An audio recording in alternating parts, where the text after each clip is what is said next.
Astoria, Washington. Irving. Chapter 31. On the banks of Mad River, Mr. Hunt held a consultation with the other partners as to their future movements. The wild and impetuous current of the river rendered him doubtful whether it might not abound with impediments lower down, sufficient to render the navigation of it slow and perilous, if not impracticable. The hunters who had acted as guides knew nothing of the character of the river below, what rocks, and shoals, and rapids might obstruct it, or through what mountains and deserts it might pass. Should they then abandon their horses, cast themselves loose in fragile barks upon this wild, doubtful, and unknown river, or should they continue their more toilsome and tedious, but perhaps more certain wayfaring by land? The vote, as might have been expected, was almost unanimous for embarkation, for when men are in difficulties every change seems to be for the better. The difficulty now was to find timber of sufficient size for the construction of canoes, the trees in these high mountain regions being chiefly a scrub growth of pines and cedars, aspens, haws, and serviceberries, and a small kind of cotton tree, with a leaf resembling that of the willow. There was a species of large fir, but so full of knots as to endanger the axe in hewing it. After searching for some time, a growth of timber, of sufficient size, was found lower down the river, whereupon the encampment was moved to the vicinity. The men were now set to work to fell trees, and the mountains echoed to the unwonted sound of their axes. While preparations were thus going on for a voyage down the river, Mr. Hunt, who still entertained doubts of its practicability, dispatched an exploring party, consisting of John Reed, the clerk, John Day, the hunter, and Pierre Dorian, the interpreter, with orders to proceed several days' march along the stream, and notice its course and character. After their departure, Mr. Hunt turned his thoughts to another object of importance. He had now arrived at the headwaters of the Columbia, which were among the main points embraced by the enterprise of Mr. Astor. These upper streams were reputed to abound in beaver, and had as yet been unmolested by the white trapper. The numerous signs of beaver met with during the recent search for timber gave evidence that the neighborhood was a good trapping ground. Here, then, it was proper to begin to cast loose those leashes of hardy trappers, that are detached from trading parties, in the very heart of the wilderness. The men detached in the present instance were Alexander Carson, Louis Street Michel, Pierre de Tay, and Pierre Delaunay. Trappers generally go in pairs, that they may assist, protect, and comfort each other in their lonely and perilous occupations. Thus Carson and Street Michel formed one couple, and de Tay and Delaunay another. They were fitted out with traps, arms, ammunition, horses, and every other requisite, and were to trap upon the upper part of Mad River, and upon the neighboring streams of the mountains. This would probably occupy them for some months, and, when they should have collected a sufficient quantity of peltries, they were to pack them upon their horses and make the best of their way to the mouth of Columbia River, or to any intermediate post which might be established by the company. They took leave of their comrades and started off on their several courses with stout hearts and cheerful countenances, though these lonely cruisings into a wild and hostile wilderness seemed to the uninitiated equivalent to being cast adrift in a ship's yawl in the midst of the ocean. Of the perils that attend the lonely trapper, the reader will have sufficient proof, when he comes, in the after part of this work, to learn the hard fortunes of these poor fellows in the course of their wild peregrinations. The trappers had not long departed, when two Snake Indians wandered into the camp. When they perceived that the strangers were fabricating canoes, they shook their heads and gave them to understand that the river was not navigable. Their information, however, was scoffed at by some of the party, who were obstinately bent on embarkation, but was confirmed by the exploring party, who returned after several days' absence. They had kept along the river with great difficulty for 2 days, and found it a narrow, crooked, turbulent stream, confined in a rocky channel, with many rapids, and occasionally overhung with precipices. From the summit of one of these they had caught a bird's-eye view of its boisterous career for a great distance through the heart of the mountain, with impending rocks and cliffs. Satisfied from this view that it was useless to follow its course, either by land or water, they had given up all further investigation. These concurring reports determined Mr. Hunt to abandon Mad River, and seek some more navigable stream. This determination was concurred in by all his associates excepting Mr. Miller, who had become impatient of the fatigue of land travel, and was for immediate embarkation at all hazards. This gentleman had been in a gloomy and irritated state of mind for some time past, being troubled with a bodily malady that rendered travelling on horseback extremely irksome to him, and being, moreover, discontented with having a smaller share in the expedition than his comrades. His unreasonable objections to a further march by land were overruled, and the party prepared to decamp.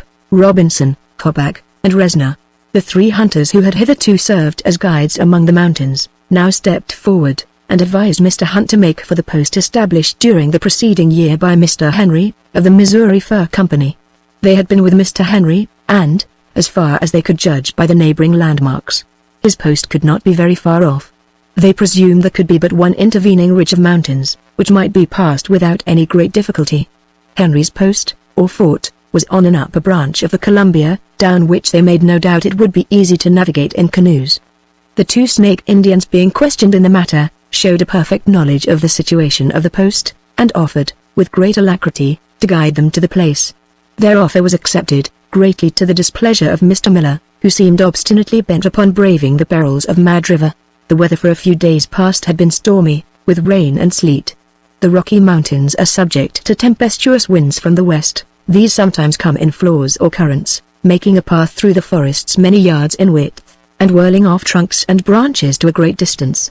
The present storm subsided on the 3rd of October, leaving all the surrounding heights covered with snow, for while rain had fallen in the valley, it had snowed on the hilltops. On the 4th, they broke up their encampment, and crossed the river, the water coming up to the girths of their horses.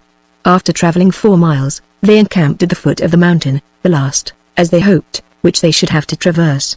4 days more took them across it, and over several plains, watered by beautiful little streams, tributaries of Mad River. Near one of their encampments there was a hot spring continually emitting a cloud of vapor. These elevated plains, which give a peculiar character to the mountains, are frequented by large gangs of antelopes, fleet as the wind. On the evening of the 8th of October, after a cold wintry day, with gusts of westerly wind and flurries of snow, they arrived at the sought-for post of Mr. Henry. Here he had fixed himself, after being compelled by the hostilities of the Blackfeet, to abandon the upper waters of the Missouri. The post, however, was deserted, for Mr. Henry had left it in the course of the preceding spring, and, as it afterwards appeared, had fallen in with Mr. Lisa, at the Arikara village on the Missouri, sometime after the separation of Mr. Hunt and his party. The weary travelers gladly took possession of the deserted log hut which had formed the post, and which stood on the bank of a stream upwards of 100 yards wide, on which they intended to embark. There being plenty of suitable timber in the neighborhood, Mr. Hunt immediately proceeded to construct canoes. As he would have to leave his horses and their accoutrements here, he determined to make this a trading post, where the trappers and hunters, to be distributed about the country, might repair, and where the traders might touch on their way through the mountains to and from the establishment at the mouth of the Columbia. He informed the two Snake Indians of this determination, and engaged them to remain in that neighborhood and take care of the horses until the white men should return, promising them ample rewards for their fidelity. It may seem a desperate chance to trust to the faith and honesty of two such vagabonds, but, as the horses would have, at all events, to be abandoned, and would otherwise become the property of the first vagrant horde that should encounter them, it was one chance in favor of their being regained. At this place another detachment of hunters prepared to separate from the party for the purpose of trapping beaver. 3 of these had already been in this neighborhood, being the veteran Robinson and his companions, Hoback and Resner, who had accompanied Mr. Henry across the mountains, and who had been picked up by Mr. Hunt on the Missouri, on their way home to Kentucky. According to agreement they were fitted out with horses, traps, ammunition, and everything requisite for their undertaking, and were to bring in all the peltries they should collect, either to this trading post, or to the establishment at the mouth of Columbia River. Another hunter, of the name of Cass, was associated with them in their enterprise. It is in this way that small knots of trappers and hunters are distributed about the wilderness by the fur companies, and like cranes and bitterns, haunt its solitary streams. Robinson, the Kentuckian, the veteran of the Bloody Ground, who, as has already been noted, had been scalped by the Indians in his younger days, was the leader of this little band. When they were about to depart, Mr. Miller called the partners together and threw up his share in the company, declaring his intention of joining the party of trappers. This resolution struck everyone with astonishment, Mr. Miller being a man of education and of cultivated habits, and little fitted for the rude life of a hunter. Besides, the precarious and slender profits arising from such a life were beneath the prospects of one who held a share in the general enterprise. Mr. Hunt was especially concerned and mortified at his determination, as it was through his advice and influence he had entered into the concern. He endeavored, therefore, to dissuade him from this sudden resolution, representing its rashness, and the hardships and perils to which it would expose him. He earnestly advised him, however he might feel dissatisfied with the enterprise, still to continue on in company until they should reach the mouth of Columbia River. That they would meet the expedition that was to come by sea, when, should he still feel disposed to relinquish the undertaking, Mr. Hunt pledged himself to furnish him a passage home in one of the vessels belonging to the company. To all this Miller replied abruptly, that it was useless to argue with him, as his mind was made up. They might furnish him, or not, as they pleased, with the necessary supplies, but he was determined to part company here, and set off with the trappers. So saying, he flung out of their presence without vouchsafing any further conversation. Much as this wayward conduct gave them anxiety, the partners saw it was in vain to remonstrate. Every attention was paid to fit him out for his headstrong undertaking. He was provided with 4 horses, and all the articles he required. The 2 snakes undertook to conduct him and his companions to an encampment of their tribe, lower down among the mountains, from whom they would receive information as to the trapping grounds. After thus guiding them, the snakes were to return to Fort Henry, as the new trading post was called, and take charge of the horses which the party would leave there, of which, after all the hunters were supplied, there remained 77. These matters being all arranged, Mr. Miller set out with his companions, under guidance of the 2 snakes, on the 10th of October, and much did it grieve the friends of that gentleman to see him thus wantonly casting himself loose upon savage life. How he and his comrades fared in the wilderness, and how the snakes acquitted themselves of their trust respecting the horses, will hereafter appear in the course of these rambling anecdotes. Chapter 32. While the canoes were in preparation, the hunters ranged about the neighborhood, but with little success. Tracks of buffaloes were to be seen in all directions, but none of a fresh state. There were some elk, but extremely wild, 2 only were killed. Antelopes were likewise seen, but too shy and fleet to be approached. A few beavers were taken every night, and salmon trout of a small size, so that the camp had principally to subsist upon dried buffalo meat. On the 14th, a poor, half-naked Snake Indian, one of that forlorn caste called the Shuckers, or Diggers, made his appearance at the camp. He came from some lurking place among the rocks and cliffs, and presented a picture of that famishing wretchedness to which these lonely fugitives among the mountains are sometimes reduced. Having received wherewithal to allay his hunger, he disappeared, but in the course of a day or 2 returned to the camp, bringing with him his son, a miserable boy, still more naked and forlorn than himself. Food was given to both.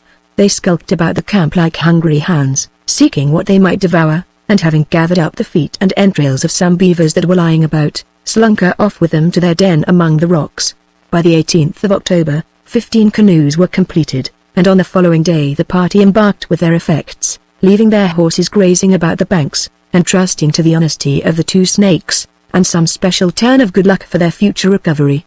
The current bore them along at a rapid rate. The light spirits of the Canadian voyagers, which had occasionally flagged upon land, rose to their accustomed buoyancy on finding themselves again upon the water. They wielded their paddles with their wonted dexterity, and for the first time made the mountains echo with their favorite boat songs. In the course of the day the little squadron arrived at the confluence of Henry and Mad rivers, which, thus united, swelled into a beautiful stream of a light pea-green color, navigable for boats of any size, and which, from the place of junction, took the name of Snake River, a stream doomed to be the scene of much disaster to the travelers. The banks were here and there fringed with willow thickets and small cottonwood trees. The weather was cold, and it snowed all day, and great flocks of ducks and geese, sporting in the water or streaming through the air, gave token that winter was at hand. Yet the hearts of the travelers were light, and, as they glided down the little river, they flattered themselves with the hope of soon reaching the Columbia. After making 30 miles in a southerly direction, they encamped for the night in a neighborhood which required some little vigilance, as there were recent traces of grizzly bears among the thickets. On the following day the river increased in width and beauty, flowing parallel to a range of mountains on the left, which at times were finely reflected in its light green waters. The 3 snowy summits of the Pilot Knobs or Tetons were still seen towering in the distance. After pursuing a swift but placid course for 20 miles, the current began to foam and brawl, and assume the wild and broken character common to the streams west of the Rocky Mountains. In fact, the rivers which flow from those mountains to the Pacific are essentially different from those which traverse the prairies on their eastern declivities. The latter, though sometimes boisterous, are generally free from obstructions, and easily navigated, but the rivers to the west of the mountains descend more steeply and impetuously, and are continually liable to cascades and rapids. The latter abounded in the part of the river which the travelers were now descending. 2 of the canoes filled among the breakers. The crews were saved, but much of the lading was lost or damaged, and one of the canoes drifted down the stream and was broken among the rocks. On the following day, October 21st, they made but a short distance when they came to a dangerous strait, where the river was compressed for nearly half a mile between perpendicular rocks, reducing it to the width of 20 yards, and increasing its violence. Here they were obliged to pass the canoes down cautiously by a line from the impending banks. This consumed a great part of a day, and after they had re-embarked they were soon again impeded by rapids, when they had to unload their canoes and carry them and their cargoes for some distance by land. It is at these places, called portages, that the Canadian voyager exhibits his most valuable qualities, carrying heavy burdens, and toiling to and fro, on land and in the water, over rocks and precipices, among brakes and brambles, not only without a murmur, but with the greatest cheerfulness and alacrity, joking and laughing and singing scraps of old French ditties. The spirits of the party, however, which had been elated on first varying their journeying from land to water, had now lost some of their buoyancy. Everything ahead was wrapped in uncertainty. They knew nothing of the river on which they were floating. It had never been navigated by a white man, nor could they meet with an Indian to give them any information concerning it. It kept on its course through a vast wilderness of silent and apparently uninhabited mountains, without a savage wigwam upon its banks, or bark upon its waters. The difficulties and perils they had already passed made them apprehend others before them, that might effectually bar their progress. As they glided onward, however, they regained heart and hope. The current continued to be strong, but it was steady, and though they met with frequent rapids, none of them were bad. Mountains were constantly to be seen in different directions, but sometimes the swift river glided through prairies, and was bordered by small cottonwood trees and willows. These prairies at certain seasons are ranged by migratory herds of the wide-wandering buffalo, the tracks of which, though not of recent date, were frequently to be seen. Here, too, were to be found the prickly pear or Indian fig, a plant which loves a more southern climate. On the land were large flights of magpies and American robins. Whole fleets of ducks and geese navigated the river, or flew off in long streaming files at the approach of the canoes, while the frequent establishments of the painstaking and quiet-loving beaver showed that the solitude of these waters was rarely disturbed, even by the all-pervading savage. They had now come near 280 miles since leaving Fort Henry, yet without seeing a human being, or a human habitation. A wild and desert solitude extended on either side of the river, apparently almost destitute of animal life. At length, on the 24th of October, they were gladdened by the sight of some savage tents, and hastened to land and visit them, for they were anxious to procure information to guide them on their route. On their approach, however, the savages fled in consternation. They proved to be a wandering band of Shoshones. In their tents were great quantities of small fish about 2 inches long, together with roots and seeds, or grain, which they were drying for winter provisions. They appeared to be destitute of tools of any kind, yet there were bows and arrows very well made. The former were formed of pine, cedar, or bone, strengthened by sinews, and the latter of the wood of rose bushes, and other crooked plants, but carefully straightened, and tipped with stone of a bottle green color. There were also vessels of willow and grass, so closely wrought as to hold water, and a seine neatly made with meshes, in the ordinary manner, of the fibers of wild flax or nettle. The humble effects of the poor savages remained unmolested by their visitors, and a few small articles, with a knife or two, were left in the camp, and were no doubt regarded as invaluable prizes. Shortly after leaving this deserted camp, and re-embarking in the canoes, the travelers met with 3 of the snakes on a triangular raft made of flags or reeds. Such was their rude mode of navigating the river. They were entirely naked excepting small mantles of hareskins over their shoulders. The canoes approached near enough to gain a full view of them, but they were not to be brought to a parley. All further progress for the day was barred by a fall in the river of about 30 feet perpendicular, at the head of which the party encamped for the night. The next day was one of excessive toil and but little progress, the river winding through a wild rocky country, and being interrupted by frequent rapids, among which the canoes were in great peril. On the succeeding day they again visited a camp of wandering snakes, but the inhabitants fled with terror at the sight of a fleet of canoes, filled with white men, coming down their solitary river. As Mr. Hunt was extremely anxious to gain information concerning his route, he endeavored by all kinds of friendly signs to entice back the fugitives. At length one, who was on horseback, ventured back with fear and trembling. He was better clad, and in better condition, than most of his vagrant tribe that Mr. Hunt had yet seen. The chief object of his return appeared to be to intercede for a quantity of dried meat and salmon trout, which he had left behind, on which, probably, he depended for his winter's subsistence. The poor wretch approached with hesitation, the alternate dread of famine and of white men operating upon his mind. He made the most abject signs, imploring Mr. Hunt not to carry off his food. The latter tried in every way to reassure him, and offered him knives in exchange for his provisions. Great as was the temptation, the poor snake could only prevail upon himself to spare a part, keeping a feverish watch over the rest, lest it should be taken away. It was in vain Mr. Hunt made inquiries of him concerning his route, and the course of the river. The Indian was too much frightened and bewildered to comprehend him or to reply. He did nothing but alternately commend himself to the protection of the Good Spirit, and supplicate Mr. Hunt not to take away his fish and buffalo meat, and in this state they left him, trembling about his treasures. In the course of that and the next day they made nearly 8 miles, the river inclined to the south of west, and being clear and beautiful, nearly half a mile in width, with many populous communities of the beaver along its banks. The 28th of October, however, was a day of disaster. The river again became rough and impetuous, and was chafed and broken by numerous rapids. These grew more and more dangerous, and the utmost skill was required to steer among them. Mr. Crooks was seated in the second canoe of the squadron, and had an old experienced Canadian for steersman, named Antoine Clapine, one of the most valuable of the voyagers. The leading canoe had glided safely among the turbulent and roaring surges, but in following it, Mr. Crooks perceived that his canoe was bearing towards a rock. He called out to the steersman, but his warning voice was either unheard or unheeded. In the next moment they struck upon the rock.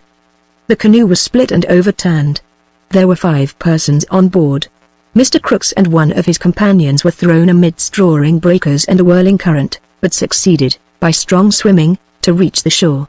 Clapine and 2 others clung to the shattered bark, and drifted with it to a rock. The wreck struck the rock with one end, and swinging round, flung poor Clapine off into the raging stream, which swept him away, and he perished. His comrades succeeded in getting upon the rock, from whence they were afterwards taken off.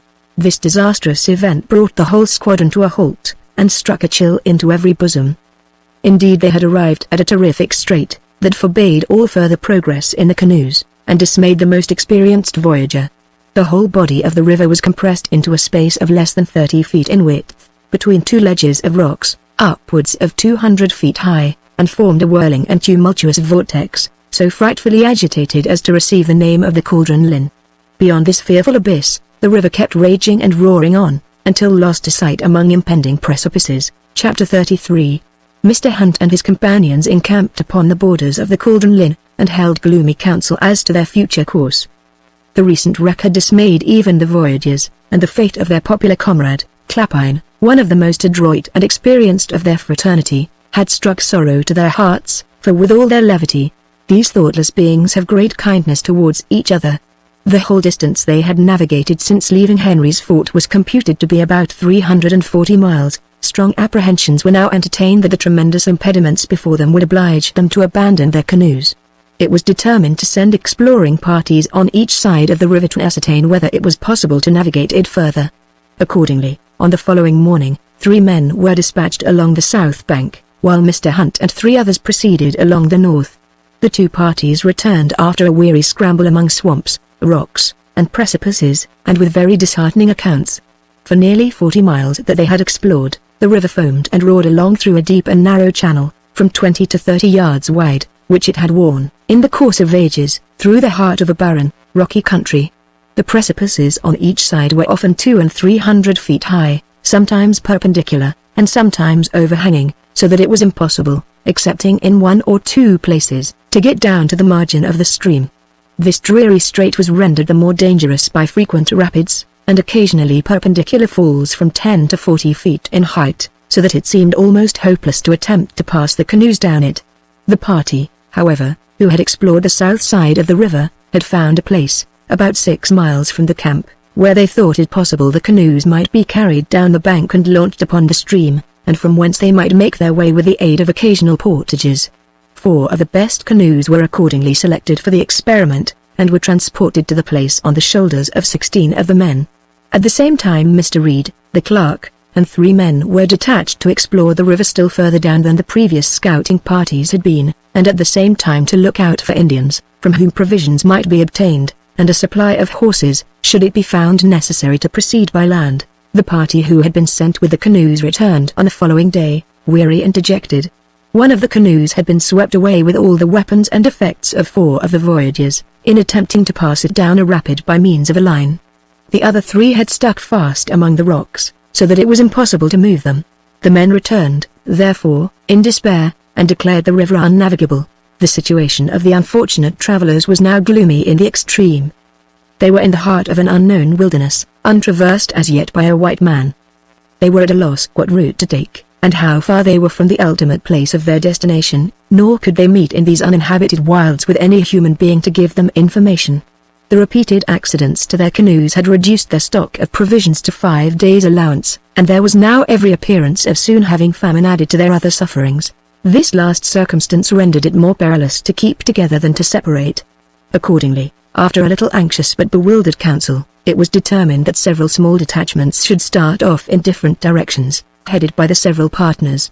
Should any of them succeed in falling in with friendly Indians, within a reasonable distance, and obtaining a supply of provisions and horses, they were to return to the aid of the main body, otherwise they were to shift for themselves, and shape their course according to circumstances, keeping the mouth of the Columbia River as the ultimate point of their wayfaring. Accordingly, 3 several parties set off from the camp at Cauldron Linn, in opposite directions. Mr. Mlellan, with 3 men, kept down along the bank of the river. Mr. Crooks, with 5 others, turned their steps up it, retracing by land the weary course they had made by water, intending, should they not find relief nearer at hand, to keep on until they should reach Henry's Fort, where they hoped to find the horses they had left there, and to return with them to the main body. The third party, composed of 5 men, was headed by Mr. Mackenzie, who struck to the northward, across the desert plains, in hopes of coming upon the main stream of the Columbia. Having seen these 3 adventurous bands depart upon their forlorn expeditions, Mr. Hunt turned his thoughts to provide for the subsistence of the main body left to his charge, and to prepare for their future march. There remained with him 31 men, besides the squaw and 2 children of Pierre Dorian. There was no game to be met with in the neighborhood, but beavers were occasionally trapped about the river banks, which afforded a scanty supply of food. In the meantime they comforted themselves that some one or other of the foraging detachments would be successful, and return with relief. Mr. Hunt now set to work with all diligence, to prepare caches, in which to deposit the baggage and merchandise, of which it would be necessary to disburden themselves, preparatory to their weary march by land, and here we shall give a brief description of those contrivances, so noted in the wilderness. A cache is a term common among traders and hunters, to designate a hiding place for provisions and effects. It is derived from the French word cacher, to conceal, and originated among the early colonists of Canada and Louisiana, but the secret depository which it designates was in use among the aboriginals long before the intrusion of the white men. It is, in fact, the only mode that migratory hordes have of preserving their valuables from robbery, during their long absences from their villages or accustomed haunts, on hunting expeditions, or during the vicissitudes of war. The utmost skill and caution are required to render these places of concealment invisible to the lynx eye of an Indian. The first care is to seek out a proper situation, which is generally some dry, low bank of clay, on the margin of a watercourse. As soon as the precise spot is pitched upon, blankets, saddle-cloths, and other coverings are spread over the surrounding grass and bushes, to prevent foot tracks, or any other derangement, and as few hands as possible are employed. A circle of about 2 feet in diameter is then nicely cut in the sod, which is carefully removed, with the loose soil immediately beneath it, and laid aside in a place where it will be safe from anything that may change its appearance. The uncovered area is then digged perpendicularly to the depth of about 3 feet, and is then gradually widened so as to form a conical chamber 6 or 7 feet deep. The whole of the earth displaced by this process, being of a different color from that in the surface, is handed up in a vessel, and heaped into a skin or cloth, in which it is conveyed to the stream and thrown into the midst of the current, that it may be entirely carried off. Should the cache not be formed in the vicinity of a stream, the earth thus thrown up is carried to a distance, and scattered in such manner as not to leave the minutest trace. The cave, being formed, is well lined with dry grass, bark, sticks, and poles, and occasionally a dried hide. The property intended to be hidden is then laid in, after having been well aired, a hide is spread over it, and dried grass, brush, and stones thrown in, and trampled down until the pit is filled to the neck. The loose soil which had been put aside is then brought and rammed down firmly, to prevent its caving in, and is frequently sprinkled with water, to destroy the scent, lest the wolves and bears should be attracted to the place, and root up the concealed treasure. When the neck of the cache is nearly level with the surrounding surface, The sod is again fitted in with the utmost exactness, and any bushes, stalks, or stones, that may have originally been about the spot, are restored to their former places. The blankets and other coverings are then removed from the surrounding herbage, all tracks are obliterated, the grass is gently raised by the hand to its natural position, and the minutest chip or straw is scrupulously cleaned up and thrown into the stream. After all this is done, the place is abandoned for the night, and, if all be right next morning, is not visited again, until there be a necessity for reopening the cache. 4 men are sufficient, in this way, to conceal the amount of 3 tons weight of merchandise in the course of 2 days. 9 caches were required to contain the goods and baggage which Mr. Hunt found it necessary to leave at this place. 3 days had been thus employed since the departure of the several detachments, when that of Mr. Crooks unexpectedly made its appearance. A momentary joy was diffused through the camp, for they supposed succor to be at hand. It was soon dispelled. Mr. Crooks and his companions had been completely disheartened by this retrograde march through a bleak and barren country, and had found, computing from their progress and the accumulating difficulties besetting every step, that it would be impossible to reach Henry's Fort and return to the main body in the course of the winter. They had determined, therefore, to rejoin their comrades, and share their lot. One avenue of hope was thus closed upon the anxious sojourners at the Cauldron Inn. Their main expectation of relief was now from the 2 parties under Reed and Mlellan, which had proceeded down the river, for, as to Mr. Mackenzie's detachment, which had struck across the plains, they thought it would have sufficient difficulty in struggling forward through the trackless wilderness. For 5 days they continued to support themselves by trapping and fishing. Some fish of tolerable size were speared at night by the light of cedar torches, others, that were very small, were caught in nets with fine meshes. The product of their fishing, however, was very scanty. Their trapping was also precarious, and the tails and bellies of the beavers were dried and put by for the journey. At length 2 of the companions of Mr. Reed returned, and were hailed with the most anxious eagerness. Their report served but to increase the general despondency. They had followed Mr. Reed for some distance below the point to which Mr. Hunt had explored, but had met with no Indians from whom to obtain information and relief. The river still presented the same furious aspect, brawling and boiling along a narrow and rugged channel, between rocks that rose like walls. A lingering hope, which had been indulged by some of the party, of proceeding by water, was now finally given up. The long and terrific strait of the river set all further progress at defiance, and in their disgust at the place, and their vexation at the disasters sustained there, they gave it the indignant, though not very decorous, appellation of the Devil's Scuttle Hole. Chapter 34. The resolution of Mr. Hunt and his companions was now taken to set out immediately on foot. As to the other detachments that had in a manner gone forth to seek their fortunes, there was little chance of their return. They would probably make their own way through the wilderness. At any rate, to linger in the vague hope of relief from them would be to run the risk of perishing with hunger. Besides, the winter was rapidly advancing, and they had a long journey to make through an unknown country, where all kinds of perils might await them.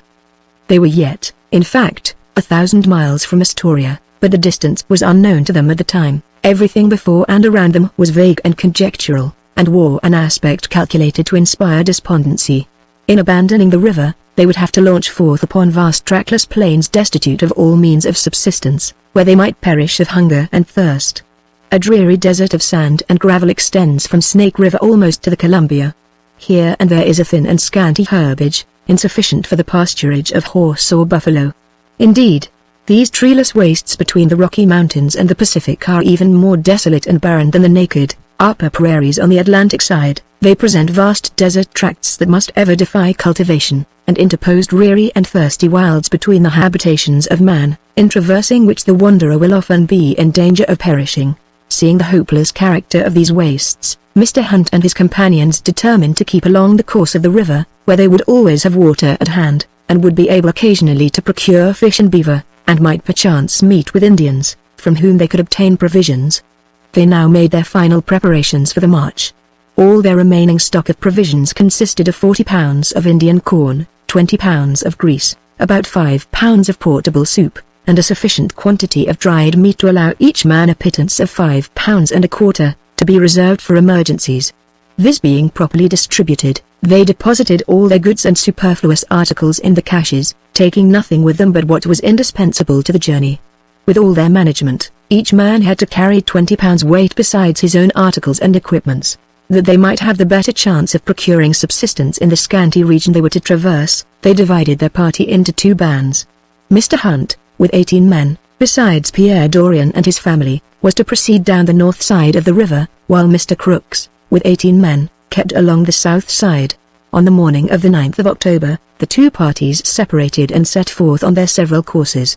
Mr. Hunt and his companions followed along the right bank of the river, which made its way far below them, brawling at the foot of perpendicular precipices of solid rock, 200 and 300 feet high. For 28 miles that they traveled this day, they found it impossible to get down to the margin of the stream. At the end of this distance they encamped for the night at a place which admitted a scrambling descent. It was with the greatest difficulty, however, that they succeeded in getting up a kettle of water from the river for the use of the camp.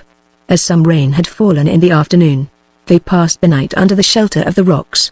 The next day they continued 32 miles to the northwest, keeping along the river, which still ran in its deep-cut channel.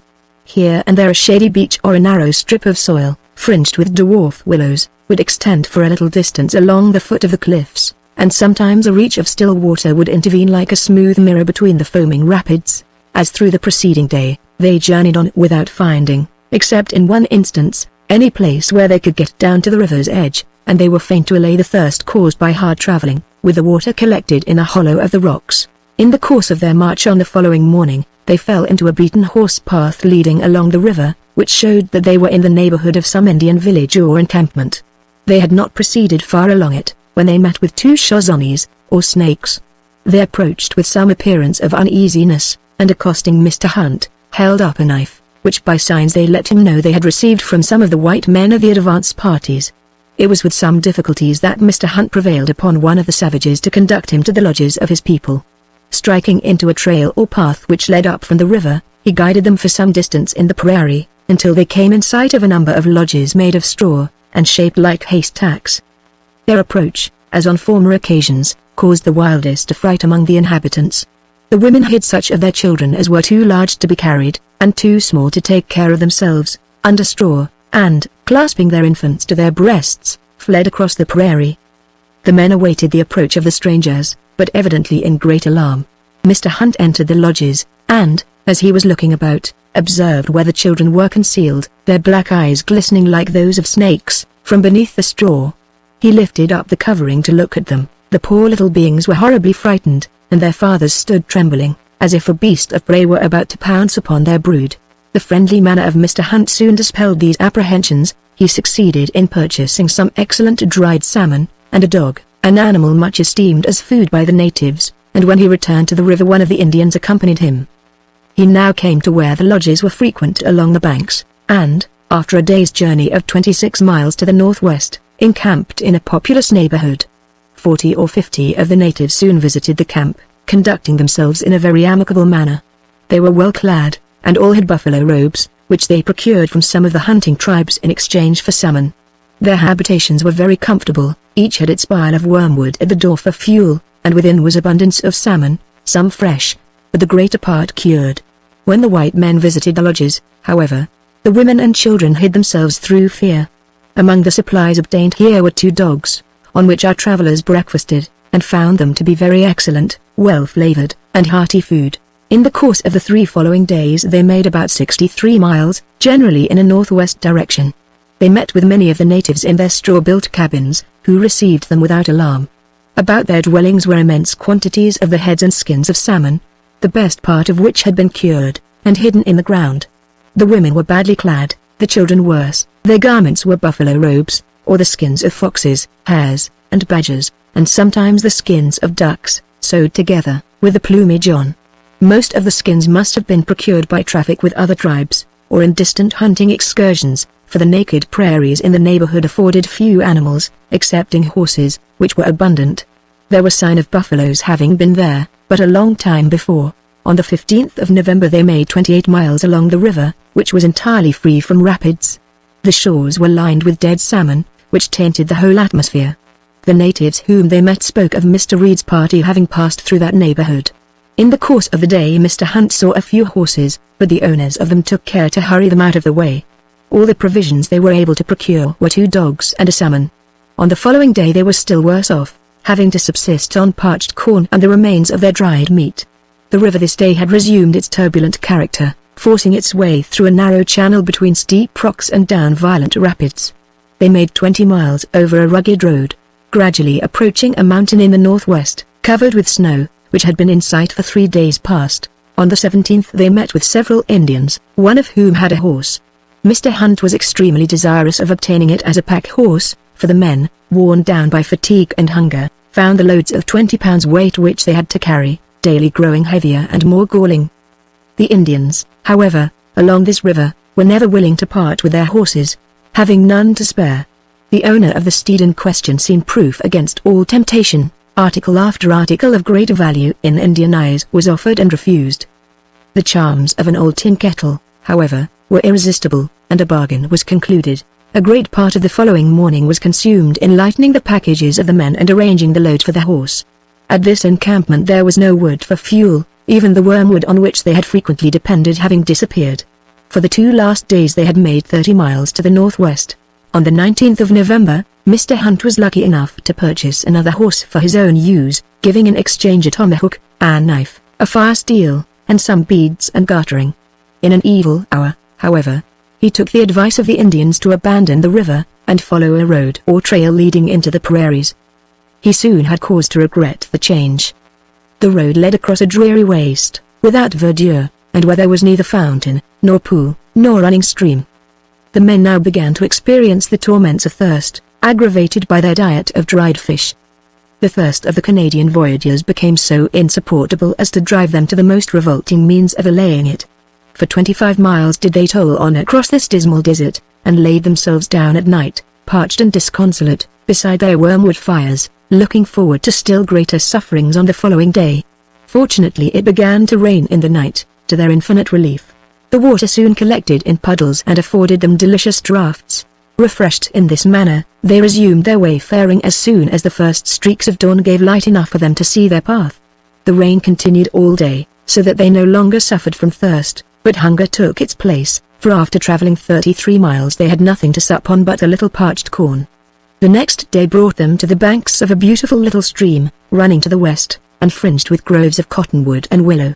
On its borders was an Indian camp, with a great many horses grazing around it. The inhabitants, too, appeared to be better clad than usual. The scene was altogether a cheering one to the poor half-famished wanderers. They hastened to their lodges, but on arriving at them met with a check that at first dampened their cheerfulness. An Indian immediately laid claim to the horse of Mr. Hunt, saying that it had been stolen from him.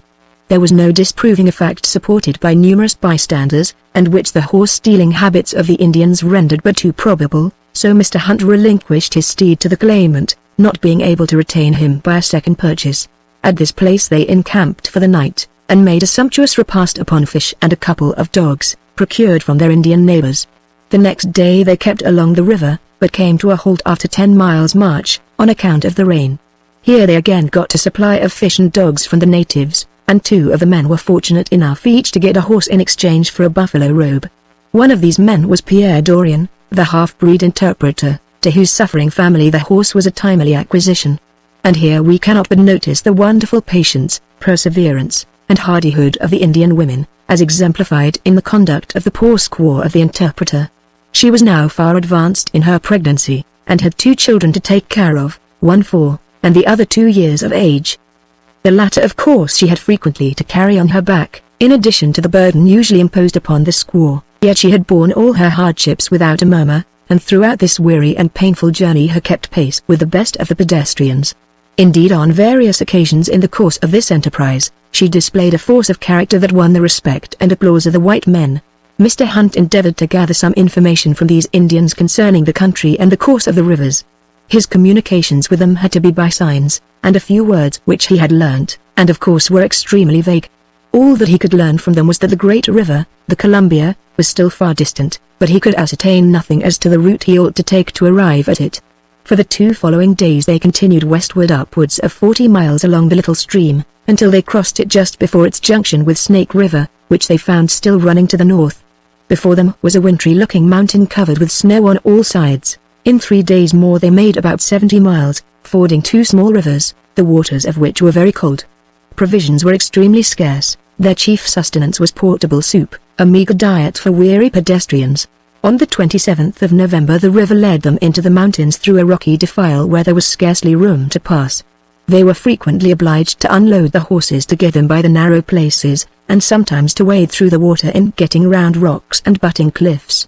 All their food this day was a beaver which they had caught the night before. By evening, the cravings of hunger were so sharp, and the prospect of any supply among the mountains so faint, that they had to kill one of the horses. "The men," says Mr. Hunt in his journal, "find the meat very good, and, indeed, so should I, were it not for the attachment I have to the animal." Early the following day, after proceeding 10 miles to the north, they came to 2 lodges of Shozanis, who seemed in nearly as great extremity as themselves. Having just killed 2 horses for food, they had no other provisions excepting the seed of a weed which they gather in great quantities, and pound fine. It resembles hemp seed. Mr. Hunt purchased a bag of it, and also some small pieces of horse flesh, which he began to relish, pronouncing them fat and tender. From these Indians he received information that several white men had gone down the river, some one side, and a good many on the other. These last he concluded to be Mr. Crooks and his party.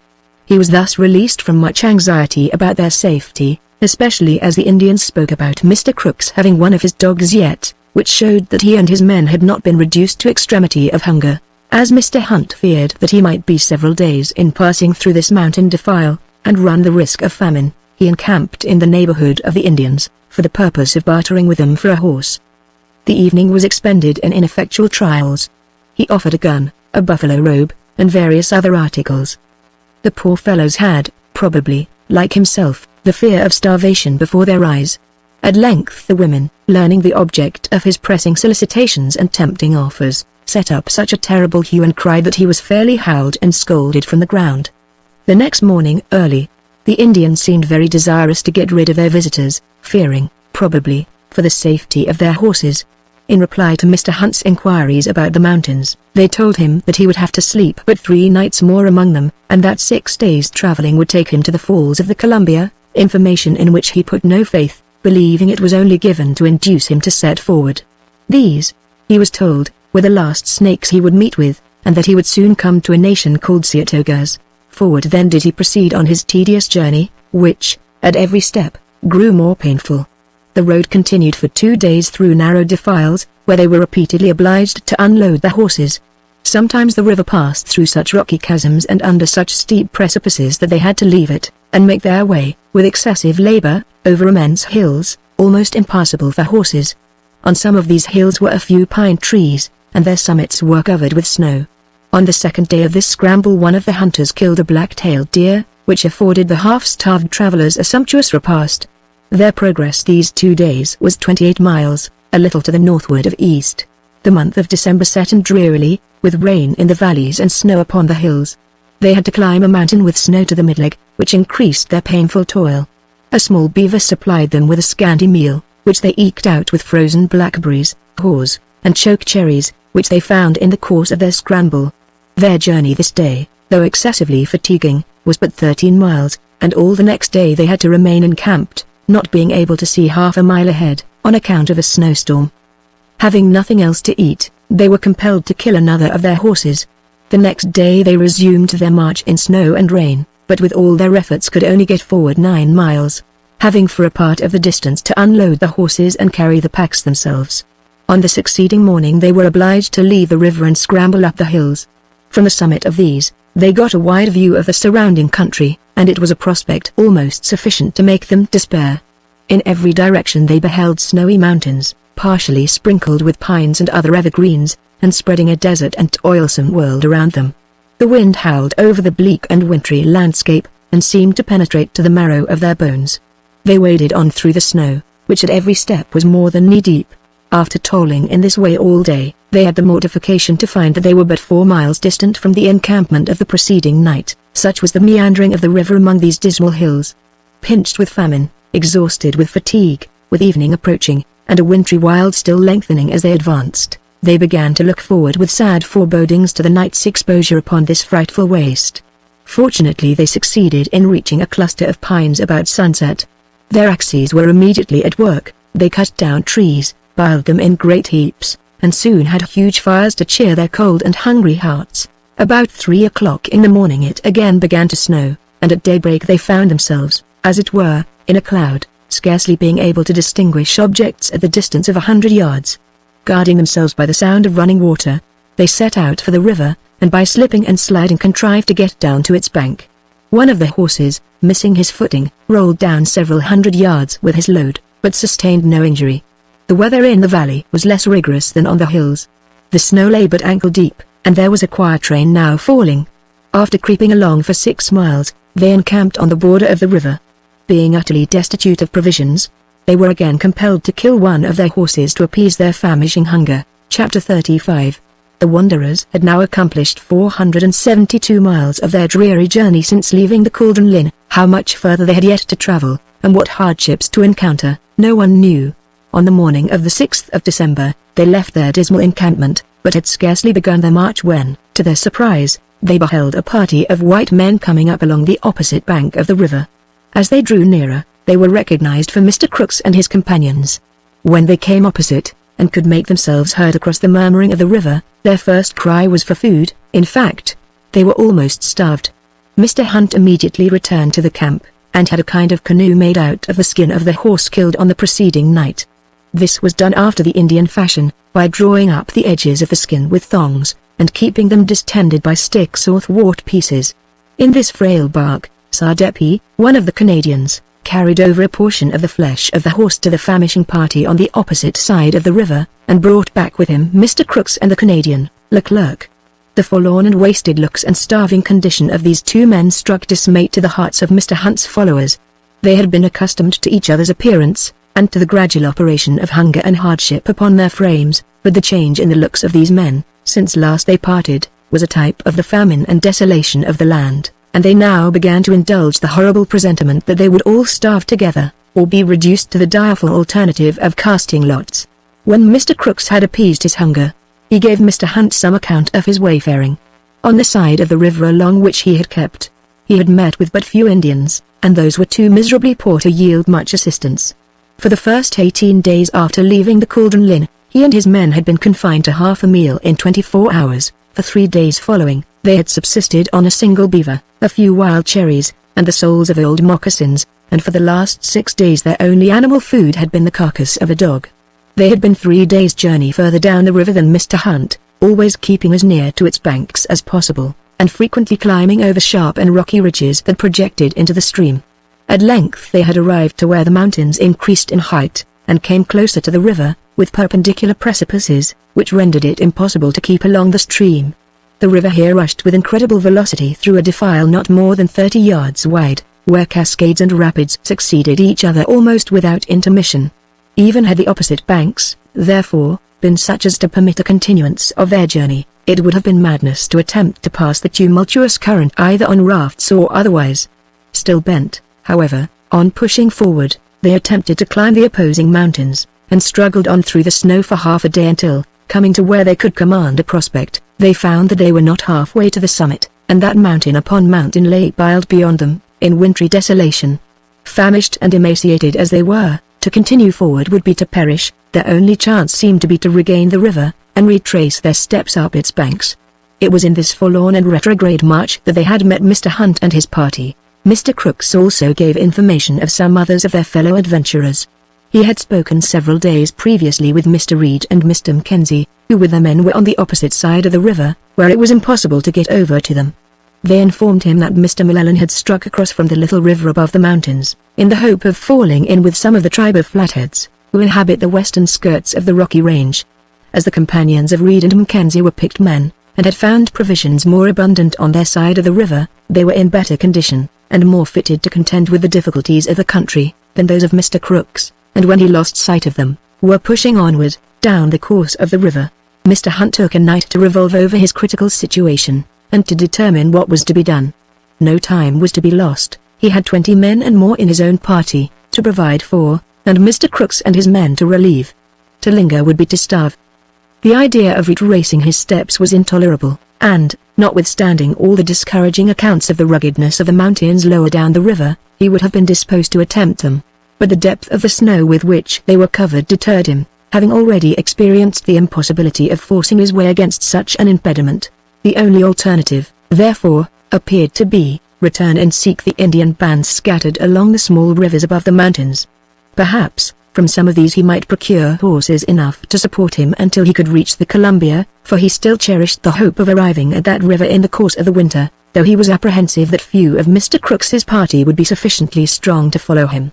Even in adopting this course, he had to make up his mind to the certainty of several days of famine at the outset, for it would take that time to reach the last Indian lodges from which he had parted, and until they should arrive there, his people would have nothing to subsist upon but haws and wild berries, excepting one miserable horse, which was little better than skin and bone. After a night of sleepless cogitation, Mr. Hunt announced to his men the dreary alternative he had adopted, and preparations were made to take Mr. Crooks and Leclerc across the river, with the remainder of the meat, as the other party were to keep up along the opposite bank.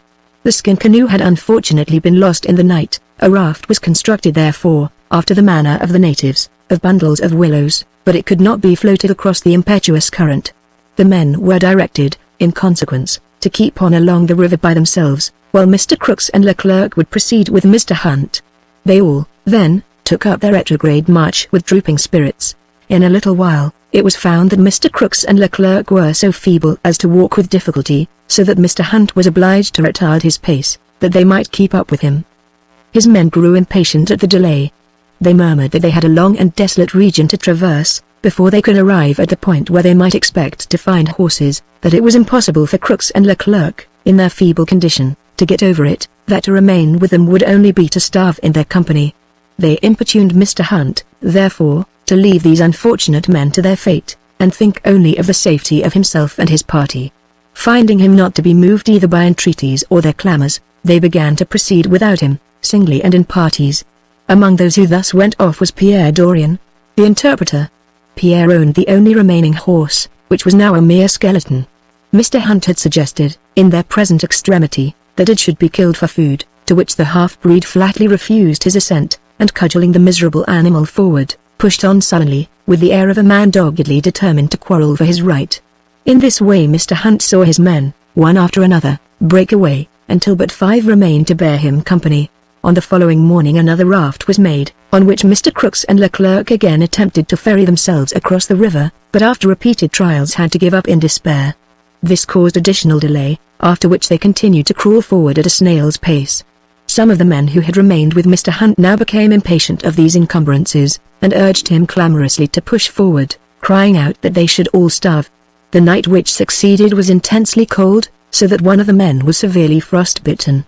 In the course of the night, Mr. Crooks was taken ill, and in the morning was still more incompetent to travel. Their situation was now desperate, for their stock of provisions was reduced to 3 beaver skins. Mr. Hunt, therefore, resolved to push on, overtake his people, and insist upon having the horse of Pierre Dorian sacrificed for the relief of all hands. Accordingly, he left 2 of his men to help Crooks and Leclerc on their way, giving them 2 of the beaver skins for their support. The remaining skin he retained, as provision for himself and the 3 other men who struck forward with him. Chapter 36. All that day, Mr. Hunt and his 3 comrades travelled without eating. At night they made a tantalizing supper on their beaver skin, and were nearly exhausted by hunger and cold. The next day, December 10th, they overtook the advance party, who were all as much famished as themselves, some of them not having eaten since the morning of the 7th. Mr. Hunt now proposed the sacrifice of Pierre Dorian's skeleton horse. Here he again met with positive and vehement opposition from the half-breed, who was too sullen and vindictive a fellow to be easily dealt with. What was singular, the men, though suffering such pinching hunger, interfered in favor of the horse. They represented that it was better to keep on as long as possible without resorting to this last resource. Possibly the Indians, of whom they were in quest, might have shifted their encampment, in which case it would be time enough to kill the horse to escape starvation. Mr. Hunt, therefore, was prevailed upon to grant Pierre Dorian's horse a reprieve. Fortunately, they had not proceeded much further, when, towards evening, they came in sight of a lodge of Shoshones, with a number of horses grazing around it. The sight was as unexpected as it was joyous. Having seen no Indians in this neighborhood as they passed down the river, they must have subsequently come out from among the mountains. Mr. Hunt, who first descried them, checked the eagerness of his companions, knowing the unwillingness of these Indians to part with their horses, and their aptness to hurry them off and conceal them, in case of an alarm. This was no time to risk such a disappointment. Approaching, therefore, Stealthily and silently, they came upon the savages by surprise, who fled in terror. 5 of their horses were eagerly seized, and 1 was dispatched upon the spot. The carcass was immediately cut up, and a part of it hastily cooked and ravenously devoured. A man was now sent on horseback with a supply of the flesh to Mr. Crooks and his companions.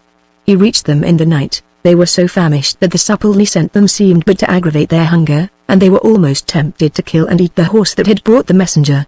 Availing themselves of the assistance of the animal, they reached the camp early in the morning. On arriving there, Mr. Crooks was shocked to find that, while the people on this side of the river were amply supplied with provisions, none had been sent to his own forlorn and famishing men on the opposite bank.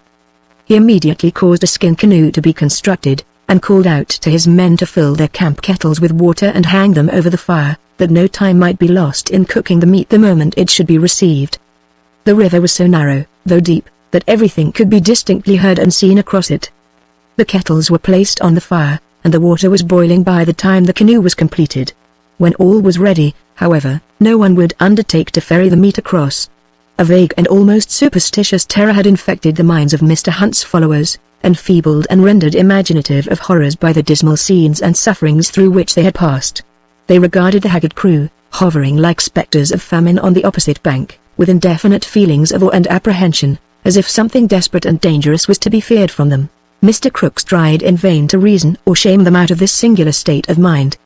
He then attempted to navigate the canoe himself, but found his strength incompetent to brave the impetuous current. The good feelings of Ben Jones, the Kentuckian, at length overcame his fears, and he ventured over. The supply he brought was received with trembling avidity. A poor Canadian, however, named Jean-Baptiste Prévost, whom famine had rendered wild and desperate, ran frantically about the bank, after Jones had returned, crying out to Mr. Hunt to send the canoe for him, and take him from that horrible region of famine, declaring that otherwise he would never march another step, but would lie down there and die.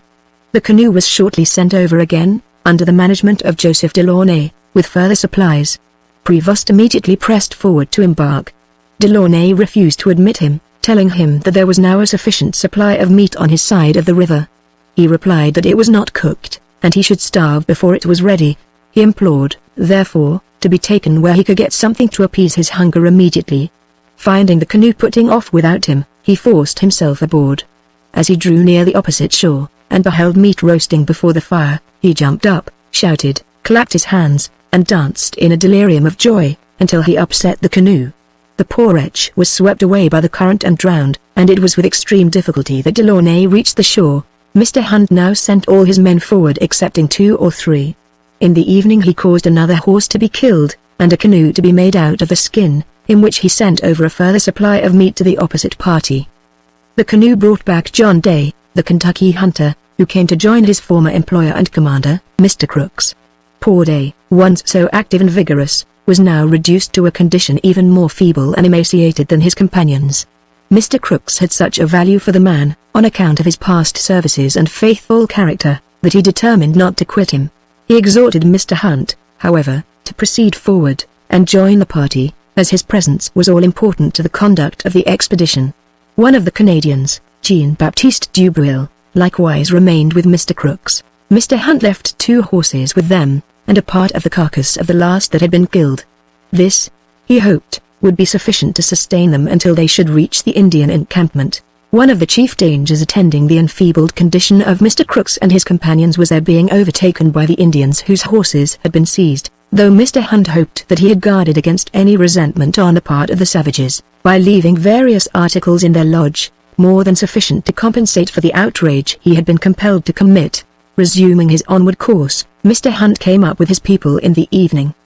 The next day, December 13th, he beheld several Indians, with 3 horses, on the opposite side of the river, and after a time came to the 2 lodges which he had seen on going down. Here he endeavored in vain to barter a rifle for a horse, but again succeeded in effecting the purchase with an old tin kettle, aided by a few beads. The 2 succeeding days were cold and stormy, the snow was augmenting, and there was a good deal of ice running in the river. Their road, however, was becoming easier. They were getting out of the hills, and finally emerged into the open country, after 20 days of fatigue, famine, and hardship of every kind. In the ineffectual attempt to find a passage down the river, they now encamped on a little willowed stream, running from the east, which they had crossed on the 26th of November. Here they found a dozen lodges of Shozanis, recently arrived, who informed them that had they persevered along the river, they would have found their difficulties augment until they became absolutely insurmountable. This intelligence added to the anxiety of Mr. Hunt for the fate of Mr. Mackenzie and his people, who had kept on. Mr. Hunt now followed up the little river, and encamped at some lodges of Shozanis, from whom he procured a couple of horses, a dog, a few dried fish, and some roots and dried cherries. 2 or 3 days were exhausted in obtaining information about the route, and what time it would take to get to the Seatogas, a hospitable tribe on the west of the mountains, represented as having many horses. The replies were various, but concurred in saying that the distance was great, and would occupy from 17 to 21 nights. Mr. Hunt then tried to procure a guide, but though he sent to various lodges up and down the river, offering articles of great value in Indian estimation, no one would venture. The snow, they said, was waist deep in the mountains, and to all his offers they shook their heads, gave a shiver, and replied, "We shall freeze. We shall freeze." At the same time they urged him to remain and pass the winter among them. Mr. Hunt was in a dismal dilemma.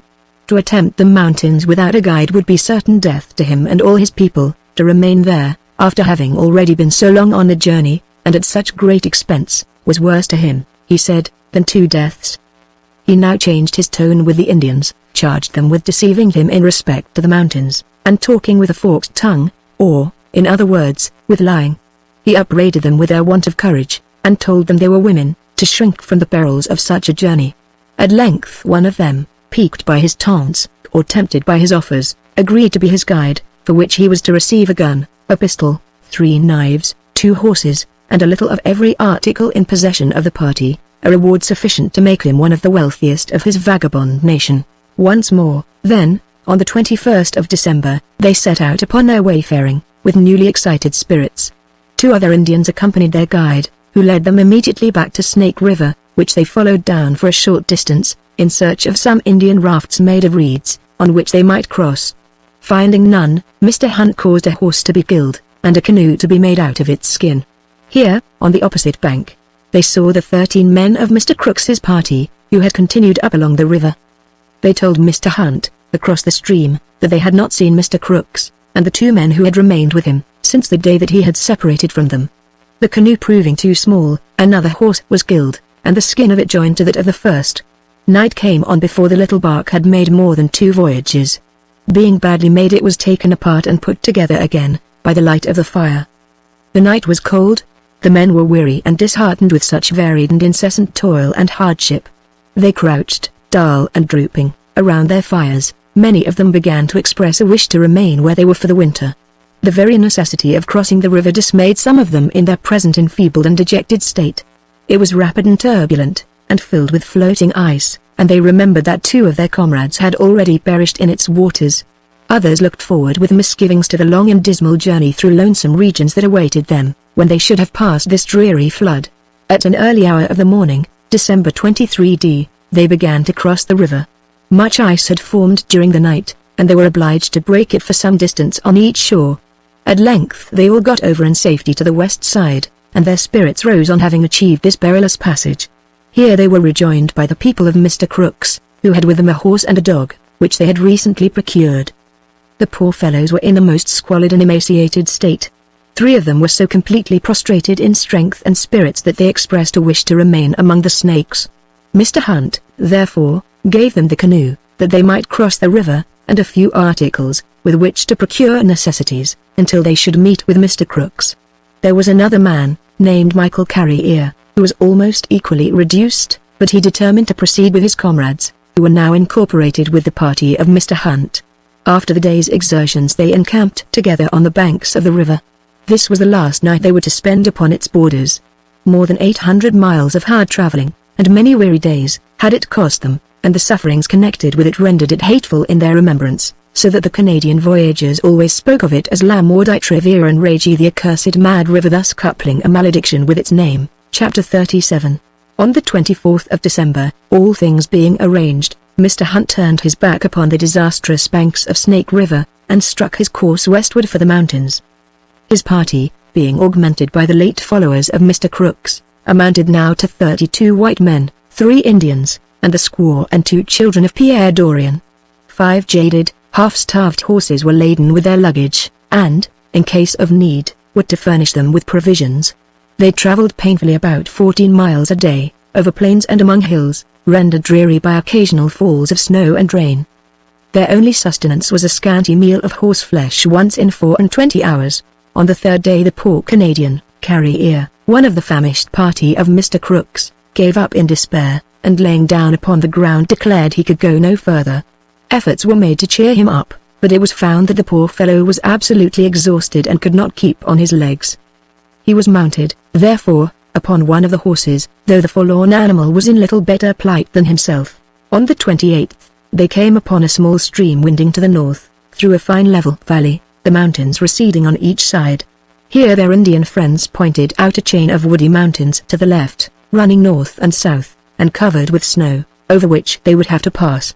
They kept along the valley for 21 miles on the 29th, suffering much from a continued fall of snow and rain, and being twice obliged to ford the icy stream. Early in the following morning the squaw of Pierre Dorian, who had hitherto kept on without murmuring or flinching, was suddenly taken in labor, and enriched her husband with another child. As the fortitude and good conduct of the poor woman had gained for her the goodwill of the party, her situation caused concern and perplexity. Pierre, however, treated the matter as an occurrence that could soon be arranged and need cause no delay. He remained by his wife in the camp, with his other children and his horse, and promised soon to rejoin the main body, who proceeded on their march. Finding that the little river entered the mountains, they abandoned it, and turned off for a few miles among hills. Here another Canadian, named Labonte, gave out, and had to be helped on horseback. As the horse was too weak to bear both him and his pack, Mr. Hunt took the latter upon his own shoulders. Thus, with difficulties augmenting at every step, they urged their toilsome way among the hills, half famished and faint at heart, when they came to where a fair valley spread out before them, of great extent and several leagues in width, with a beautiful stream meandering through it. A genial climate seemed to prevail here, for though the snow lay upon all the mountains within sight, there was none to be seen in the valley. The travelers gazed with delight upon this serene, sunny landscape, but their joy was complete on beholding 6 lodges of Shoshones pitched upon the borders of the stream, with a number of horses and dogs about them. They all pressed forward with eagerness and soon reached the camp. Here their first attention was to obtain provisions. A rifle, an old musket, a tomahawk, a tin kettle, and a small quantity of ammunition soon procured them 4 horses, 3 dogs, and some roots. Part of the live stock was immediately killed, cooked with all expedition, and as promptly devoured. A hearty meal restored everyone to good spirits. In the course of the following morning the Dorian family made its reappearance. Pierre came trudging in the advance, followed by his valued, though skeleton steed, on which was mounted his squaw with her newborn infant in her arms, and her boy of 2 years old wrapped in a blanket and slung at her side. The mother looked as unconcerned as if nothing had happened to her, so easy is nature in her operations in the wilderness, when free from the enfeebling refinements of luxury, and the tamperings and appliances of art. The next morning ushered in the new year, 1812. Mr. Hunt was about to resume his march, when his men requested permission to celebrate the day. This was particularly urged by the Canadian voyageurs, with whom New Year's Day is a favorite festival, and who never willingly give up a holiday, under any circumstances. There was no resisting such an application, so the day was passed in repose and revelry. The poor Canadians contrived to sing and dance in defiance of all their hardships, and there was a sumptuous New Year's banquet of dog's meat and horseflesh. After 2 days of welcome rest, the travelers addressed themselves once more to the painful journey. The Indians of the lodges pointed out a distant gap through which they must pass in traversing the ridge of mountains. They assured them that they would be but little incommoded by snow, and in 3 days would arrive among the Seatogas. Mr. Hunt, however, had been so frequently deceived by Indian accounts of routes and distances, that he gave but little faith to this information. The travelers continued their course due west for 5 days, crossing the valley and entering the mountains. Here the traveling became excessively toilsome, across rough stony ridges, and amidst fallen trees. They were often knee-deep in snow, and sometimes in the hollows between the ridges sank up to their waists. The weather was extremely cold, the sky covered with clouds so that for days they had not a glimpse of the sun. In traversing the highest ridge they had a wide but chilling prospect over a wilderness of snowy mountains. On the 6th of January, however, they had crossed the dividing summit of the chain, and were evidently under the influence of a milder climate. The snow began to decrease, the sun once more emerged from the thick canopy of clouds, and shone cheeringly upon them, and they caught a sight of what appeared to be a plain, stretching out in the west. They hailed it as the poor Israelites hailed the first glimpse of the promised land, for they flattered themselves that this might be the great plain of the Columbia, and that their painful pilgrimage might be drawing to a close. It was now 5 days since they had left the lodges of the Shoshonies, during which they had come about 60 miles, and their guide assured them that in the course of the next day they would see the Seatogas. On the following morning, therefore, they pushed forward with eagerness, and soon fell upon a stream which led them through a deep narrow defile, between stupendous ridges. Here among the rocks and precipices they saw gangs of that mountain-loving animal, the black-tailed deer, and came to where great tracks of horses were to be seen in all directions, made by the Indian hunters. The snow had entirely disappeared, and the hopes of soon coming upon some Indian encampment induced Mr. Hunt to press on. Many of the men, however, were so enfeebled that they could not keep up with the main body, but lagged at intervals behind, and some of them did not arrive at the night encampment. In the course of this day's march the recently born child of Pierre Dorian died. The march was resumed early the next morning, without waiting for the stragglers. The stream which they had followed throughout the preceding day was now swollen by the influx of another river, the declivities of the hills were green and the valleys were clothed with grass. At length the jovial cry was given of an Indian camp. It was yet in the distance, in the bosom of the green valley, but they could perceive that it consisted of numerous lodges, and that hundreds of horses were grazing the grassy meadows around it.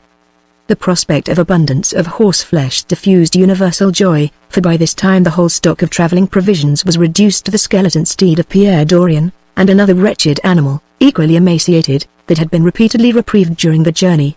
A forced march soon brought the weary and hungry travellers to the camp. It proved to be a strong party of Seatogas and Tushpa. There were 34 lodges, comfortably constructed of mats. The Indians, too, were better clothed than any of the wandering bands they had hitherto met on this side of the Rocky Mountains. Indeed, they were as well clad as the generality of the wild hunter tribes.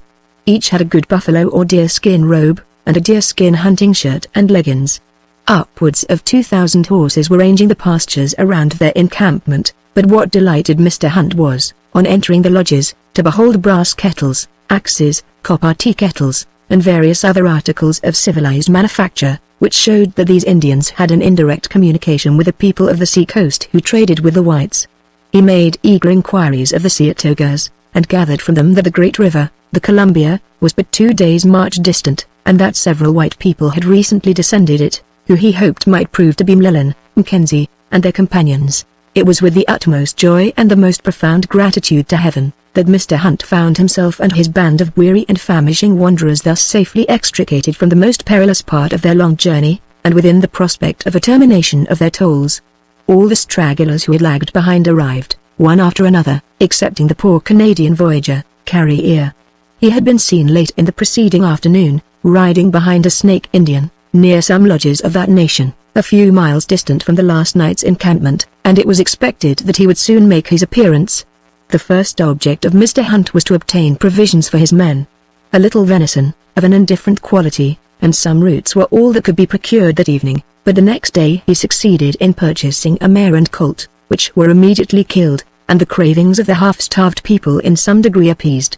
For several days they remained in the neighborhood of these Indians, reposing after all their hardships, and feasting upon horse-flesh and roots, obtained in subsequent traffic. Many of the people ate to such excess as to render themselves sick, others were lame from their past journey, but all gradually recruited in the repose and abundance of the valley. Horses were obtained here much more readily, and at a cheaper rate, than among the Snakes. A blanket, a knife, or a half-pound of blue beads would purchase a steed, and at this rate many of the men bought horses for their individual use. This tribe of Indians, who are represented as a proud-spirited race, and uncommonly cleanly, never eat horses or dogs, nor would they permit the raw flesh of either to be brought into their huts. They had a small quantity of venison in each lodge, but set so high a price upon it that the white men, in their impoverished state, could not afford to purchase it. They hunted the deer on horseback, ringing, or surrounding them, and running them down in a circle. They were admirable horsemen, and their weapons were bows and arrows, which they managed with great dexterity. They were altogether primitive in their habits, and seemed to cling to the usages of savage life, even when possessed of the aids of civilization. They had axes among them, yet they generally made use of a stone mallet wrought into the shape of a bottle, and wedges of elk horn, in splitting their wood. Though they might have 2 or 3 brass kettles hanging, in their lodges, yet they would frequently use vessels made of willow, for carrying water, and would even boil their meat in them, by means of hot stones. Their women wore caps of willow neatly worked and figured. As carrier, the Canadian straggler, did not make his appearance for 2 or 3 days after the encampment in the valley. 2 men were sent out on horseback in search of him. They returned, however, without success.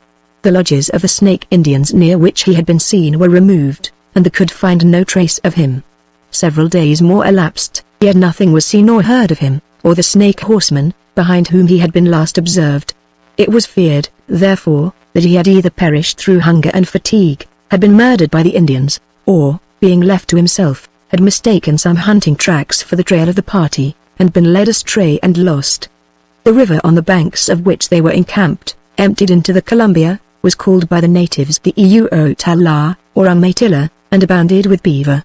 In the course of their sojourn in the valley which it watered, they twice shifted their camp, proceeding about 30 miles down its course, which was to the west. A heavy fall of rain caused the river to overflow its banks, dislodge them from their encampment, and drowned 3 of their horses which were tethered in the low ground. Further conversation with the Indians satisfied them that they were in the neighborhood of the Columbia. The number of the white men who they said had passed down the river, agreed with that of M'Lellan, Mackenzie, and their companions, and increased the hope of Mr. Hunt that they might have passed through the wilderness with safety. These Indians had a vague story that white men were coming to trade among them, and they often spoke of 2 great men named Cush and Jacquean, who gave them tobacco, and smoked with them. Jacquean, they said, had a house somewhere upon the great river. Some of the Canadians supposed they were speaking of one Jacquean Finley, a clerk of the Northwest Company, and inferred that the house must be some trading post on one of the tributary streams of the Columbia. The Indians were overjoyed when they found this band of white men intended to return and trade with them. They promised to use all diligence in collecting quantities of beaver skins, and no doubt proceeded to make deadly war upon that sagacious, but ill-fated animal, who, in general, lived in peaceful insignificance among his Indian neighbors, before the intrusion of the white trader. On the 20th of January, Mr. Hunt took leave of these friendly Indians, and of the river on which they encamped, and continued westward. At length, on the following day, the wayworn travelers lifted up their eyes and beheld before them the long-sought waters of the Columbia. The sight was hailed with as much transport as if they had already reached the end of their pilgrimage, nor can we wonder at their joy. 240 miles had they marched, through wintry wastes and rugged mountains, since leaving Snake River, and 6 months of perilous wayfaring had they experienced since their departure from the Arikara village on the Missouri. Their whole route by land and water from that point had been, according to their computation, 1,751 miles, in the course of which they had endured all kinds of hardships. In fact, the necessity of avoiding the dangerous country of the Blackfeet had obliged them to make a bend to the south and traverse a great additional extent of unknown wilderness. The place where they struck the Columbia was some distance below the junction of its 2 great branches, Lewis and Clark rivers, and not far from the influx of the Walla Walla. It was a beautiful stream, 3/4 of a mile wide, totally free from trees, bordered in some places with steep rocks, in others with pebbled shores. On the banks of the Columbia they found a miserable horde of Indians, called Akai-Chais, with no clothing but a scanty mantle of the skins of animals, and sometimes a pair of sleeves of wolf's skin. Their lodges were shaped like a tent, and very light and warm, being covered with mats and rushes, besides which they had excavations in the ground, lined with mats, and occupied by the women, who were even more slightly clad than the men. These people subsisted chiefly by fishing, having canoes of a rude construction, being merely the trunks of pine trees split and hollowed out by fire. Their lodges were well stored with dried salmon, and they had great quantities of fresh salmon trout of an excellent flavor, taken at the mouth of the Umatilla, of which the travelers obtained a most acceptable supply. Finding that the road was on the north side of the river, Mr. Hunt crossed, and continued 5 or 6 days traveling rather slowly down along its banks, being much delayed by the straying of the horses, and the attempts made by the Indians to steal them. They frequently passed lodges, where they obtained fish and dogs. At one place the natives had just returned from hunting, and had brought back a large quantity of elk and deer meat, but asked so high a price for it as to be beyond the funds of the travelers, so they had to content themselves with dog's flesh. They had by this time, however, come to consider it very choice food, superior to horse flesh, and the minutes of the expedition speak rather exultingly now and then, of their having made a famous repast, where this viand happened to be unusually plenty. They again learned tidings of some of the scattered members of the expedition, supposed to be Mackenzie, Mlellan, and their men, who had preceded them down the river, and had overturned one of their canoes, by which they lost many articles. All these floating pieces of intelligence of their fellow adventurers, who had separated from them in the heart of the wilderness, they received with eager interest. The weather continued to be temperate, marking the superior softness of the climate on this side of the mountains. For a great part of the time, the days were delightfully mild and clear, like the serene days of October on the Atlantic borders. The country in general, in the neighborhood of the river, was a continual plain, low near the water, but rising gradually, destitute of trees, and almost without shrubs or plants of any kind, excepting a few willow bushes. After traveling about 60 miles, they came to where the country became very hilly and the river made its way between rocky banks and down numerous rapids. The Indians in this vicinity were better clad and altogether in more prosperous condition than those above, and, as Mr. Hunt thought, showed their consciousness of ease by something like sauciness of manner. Thus prosperity is apparent to produce arrogance in savage as well as in civilized life. In both conditions, man is an animal that will not bear pampering. From these people Mr. Hunt for the first time received vague but deeply interesting intelligence of that part of the enterprise which had proceeded by sea to the mouth of the Columbia. The Indians spoke of a number of white men who had built a large house at the mouth of the great river, and surrounded it with palisades.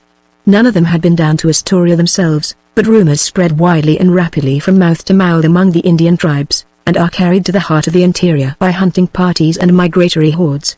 The establishment of a trading emporium at such a point, also, was calculated to cause a sensation to the most remote parts of the vast wilderness beyond the mountains.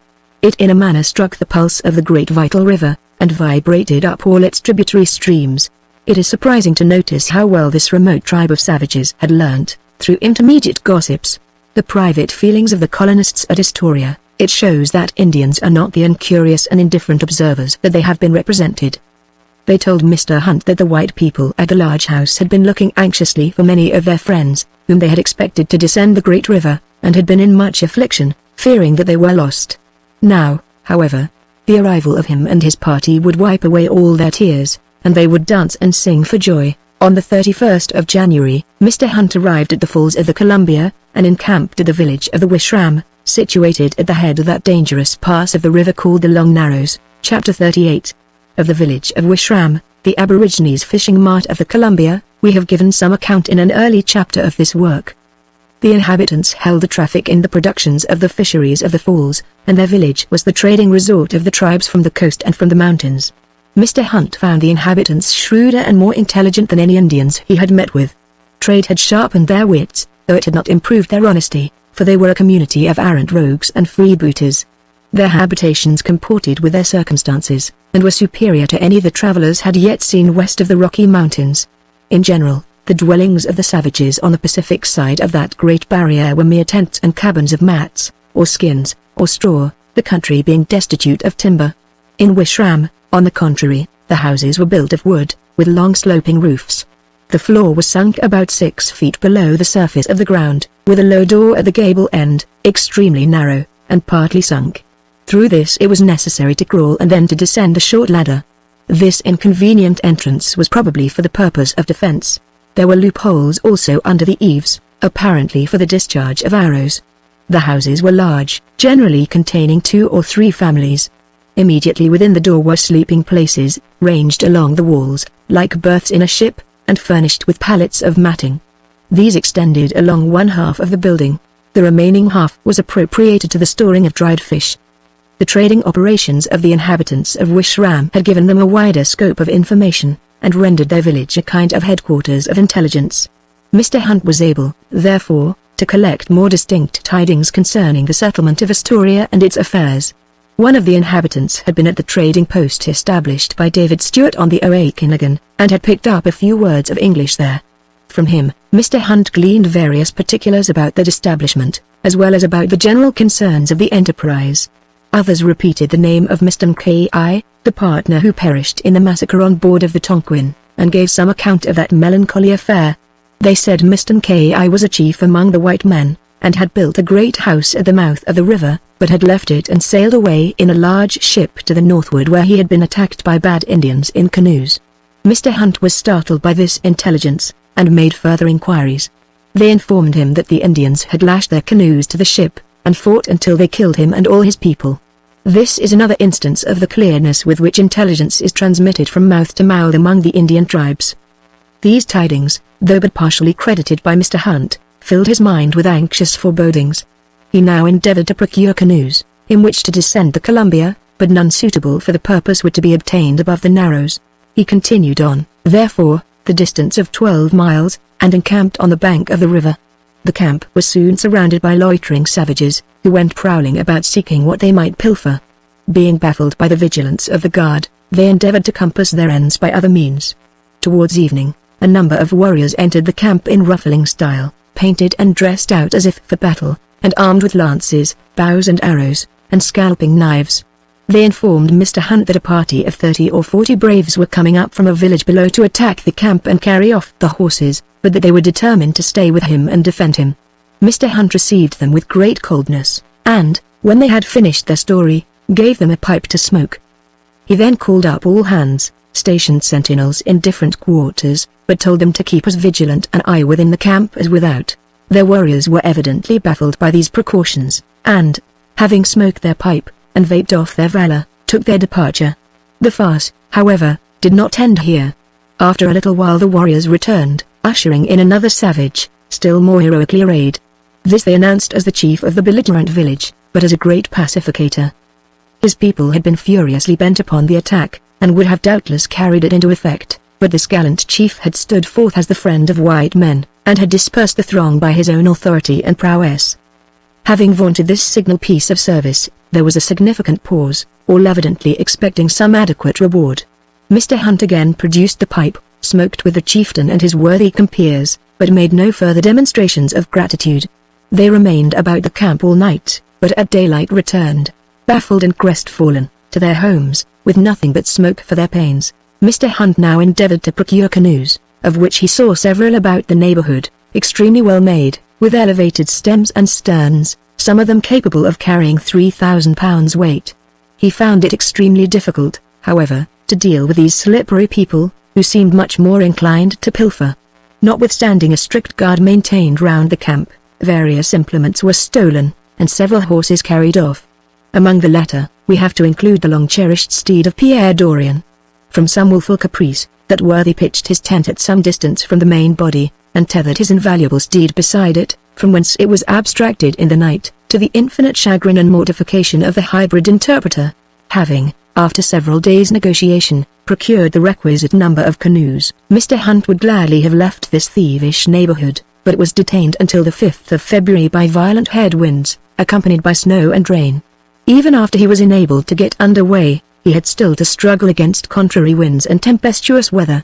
The current of the river, however, was in his favor. Having made a portage at the Grand Rapid, the canoes met with no further obstruction, and, on the afternoon of the 15th of February, swept round an intervening cape, and came in sight of the infant settlement of Astoria.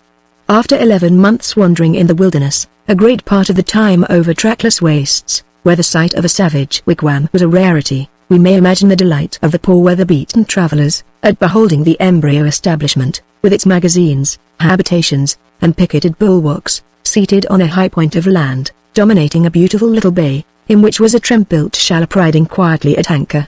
A shout of joy burst from each canoe at the long-wished-for sight.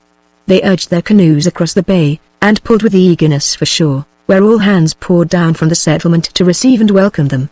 Among the first to greet them on their landing, were some of their old comrades and fellow-sufferers, who, under the conduct of Reed, Mellon, and Mackenzie, had parted from them at the Cauldron Linn.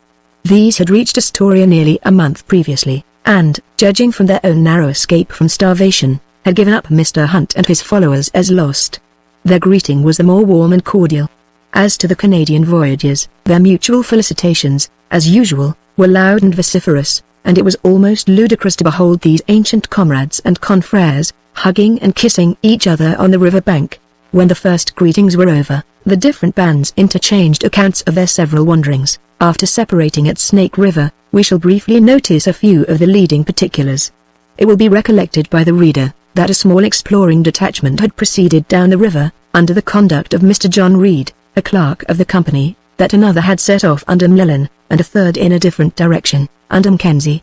After wandering for several days without meeting with Indians, or obtaining any supplies, they came together fortuitously among the Snake River Mountains, some distance below the disastrous pass or strait which had received the appellation of the Devil's Scuttle Hole. When thus united, their party consisted of Mackenzie, Mlellan, Reed, and 8 men, chiefly Canadians.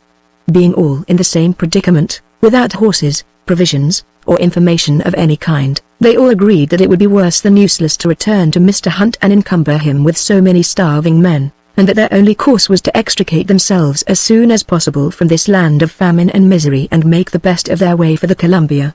They accordingly continued to follow the downward course of Snake River, clambering rocks and mountains, and defying all the difficulties and dangers of that rugged defile, which subsequently, when the snows had fallen, was found impassable by Messrs. Hunt and Crooks. Though constantly near to the borders of the river, and for a great part of the time within sight of its current, one of their greatest sufferings was thirst. The river had worn its way in a deep channel through rocky mountains, destitute of brooks or springs.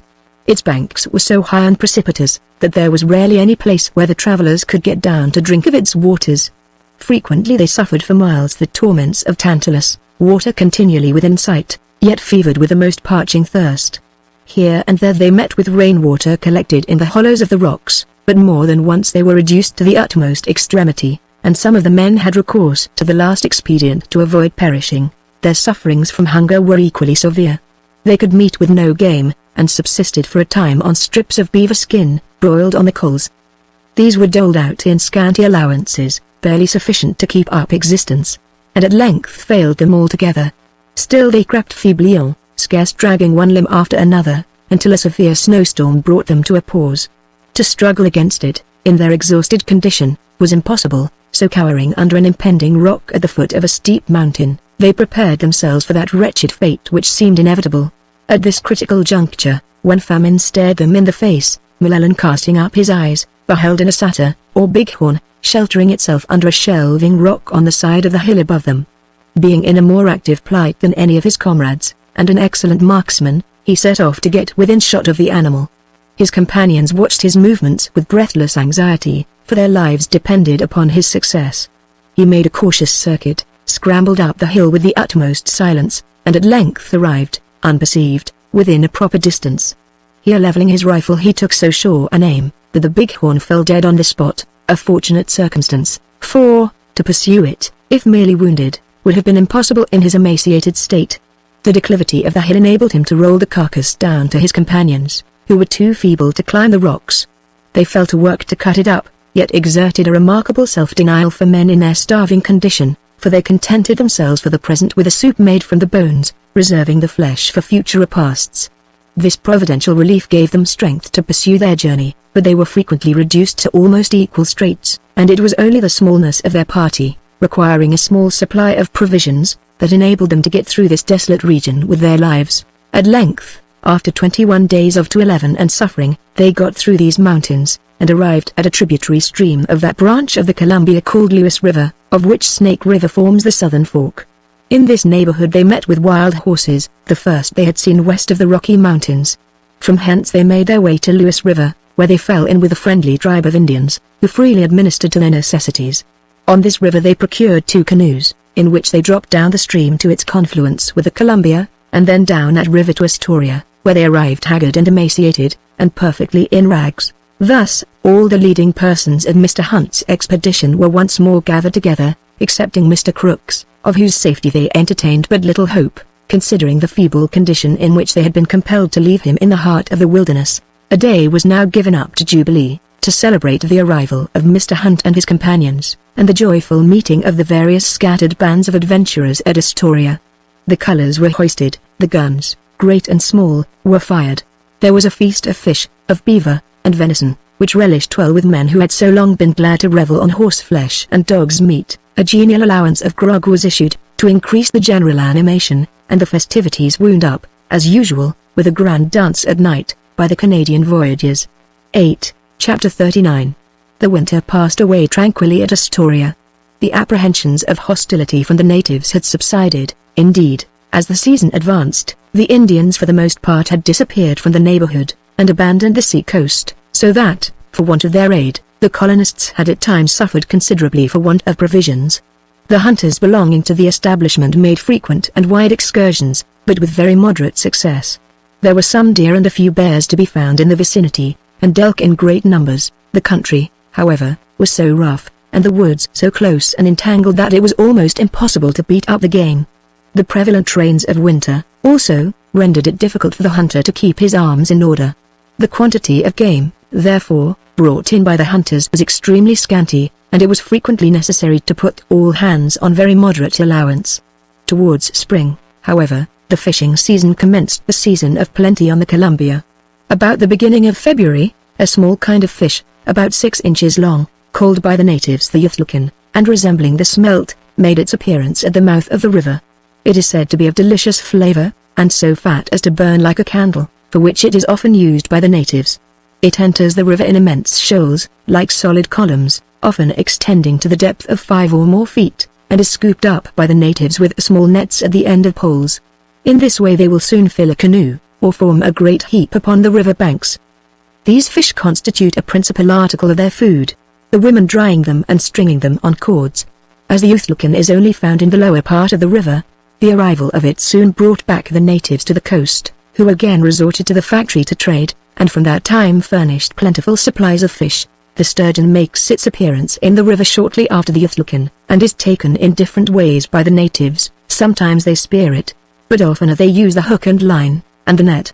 Occasionally, they sink a cord in the river by a heavy weight, with a buoy at the upper end, to keep floating.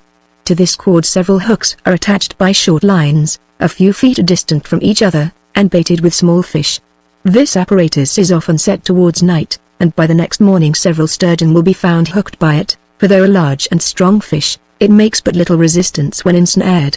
The salmon, which are the prime fish of the Columbia, and as important to the piscatory tribes as are the buffaloes to the hunters of the prairies, do not enter the river until towards the latter part of May, from which time, until the middle of August, they abound and are taken in vast quantities, either with the spear or seine, and mostly in shallow water. An inferior species succeeds, and continues from August to December. It is remarkable for having a double row of teeth, half an inch long and extremely sharp, from whence it has received the name of the dog-toothed salmon. It is generally killed with the spear in small rivulets, and smoked for winter provision. We have noticed in a former chapter the mode in which the salmon are taken and cured at the falls of the Columbia, and put tip in parcels for exportation. From these different fisheries of the river tribes, the establishment at Astoria had to derive much of its precarious supplies of provisions. A year's residence at the mouth of the Columbia, and various expeditions in the interior, had now given the Astorians some idea of the country. The whole coast is described as remarkably rugged and mountainous, with dense forests of hemlock, spruce, white and red cedar, cottonwood, white oak, white and swamp ash, willow, and a few walnut. There is likewise an undergrowth of aromatic shrubs, creepers, and clambering vines, that render the forests almost impenetrable, together with berries of various kinds, such as gooseberries, strawberries, raspberries, both red and yellow, very large and finely flavored whortleberries, cranberries, serviceberries, blackberries, currants, sloes, and wild and choke cherries. Among the flowering vines is one deserving of particular notice. Each flower is composed of 6 leaves or petals, about 3 inches in length, of a beautiful crimson, the inside spotted with white. Its leaves, of a fine green, are oval, and disposed by threes. This plant climbs upon the trees without attaching itself to them. When it has reached the topmost branches, it descends perpendicularly, and as it continues to grow, extends from tree to tree, until its various stalks interlace the grove like the rigging of a ship. The stems or trunks of this vine are tougher and more flexible than willow, and are from 50 to 100 fathoms in length. From the fibers, the Indians manufacture baskets of such close texture as to hold water. The principal quadrupeds that had been seen by the colonists in their various expeditions were the stag, fallow deer, hart, black and grizzly bear, antelope, a satyr or bighorn, beaver, sea and river otter, muskrat, fox, wolf, and panther, the latter extremely rare. The only domestic animals among the natives were horses and dogs. The country abounded with aquatic and land birds, such as swans, wild geese, brant, ducks of almost every description, pelicans, herons, gulls, snipes, curlews, eagles, vultures, crows, ravens, magpies, woodpeckers, pigeons, partridges, pheasants, grouse, and a great variety of singing birds. There were few reptiles. The only dangerous kinds were the rattlesnake, and one striped with black, yellow, and white, about 4 feet long. Among the lizard kind was one about 9 or 10 inches in length, exclusive of the tall, and 3 inches in circumference. The tail was round, and of the same length as the body. The head was triangular, covered with small square scales. The upper part of the body was likewise covered with small scales, green, yellow, black, and blue. Each foot had 5 toes, furnished with strong nails, probably to aid it in burrowing, as it usually lived underground on the plains. A remarkable fact, characteristic of the country west of the Rocky Mountains, is the mildness and equability of the climate. The Great Mountain Barrier seems to divide the continent into different climates, even in the same degrees of latitude. The rigorous winters and sultry summers, and all the capricious inequalities of temperature prevalent on the Atlantic side of the mountains, are but little felt on their western declivities.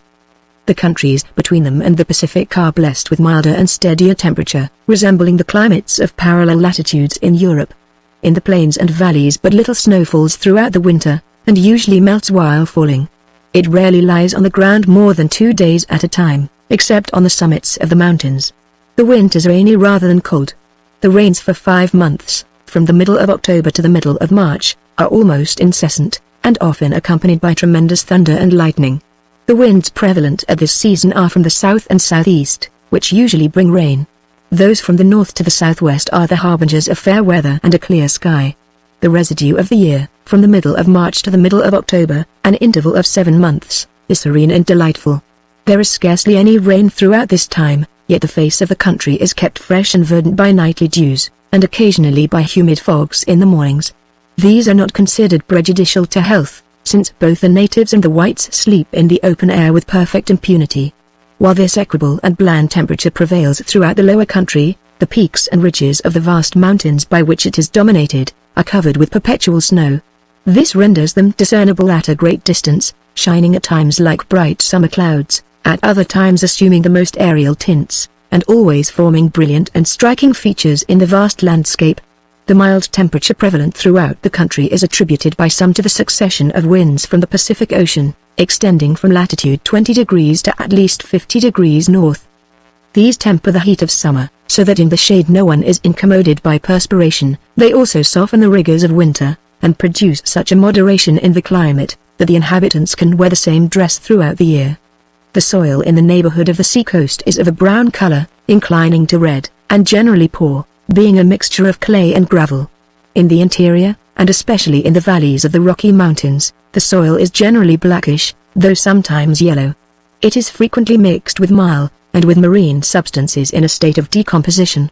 This kind of soil extends to a considerable depth, as may be perceived in the deep cuts made by ravines, and by the beds of rivers. The vegetation in these valleys is much more abundant than near the coast. In fact, it is these fertile intervals, locked up between rocky sierras, or scooped out from barren wastes, that population must extend itself, as it were, in veins and ramifications, if ever the regions beyond the mountains should become civilized. Chapter 40. A brief mention has already been made of the tribes or hordes existing about the lower part of the Columbia at the time of the settlement. A few more particulars concerning them may be acceptable. The 4 tribes nearest to Astoria, and with whom the traders had most intercourse, were, as has heretofore been observed, the Chinooks, the Clatsops, the Wahiacoms, and the Cathlamites. The Chinooks reside chiefly along the banks of a river of the same name, running parallel to the sea coast, through a low country studded with stagnant pools, and emptying itself into Baker's Bay, a few miles from Cape Disappointment. This was the tribe over which Concomly, the one-eyed chieftain, held sway. It boasted 214 fighting men. Their chief subsistence was on fish, with an occasional regale of the flesh of elk and deer, and of wild fowl from the neighboring ponds. The Clatsops resided on both sides of Point Adams. They were the mere relics of a tribe which had been nearly swept off by the smallpox, and did not number more than 180 fighting men. The Wahiacoms, or Wahiacoms, inhabited the north side of the Columbia, and numbered 66 warriors. They and the Chinooks were originally the same, but a dispute arising about 2 generations previous to the time of the settlement, between the ruling chief and his brother Wahiacom, the latter seceded, and with his adherents formed the present horde which continues to go by his name. In this way new tribes or clans are formed, and lurking causes of hostility engendered. The Cathlamites lived opposite to the lower village of the Wahiacoms, and numbered 94 warriors. These 4 tribes, or rather clans, have every appearance of springing from the same origin, resembling each other in person, dress, language, and manners. They are rather a diminutive race, generally below 5 feet 5 inches, with crooked legs and thick ankles, a deformity caused by their passing so much of their time sitting or squatting upon the calves of their legs and their heels, in the bottom of their canoes, a favorite position, which they retain, even when on shore. The women increase the deformity by wearing tight bandages round the ankles, which prevent the circulation of the blood, and cause a swelling of the muscles of the leg. Neither sex can boast of personal beauty. Their faces are round, with small but animated eyes. Their noses are broad and flat at top, and fleshy at the end, with large nostrils. They have wide mouths, thick lips, and short, irregular and dirty teeth. Indeed, good teeth are seldom to be seen among the tribes west of the Rocky Mountains, who live simply on fish. In the early stages of their intercourse with white men, these savages were but scantily clad. In summer-time the men went entirely naked. In the winter and in bad weather the men wore a small robe, reaching to the middle of the thigh, made of the skins of animals, or of the wool of the mountain sheep. Occasionally, they wore a kind of mantle of matting, to keep off the rain, but, having thus protected the back and shoulders, they left the rest of the body naked. The women wore similar robes, though shorter, not reaching below the waist, besides which, they had a kind of petticoat, or fringe, reaching from the waist to the knee, formed of the fibers of cedar bark, broken into strands, or a tissue of silk grass twisted and knotted at the ends. This was the usual dress of the women in summer. Should the weather be inclement, they added a vest of skins, similar to the robe. The men carefully eradicated every vestige of a beard, considering it a great deformity. They looked with disgust at the whiskers and well-furnished chins of the white men, and in derision called them long beards. Both sexes, on the other hand, cherished the hair of the head, which with them is generally black and rather coarse. They allowed it to grow to a great length and were very proud and careful of it, sometimes wearing it plaited, sometimes wound round the head in fanciful dresses. No greater affront could be offered to them than to cut off their treasured locks. They had conical hats with narrow rims, neatly woven of bare grass or of the fibers of cedar bark, interwoven with designs of various shapes and colors, sometimes merely squares and triangles, at other times rude representations of canoes, with men fishing and harpooning. These hats were nearly waterproof, and extremely durable. The favorite ornaments of the men were collars of bear's claws, the proud trophies of hunting exploits, while the women and children wore similar decorations of elk's tusks. An intercourse with the white traders, however, soon effected a change in the toilets of both sexes. They became fond of arraying themselves in any article of civilized dress which they could procure, and often made a most grotesque appearance. They adapted many articles of finery, also, to their own previous tastes. Both sexes were fond of adorning themselves with bracelets of iron, brass, or copper. They were delighted, also, with blue and white beads, particularly the former, and wore broad tight bands of them round the waist and ankles, large rolls of them round the neck, and pendants of them in the ears. The men, especially, who in savage life carry a passion for personal decoration further than the females, did not think their gala equipments complete unless they had a jewel of hiaqua, or wampum, dangling at the nose. Thus arrayed, their hair besmeared with fish oil, and their bodies bedaubed with red clay, they considered themselves irresistible. When on warlike expeditions, they painted their faces and bodies in the most hideous and grotesque manner, according to the universal practice of American savages. Their arms were bows and arrows, spears, and war clubs. Some wore a corselet of pieces of hardwood laced together with bare grass, so as to form a light coat of mail, pliant to the body, and a kind of casque of cedar bark, leather, and bare grass, sufficient to protect the head from an arrow or war club. A more complete article of defensive armor was a buff jerkin or shirt of great thickness, made of doublings of elk skin, and reaching to the feet, holes being left for the head and arms. This was perfectly arrow-proof, add to which, it was often endowed with charmed virtues, by the spells and mystic ceremonials of the medicine man, or conjurer. Of the peculiar custom, prevalent among these people, of flattening the head, we have already spoken. It is one of those instances of human caprice, like the crippling of the feet of females in China, which are quite incomprehensible. This custom prevails principally among the tribes on the sea-coast, and about the lower parts of the rivers. How far it extends along the coast we are not able to ascertain. Some of the tribes, both north and south of the Columbia, practice it, but they all speak the Chinook language, and probably originated from the same stock. As far as we can learn, the remoter tribes, which speak an entirely different language, do not flatten the head.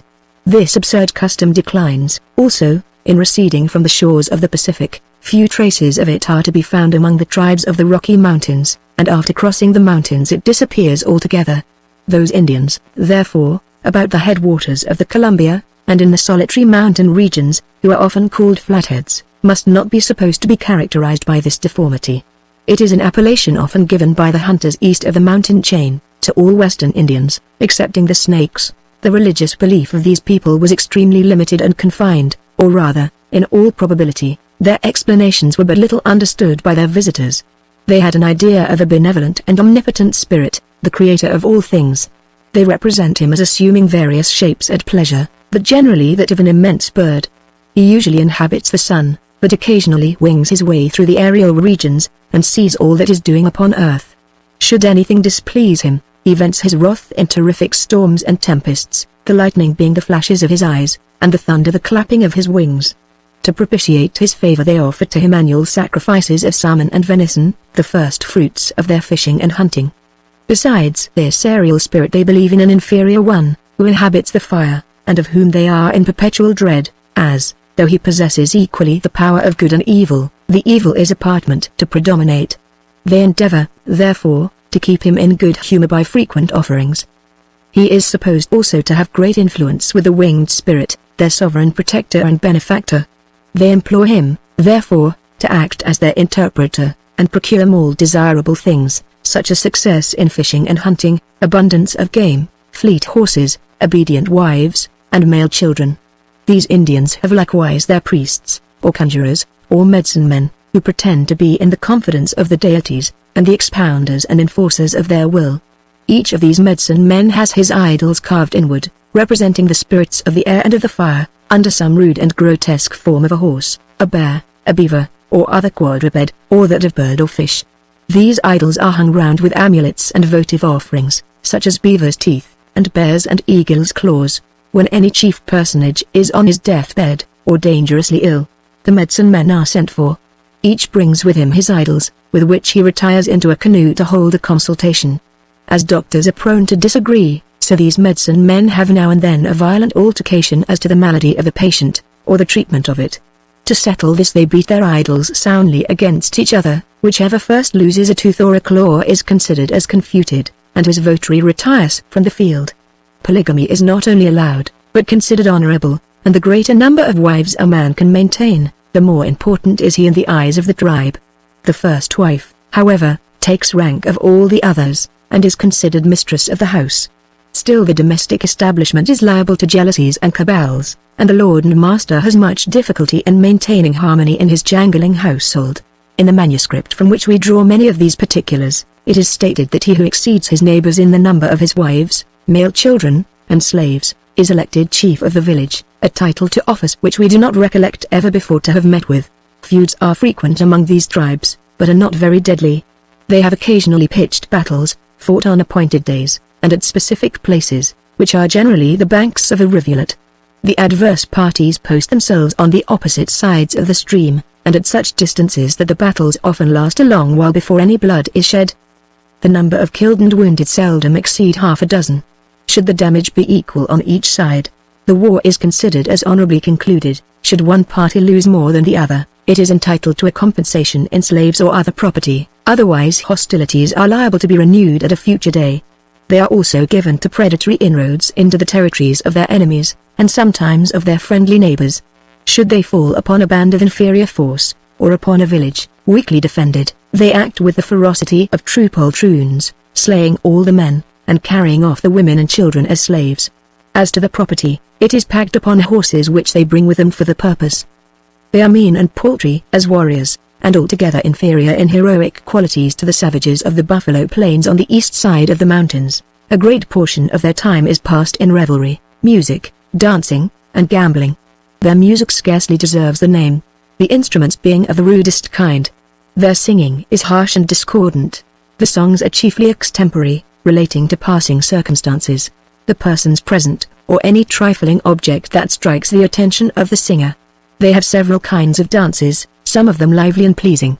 The women are rarely permitted to dance with the men, but form groups apart, dancing to the same instrument and song. They have a great passion for play, and a variety of games. To such a pitch of excitement are they sometimes roused, that they gamble away everything they possess, even to their wives and children. They are notorious thieves, also, and proud of their dexterity. He who is frequently successful, gains much applause and popularity, but the clumsy thief, who is detected in some bungling attempt, is scoffed at and despised, and sometimes severely punished. Such are a few leading characteristics of the natives in the neighborhood of Astoria. They appear to us inferior in many respects to the tribes east of the mountains, the bold rovers of the prairies, and to partake much of Esquimaux's character, elevated in some degree by a more genial climate and more varied living style. The habits of traffic engendered at the cataracts of the Columbia have had their influence along the coast. The Chinooks and other Indians at the mouth of the river soon proved themselves keen traders, and in their early dealings with the Astorians never hesitated to ask 3 times what they considered the real value of an article. They were inquisitive, also, in the extreme, and impertinently intrusive, and were prone to indulge in scoffing and ridicule at the expense of the strangers. In one thing, however, they showed superior judgment and self-command to most of their race. This was, in their abstinence from ardent spirits, and the abhorrence and disgust with which they regarded a drunkard. On one occasion a son of Kamkamali had been induced to drink freely at the factory, and went home in a state of intoxication, playing all kinds of mad pranks, until he sank into a stupor, in which he remained for 2 days. The old chieftain repaired to his friend, Mdul, with indignation flaming in his countenance, and bitterly reproached him for having permitted his son to degrade himself into a beast, and to render himself an object of scorn and laughter to his slave. Chapter 41. As the spring opened, the little settlement of Astoria was in agitation, and prepared to send forth various expeditions. Several important things were to be done. It was necessary to send a supply of goods to the trading post of Mr. David Stewart, established in the preceding autumn on the Oakenagon. The cache, or secret deposit, made by Mr. Hunt at the Cauldron Linn, was likewise to be visited, and the merchandise and other effects left there, to be brought to Astoria. A third object of moment was to send dispatches overland to Mr. Astor at New York, informing him of the state of affairs at the settlement, and the fortunes of the several expeditions. The task of carrying supplies to Oakenagon was assigned to Mr. Robert Stewart, a spirited and enterprising young man, nephew to the one who had established the post. The cache was to be sought out by 2 of the clerks, named Russell Farnham and Donald McGiz, conducted by a guide, and accompanied by 8 men, to assist in bringing home the goods. As to the dispatches, they were confided to Mr. John Reed, the clerk, the same who had conducted one of the exploring detachments of Snake River. He was now to trace back his way across the mountains by the same route by which he had come, with no other companions or escort than Ben Jones, the Kentucky hunter, and 2 Canadians. As it was still hoped that Mr. Crooks might be in existence, and that Mr. Reed and his party might meet with him in the course of their route, they were charged with a small supply of goods and provisions, to aid that gentleman on his way to Astoria. When the expedition of Reed was made known, Mr. Llewellyn announced his determination to accompany it. He had long been dissatisfied with the smallness of his interest in the co-partnership, and had requested an additional number of shares. His request not being complied with, he resolved to abandon the company. Llewellyn was a man of a singularly self-willed and decided character, with whom persuasion was useless. He was permitted, therefore, to take his own course without opposition. As to Reed, he set about preparing for his hazardous journey with the zeal of a true Irishman. He had a tin case made, in which the letters and papers addressed to Mr. Astor were carefully soldered up. This case he intended to strap upon his shoulders, so as to bear it about with him, sleeping and waking, in all changes and chances, by land or by water, and never to part with it but with his life. As the route of these several parties would be the same for nearly 400 miles up the Columbia, and within that distance would lie through the piratical pass of the rapids, and among the freebooting tribes of the river, it was thought advisable to start about the same time, and to keep together.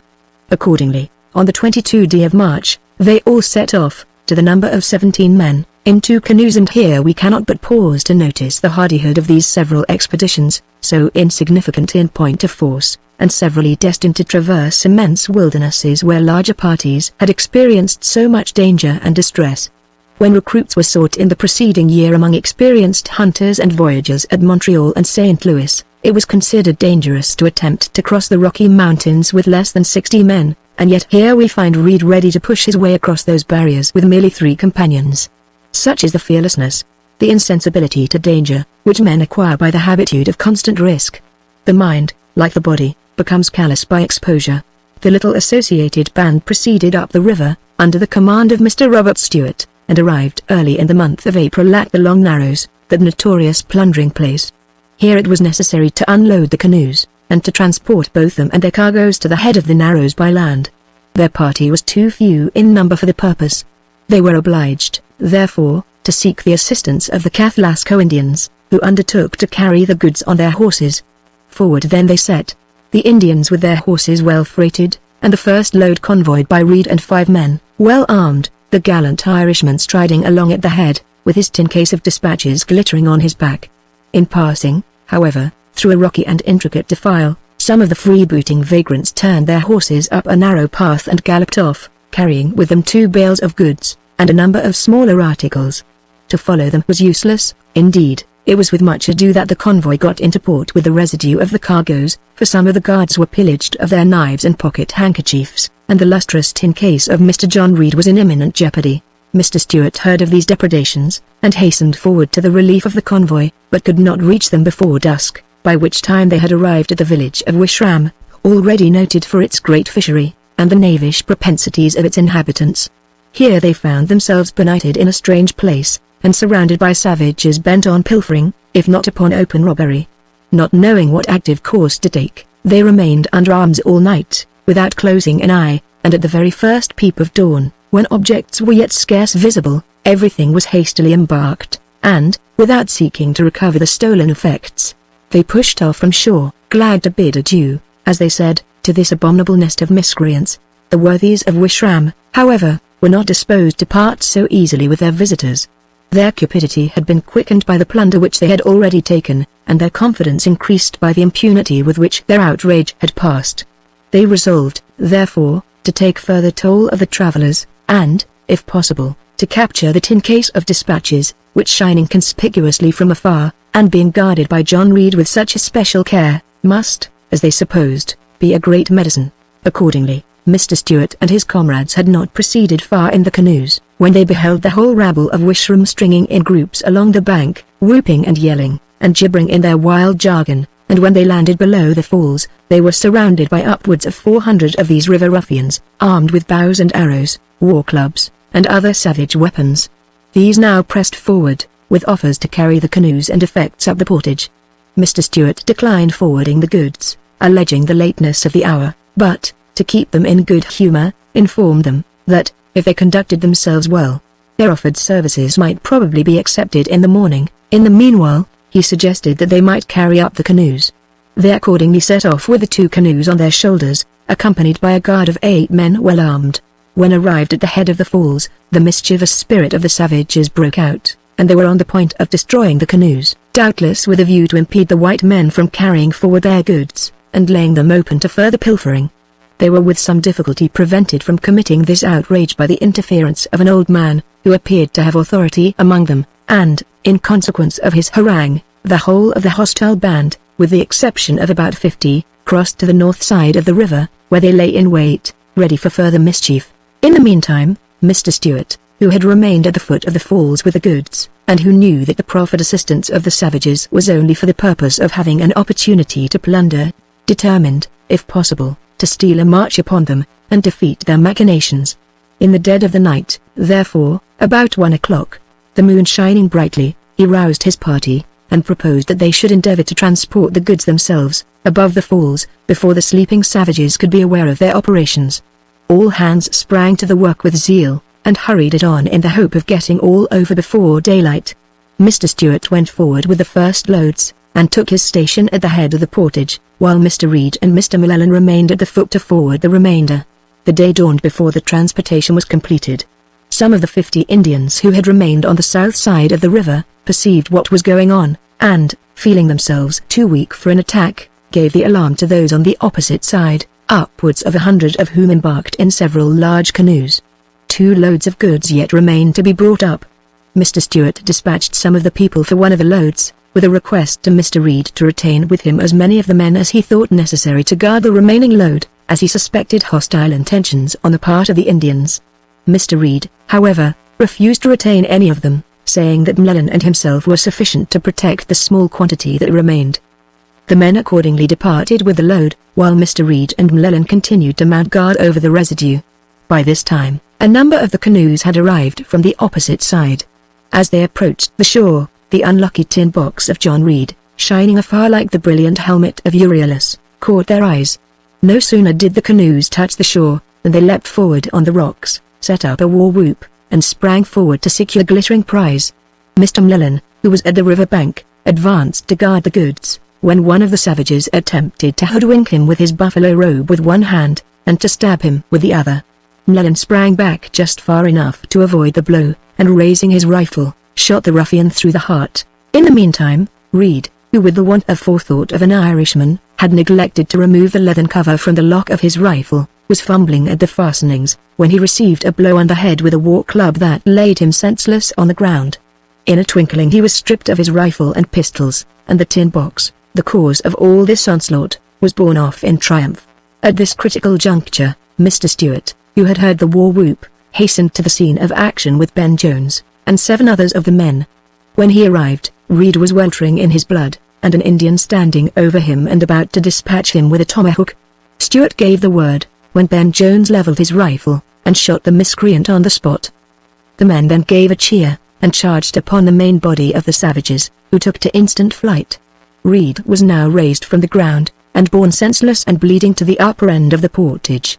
Preparations were made to launch the canoes and embark in all haste, when it was found that they were too leaky to be put in the water, and that the oars had been left at the foot of the falls. A scene of confusion now ensued. The Indians were whooping and yelling, and running about like fiends. A panic seized upon the men, at being thus suddenly checked. The hearts of some of the Canadians died within them, and 2 young men actually fainted away.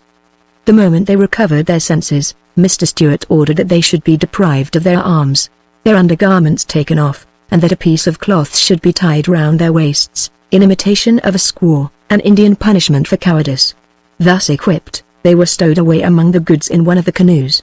This ludicrous affair excited the mirth of the bolder spirits, even in the midst of their perils, and roused the pride of the wavering. The Indians having crossed back again to the north side, order was restored. Some of the hands were sent back for the oars, others set to work to caulk and launch the canoes, and in a little while all were embarked and were continuing their voyage along the southern shore. No sooner had they departed, than the Indians returned to the scene of action, bore off their 2 comrades who had been shot, one of whom was still living, and returned to their village. Here they killed 2 horses, and drank the hot blood to give fierceness to their courage. They painted and arrayed themselves hideously for battle, performed the dead dance round the slain, and raised the war song of vengeance. Then mounting their horses to the number of 450 men, and brandishing their weapons, they set off along the northern bank of the river, to get ahead of the canoes, lie in wait for them, and take a terrible revenge on the white men. They succeeded in getting some distance above the canoes without being discovered, and were crossing the river to post themselves on the side along which the white men were coasting, when they were fortunately descried. Mr. Stewart and his companions were immediately on the alert. As they drew near to the place where the savages had crossed, they observed them posted among steep and overhanging rocks, close along which the canoes would have to pass. Finding that the enemy had the advantage of the ground, the whites stopped short when within 500 yards of them, and discharged and reloaded their pieces. They then made a fire, and dressed the wounds of Mr. Reed, who had received 5 severe gashes in the head. This being done, they lashed the canoes together, fastened them to a rock at a small distance from the shore, and there awaited the menaced attack. They had not been long posted in this manner, when they saw a canoe approaching. It contained the war chief of the tribe, and 3 of his principal warriors. He drew near, and made a long harangue, in which he informed them that they had killed one and wounded another of his nation, that the relations of the slain cried out for vengeance, and he had been compelled to lead them to fight. Still he wished to spare unnecessary bloodshed. He proposed, therefore, that Mr. Reed, who, he observed, was little better than a dead man, might be given up to be sacrificed to the manes of the deceased warrior. This would appease the fury of his friends, the hatchet would then be buried, and all henceforward would be friends.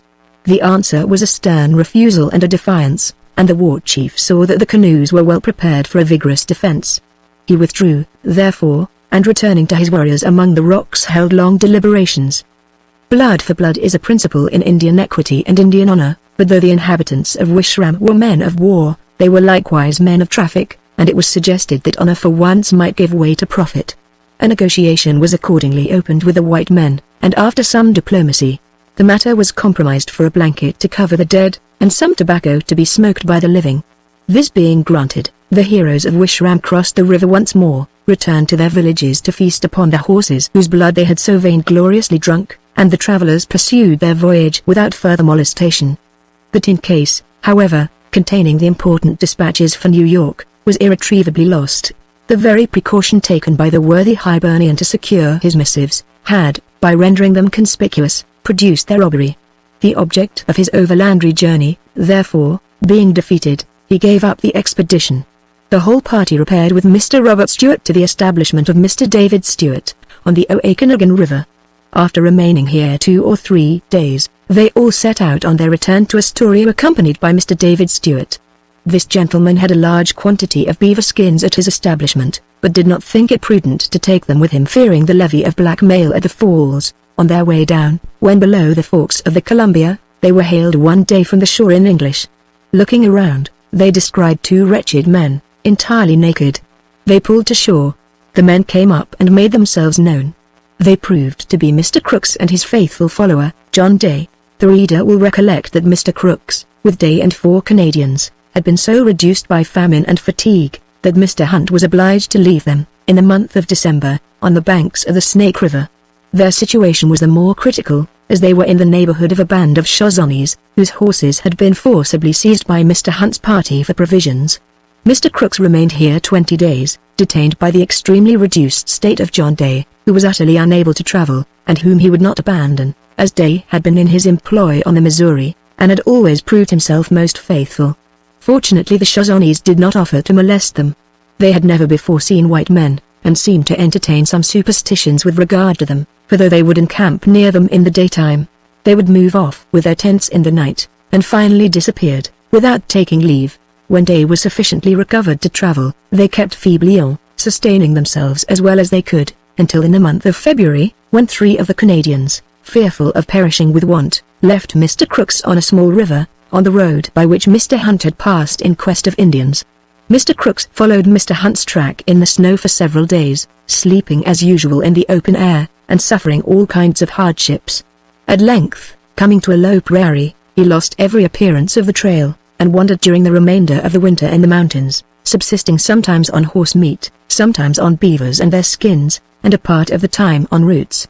About the last of March, the other Canadian gave out and was left with a lodge of Shoshones, where Mr. Crooks and John Day still kept on, and finding the snow sufficiently diminished, undertook, from Indian information, to cross the last mountain ridge. They happily succeeded, and afterwards fell in with the Walla Wallas, a tribe of Indians inhabiting the banks of a river of the same name, and reputed as being frank, hospitable, and sincere. They proved worthy of the character, for they received the poor wanderers kindly, killed a horse for them to eat, and directed them on their way to the Columbia. They struck the river about the middle of April, and advanced down it 100 miles, until they came within about 20 miles of the falls. Here they met with some of the chivalry of that noted pass, who received them in a friendly way, and set food before them, but, while they were satisfying their hunger, perfidiously seized their rifles. They then stripped them naked, and drove them off, refusing the entreaties of Mr. Crooks for a flint and steel of which they had robbed him, and threatening his life if he did not instantly depart. In this forlorn plight, still worse off than before, they renewed their wanderings.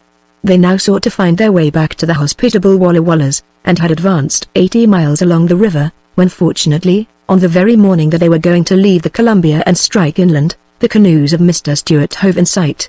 It is needless to describe the joy of these poor men at once more finding themselves among countrymen and friends, or of the honest and hearty welcome with which they were received by their fellow adventurers. The whole party now continued down the river, passed all the dangerous places without interruption, and arrived safely at Astoria on the 11th of May, chapter 42. Having traced the fortunes of the 2 expeditions by sea and land to the mouth of the Columbia, and presented a view of affairs at Astoria, we will return for a moment to the master spirit of the enterprise, who regulated the springs of Astoria, at his residence in New York. It will be remembered that a part of the plan of Mr. Astor was to furnish the Russian fur establishment on the northwest coast with regular supplies, so as to render it independent of those casual vessels which cut up the trade and supplied the natives with arms. This plan had been countenanced by our own government, and likewise by Count Palin, the Russian minister at Washington. as its views, however, were important and extensive, and might eventually affect a wide course of commerce. Mr. Astor was desirous of establishing a complete arrangement on the subject with the Russian-American Fur Company, under the sanction of the Russian government. For this purpose, in March 1811, he dispatched a confidential agent to St. Petersburg, full empowered to enter into the requisite negotiations. A passage was given to this gentleman by the government of the United States in the John Adams, an armed vessel, bound for Europe. The next step of Mr. Astor was to dispatch the annual ship contemplated on his general plan. He had as yet heard nothing of the success of the previous expeditions, and had to proceed upon the presumption that everything had been effected according to his instructions. He accordingly fitted out a fine ship of 490 tons, called the Beaver, and freighted her with a valuable cargo destined for the factory at the mouth of the Columbia, the trade along the coast, and the supply of the Russian establishment. In this ship embarked a reinforcement, consisting of a partner, 5 clerks, 15 American laborers, and 6 Canadian voyagers. In choosing his agents for his first expedition, Mr. Astor had been obliged to have recourse to British subjects experienced in the Canadian fur trade. Henceforth it was his intention, as much as possible, to select Americans, so as to secure an ascendancy of American influence in the management of the company, and to make it decidedly national. Accordingly, Mr. John Clark, the partner who took the lead in the present expedition, was a native of the United States, though he had passed much of his life in the Northwest, having been employed in the trade since the age of 16. Most of the clerks were young gentlemen of good connections in the American cities, some of whom embarked in the hope of gain, others through the mere spirit of adventure incident to youth. The instructions given by Mr. Astor to Captain Soule, the commander of the Beaver, were, in some respects, hypothetical, in consequence of the uncertainty resting upon the previous steps of the enterprise. He was to touch at the Sandwich Islands, inquire about the fortunes of the Tonquin, and whether an establishment had been formed at the mouth of the Columbia. If so, he was to take as many Sandwich Islanders as his ship could accommodate, and proceed thither. On arriving at the river, he was to observe great caution, for even if an establishment should have been formed, it might have fallen into hostile hands. He was, therefore, to put in as if by casualty or distress, to give himself out as a coasting trader, and to say nothing about his ship being owned by Mr. Astor, until he had ascertained that everything was right.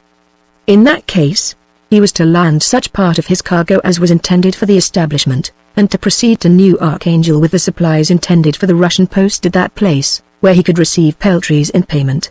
With these he was to return to Astoria, take in the furs collected there, and, having completed his cargo by trading along the coast, was to proceed to Canton. The captain received the same injunctions that had been given to Captain Thorne of the Tonquin, of great caution and circumspection in his intercourse with the natives, and that he should not permit more than 1 or 2 to be on board at a time. The Beaver sailed from New York on the 10th of October, 1811, and reached the Sandwich Islands without any occurrence of moment. Here a rumor was heard of the disastrous fate of the Tonquin. Deep solicitude was felt by everyone on board for the fate of both expeditions, by sea and land. Doubts were entertained whether any establishment had been formed at the mouth of the Columbia, or whether any of the company would be found there. After much deliberation, the captain took 12 Sandwich Islanders on board, for the service of the factory, should there be one in existence, and proceeded on his voyage. On the 6th of May, he arrived off the mouth of the Columbia and running as near as possible, fired 2 signal guns. No answer was returned, nor was there any signal to be descried. Nigh coming on, the ship stood out to sea, and every heart drooped as the land faded away. On the following morning they again ran in within 4 miles of shore, and fired other signal guns, but still without reply. A boat was then dispatched, to sound the channel, and attempt an entrance, but returned without success, there being a tremendous swell, and breakers. Signal guns were fired again in the evening, but equally in vain, and once more the ship stood off to sea for the night. The captain now gave up all hope of finding any establishment at the place, and indulged in the most gloomy apprehensions. He feared his predecessor had been massacred before they had reached their place of destination, or if they should have erected a factory, that it had been surprised and destroyed by the natives. In this moment of doubt and uncertainty, Mr. Clark announced his determination, in case of the worst, to found an establishment with the present party, and all hands bravely engaged to stand by him in the undertaking. The next morning the ship stood in for the 3rd time, and fired 3 signal guns, but with little hope of reply. To the great joy of the crew, 3 distinct guns were heard in answer. The apprehensions of all but Captain Soule were now at rest. That cautious commander recollected the instructions given him by Mr. Astor, and determined to proceed with great circumspection. He was well aware of Indian treachery and cunning. It was not impossible, he observed, that these cannon might have been fired by the savages themselves. They might have surprised the fort, massacred its inmates, and these signal guns might only be decoys to lure him across the bar, that they might have a chance of cutting him off, and seizing his vessel. At length the white flag was descried hoisted as a signal on Cap Disappointment. The passengers pointed to it in triumph, but the captain did not yet dismiss his doubts. A beacon fire blazed through the night on the same place, but the captain observed that all these signals might be treacherous. On the following morning, May 9th, the vessel came to anchor off Cape Disappointment, outside of the bar. Towards noon an Indian canoe was seen making for the ship and all hands were ordered to be on the alert. A few moments afterwards, a barge was perceived following the canoe. The hopes and fears of those on board of the ship were in tumultuous agitation. As the boat drew nigh that was to let them know the fortunes of the enterprise, and the fate of their predecessors. The captain, who was haunted with the idea of possible treachery, did not suffer his curiosity to get the better of his caution, but ordered a party of his men under arms, to receive the visitors. The canoe came first alongside, in which were Comcomly and 6 Indians, in the barge Wamdool, Mlellan, and 8 Canadians. A little conversation with these gentlemen dispelled all the captain's fears, and the Beaver, crossing the bar under their pilotage, anchored safely in Baker's Bay. Chapter 43. The arrival of the Beaver with the reinforcement and supplies, gave new life and vigor to affairs at Astoria. These were means for extending the operations of the establishment, and founding interior trading posts. 2 parties were immediately set on foot to proceed severally under the command of Messrs. Mackenzie and Clark, and establish posts above the forks of the Columbia, at points where most rivalry and opposition were apprehended from the Northwest Company. A third party, headed by Mr. David Stewart, was to repair with supplies to the post of that gentleman on the Oakenagan.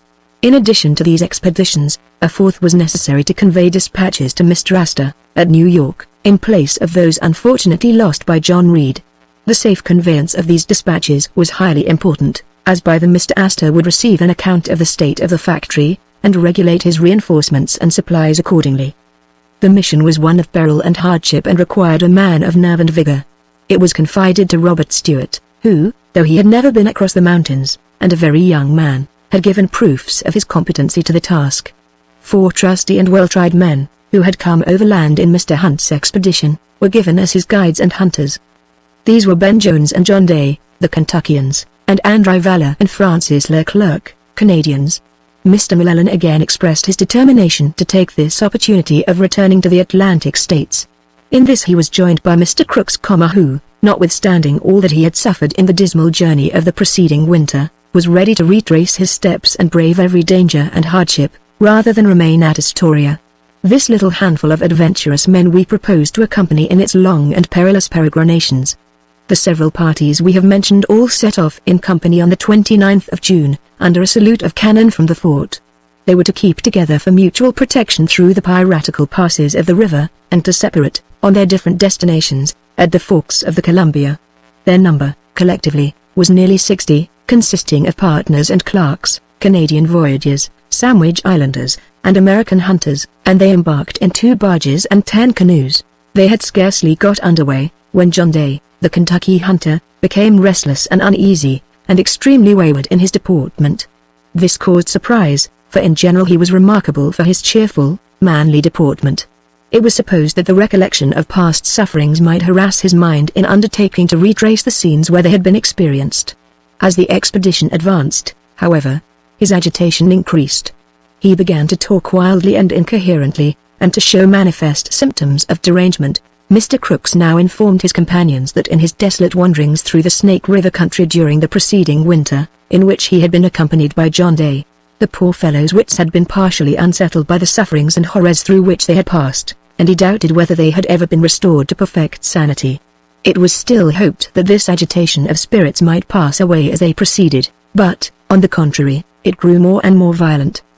His comrades endeavored to divert his mind and to draw him into rational conversation, but he only became the more exasperated, uttering wild and incoherent ravings. The sight of any of the natives put him in an absolute fury, and he would heap on them the most opprobrious epithets, recollecting, no doubt, what he had suffered from Indian robbers. On the evening of the 2nd of July he became absolutely frantic, and attempted to destroy himself. Being disarmed, he sank into quietude, and professed the greatest remorse for the crime he had meditated. He then pretended to sleep, and having thus lulled suspicion, suddenly sprang up, just before daylight, seized a pair of loaded pistols, and endeavored to blow out his brains. In his hurry he fired too high, and the balls passed over his head. He was instantly secured and placed under a guard in one of the boats. How to dispose of him was now the question, as it was impossible to keep him with the expedition. Fortunately Mr. Stewart met with some Indians accustomed to trade with Astoria. These undertook to conduct John Day back to the factory, and deliver him there in safety. It was with the utmost concern that his comrades saw the poor fellow depart, for, independent of his invaluable services as a first-rate hunter, his frank and loyal qualities had made him a universal favorite. It may be as well to add that the Indians executed their task faithfully, and landed John Day among his friends at Astoria, but his constitution was completely broken by the hardships he had undergone, and he died within a year. On the evening of the 6th of July the party arrived at the piratical pass of the river, and encamped at the foot of the first rapid. The next day, before the commencement of the portage, the greatest precautions were taken to guard against lurking treachery, or open attack. The weapons of every man were put in order, and his cartridge box replenished. Each one wore a kind of surcoat made of the skin of the elk, reaching from his neck to his knees, and answering the purpose of a shirt of mail, for it was arrow-proof, and could even resist a musket ball at the distance of 90 yards. Thus armed and equipped, they posted their forces in military style. 5 of the officers took their stations at each end of the portage, which was between 3 and 4 miles in length. A number of men mounted guard at short distances along the heights immediately overlooking the river, while the residue, thus protected from surprise, employed themselves below in dragging up the barges and canoes, and carrying up the goods along the narrow margin of the rapids. With these precautions they all passed unmolested. The only accident that happened was the upsetting of one of the canoes, by which some of the goods sunk, and others floated down the stream. The alertness and rapacity of the hordes which infest these rapids were immediately apparent. They pounced upon the floating merchandise with the keenness of regular wreckers. A bale of goods which landed upon one of the islands was immediately ripped open, one half of its contents divided among the captors, and the other half secreted in a lonely hut in a deep ravine. Mr. Robert Stewart, however, set out in a canoe with 5 men and an interpreter, ferreted out the wreckers in their retreat, and succeeded in wresting from them their booty. Similar precautions to those already mentioned, and to a still greater extent, were observed in passing the Long Narrows, and the falls, where they would be exposed to the depredations of the chivalry of Wishram, and its freebooting neighborhood. In fact, they had scarcely set their first watch one night, when an alarm of Indians was given. To arms was the cry, and every man was at his post in an instant. The alarm was explained. A war party of Shoshones had surprised a canoe of the natives just below the encampment, had murdered 4 men and 2 women, and it was apprehended they would attack the camp. The boats and canoes were immediately hauled up, a breastwork was made of them and the packages, forming 3 sides of the square, with the river in the rear, and thus the party remained fortified throughout the night. The dawn, however, dispelled the alarm. The portage was conducted in peace. The vagabond warriors of the vicinity hovered about them while at work, but were kept at a wary distance. They regarded the loads of merchandise with wistful eyes, but seeing the Long-Beard so formidable in number, and so well prepared for action, they made no attempt either by open force or sly pilfering to collect their usual toll, but maintained a peaceful demeanor, and were afterwards rewarded for their good conduct with presents of tobacco. 15 days were consumed in ascending from the foot of the first rapid to the head of the falls, a distance of about 80 miles, but full of all kinds of obstructions. Having happily accomplished these difficult portages, the party, on the 19th of July, arrived at a smoother part of the river, and pursued their way up the stream with greater speed and facility.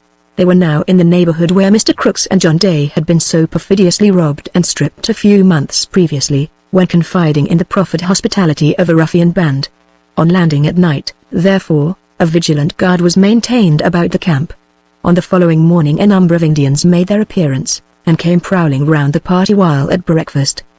To his great delight, Mr. Crooks recognized among them 2 of the miscreants by whom he had been robbed.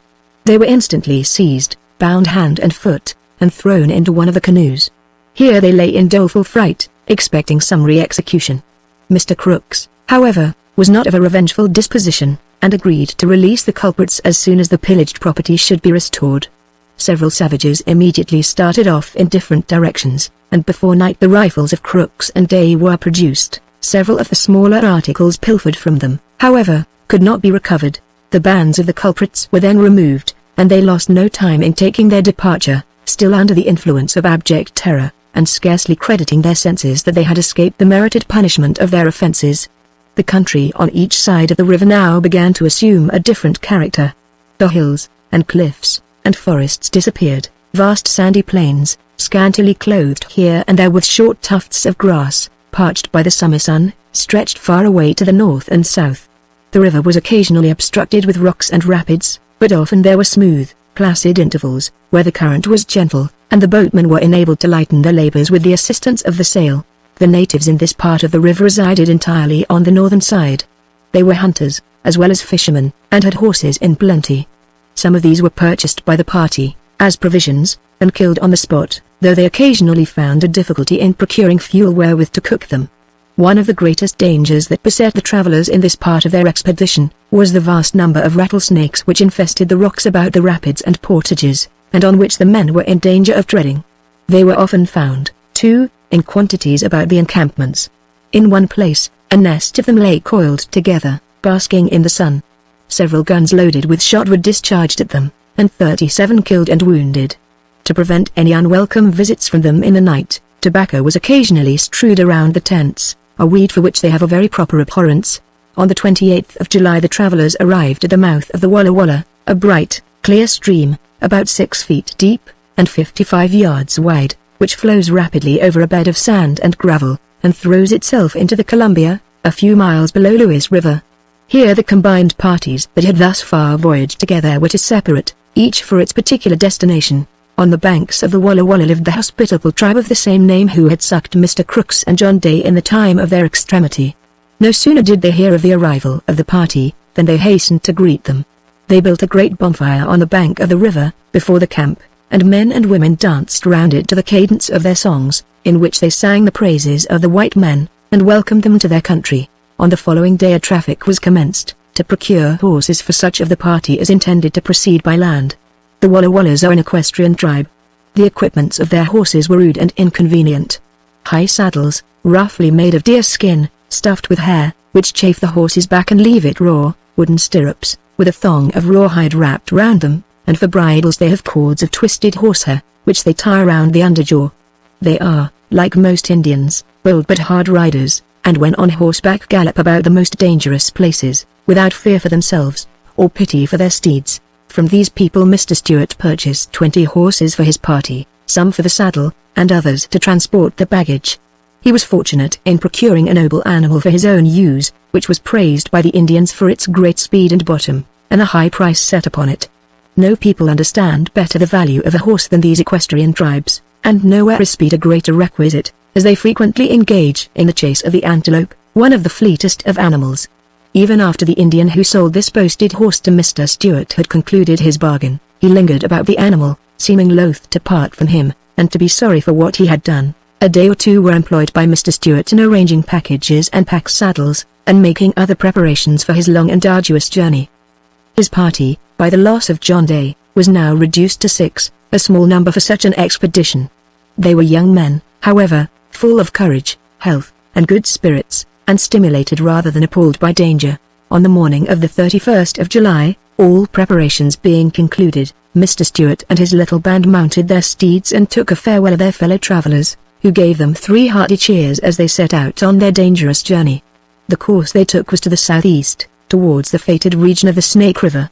At an immense distance rose a chain of craggy mountains, which they would have to traverse. They were the same among which the travellers had experienced such sufferings from cold during the preceding winter, and from their azurience, when seen at a distance, had received the name of the Blue Mountains. Chapter 44.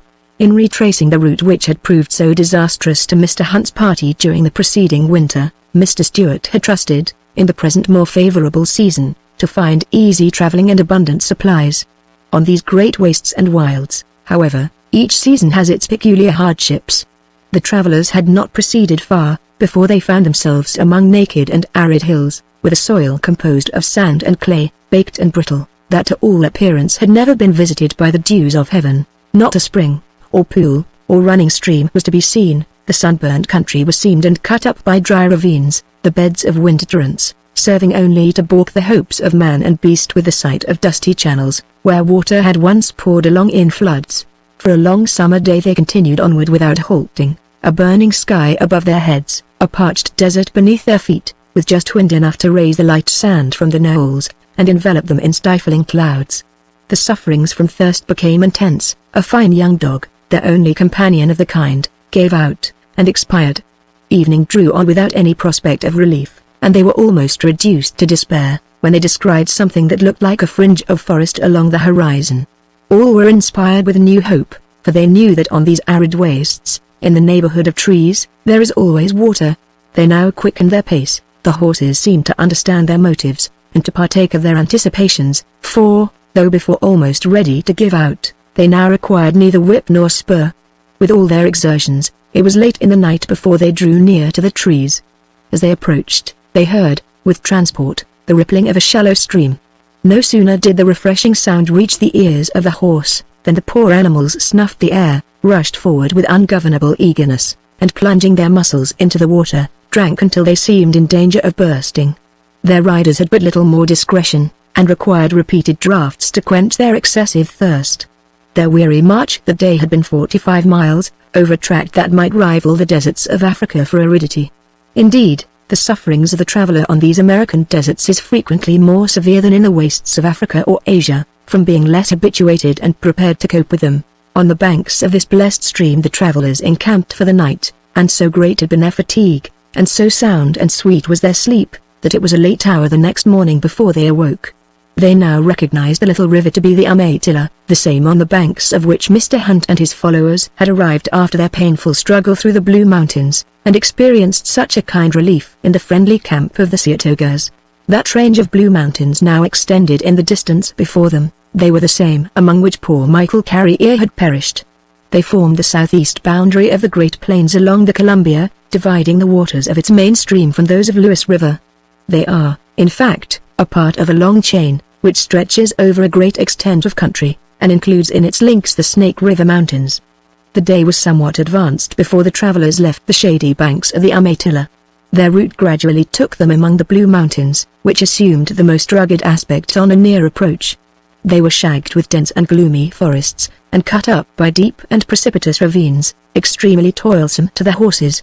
Sometimes the travelers had to follow the course of some brawling stream, with a broken, rocky bed, which the shouldering cliffs and promontories on either side obliged them frequently to cross and recross. For some miles they struggled forward through these savage and darkly wooded defiles, when all at once the whole landscape changed, as if by magic.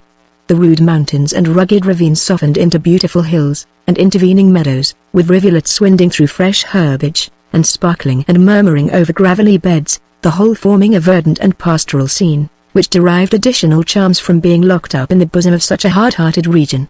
Emerging from the chain of Blue Mountains, they descended upon a vast plain, almost a dead level, 60 miles in circumference, of excellent soil, with fine streams meandering through it in every direction, their courses marked out in the wide landscape by serpentine lines of cottonwood trees and willows, which fringed their banks, and afforded sustenance to great numbers of beavers and otters. In traversing this plain, they passed, close to the skirts of the hills, a great pool of water, 300 yards in circumference, fed by a sulphur spring, about 10 feet in diameter, boiling up in one corner. The vapor from this pool was extremely noisome, and tainted the air for a considerable distance. The place was much frequented by elk, which were found in considerable numbers in the adjacent mountains, and their horns, shed in the springtime, were strewed in every direction around the pond. On the 10th of August, they reached the main body of Woodville Creek, the same stream which Mr. Hunt had ascended in the preceding year, shortly after his separation from Mr. Crooks. On the banks of this stream they saw a herd of 19 antelopes, a sight so unusual in that part of the country, that at first they doubted the evidence of their senses. They tried by every means to get within shot of them, but they were too shy and fleet, and after alternately bounding to a distance, and then stopping to gaze with capricious curiosity at the hunter, they at length scampered out of sight. On the 12th of August, the travelers arrived on the banks of Snake River, the scene of so many trials and mishaps to all the present party excepting Mr. Stewart. They struck the river just above the place where it entered the mountains, through which Messrs. Stewart and Crooks had vainly endeavored to find a passage. The river was here a rapid stream, 400 yards in width, with high sandy banks, and here and there a scanty growth of willow. Up the southern side of the river they now bent their course, intending to visit the caches made by Mr. Hunt at the Cauldron Linn. On the second evening, a solitary Snake Indian visited their camp, at a late hour, and informed them that there was a white man residing at one of the cantonments of his tribe, about a day's journey higher up the river. It was immediately concluded that he must be one of the poor fellows of Mr. Hunt's party, who had given out, exhausted by hunger and fatigue, in the wretched journey of the preceding winter. All present who had borne a part in the sufferings of that journey, were eager now to press forward, and bring relief to a lost comrade. Early the next morning, therefore, they pushed forward with unusual alacrity. For 2 days, however, did they travel without being able to find any trace of such a straggler. On the evening of the second day, they arrived at a place where a large river came in from the east, which was renowned among all the wandering hordes of the Snake Nation for its salmon fishery, that fish being taken in incredible quantities in this neighborhood. Here, therefore, during the fishing season, the Snake Indians resort from far and near, to lay in their stock of salmon, which, with esculent roots, forms the principal food of the inhabitants of these barren regions. On the bank of a small stream emptying into Snake River at this place, Mr. Stewart found an encampment of Shoshones. He made the usual inquiry of them concerning the white man of whom he had received intelligence. No such person was dwelling among them, but they said there were white men residing with some of their nation on the opposite side of the river. This was still more animating information. Mr. Crooks now hoped that these might be the men of his party, who, disheartened by perils and hardships, had preferred to remain among the Indians. Others thought they might be Mr. Miller and the hunters who had left the main body at Henry's Fort, to trap among the mountain streams. Mr. Stewart halted, therefore, in the neighborhood of the Shoshone lodges, and sent an Indian across the river to seek out the white men in question, and bring them to his camp. The travelers passed a restless, miserable night. The place swarmed with myriads of mosquitoes, which, with their stings and their music, set all sleep at defiance. The morning dawn found them in a feverish, irritable mood, and their spleen was completely aroused by the return of the Indian without any intelligence of the white men. They now considered themselves the dupes of Indian falsehoods, and resolved to put no more confidence in snakes. They soon, however, forgot this resolution. In the course of the morning, an Indian came galloping after them. Mr. Stewart waited to receive him. No sooner had he come up, than, dismounting and throwing his arms around the neck of Mr. Stewart's horse, he began to kiss and caress the animal, who, on his part, seemed by no means surprised or displeased with his salutation. Mr. Stewart, who valued his horse highly, was somewhat annoyed by these transports. The cause of them was soon explained. The snake said the horse had belonged to him, and been the best in his possession, and that it had been stolen by the Walla Wallas. Mr. Stewart was by no means pleased with this recognition of his steed, nor disposed to admit any claim on the part of its ancient owner. In fact, it was a noble animal, admirably shaped, of free and generous spirit, graceful in movement, and fleet as an antelope. It was his intention, if possible, to take the horse to New York, and present him to Mr. Astor. In the meantime, some of the party came up, and immediately recognized in the snake an old friend and ally. He was, in fact, one of the 2 guides who had conducted Mr. Hunt's party, in the preceding autumn, across Mad River Mountain to Fort Henry, and who subsequently departed with Mr. Miller and his fellow trappers, to conduct them to a good trapping ground.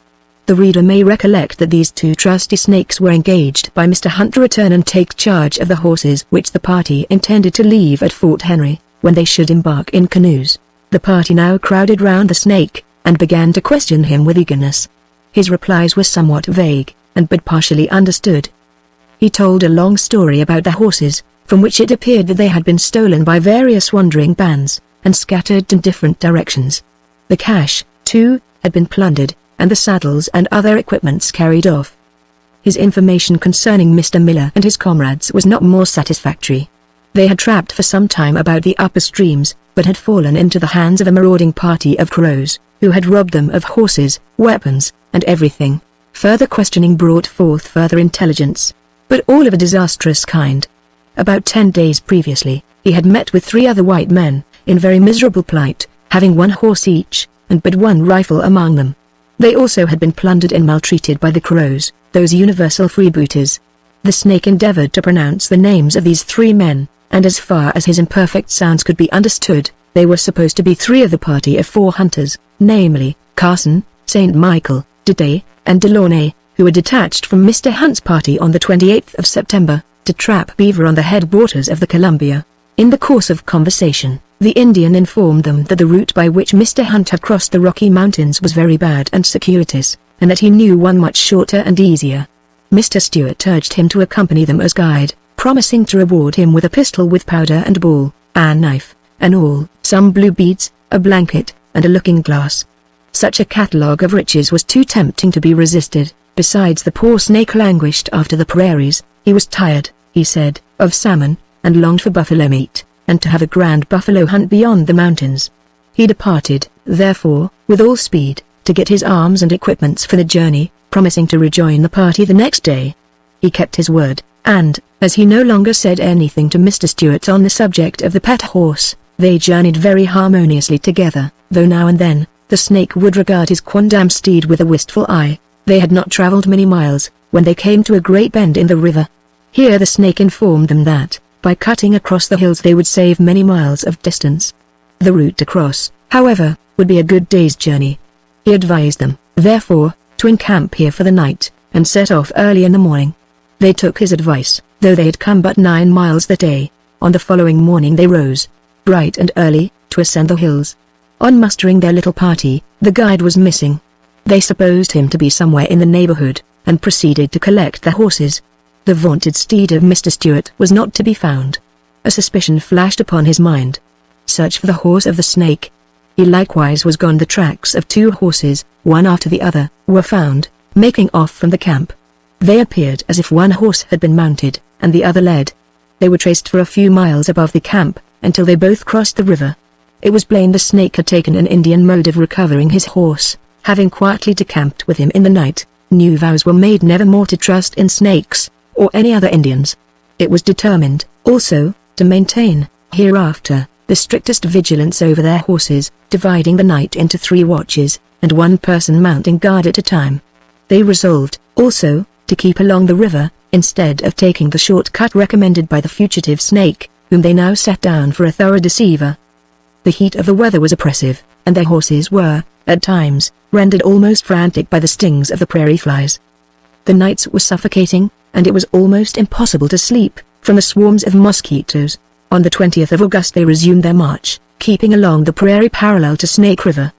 The day was sultry, and some of the party, being parched with thirst, left the line of march, and scrambled down the bank of the river to drink.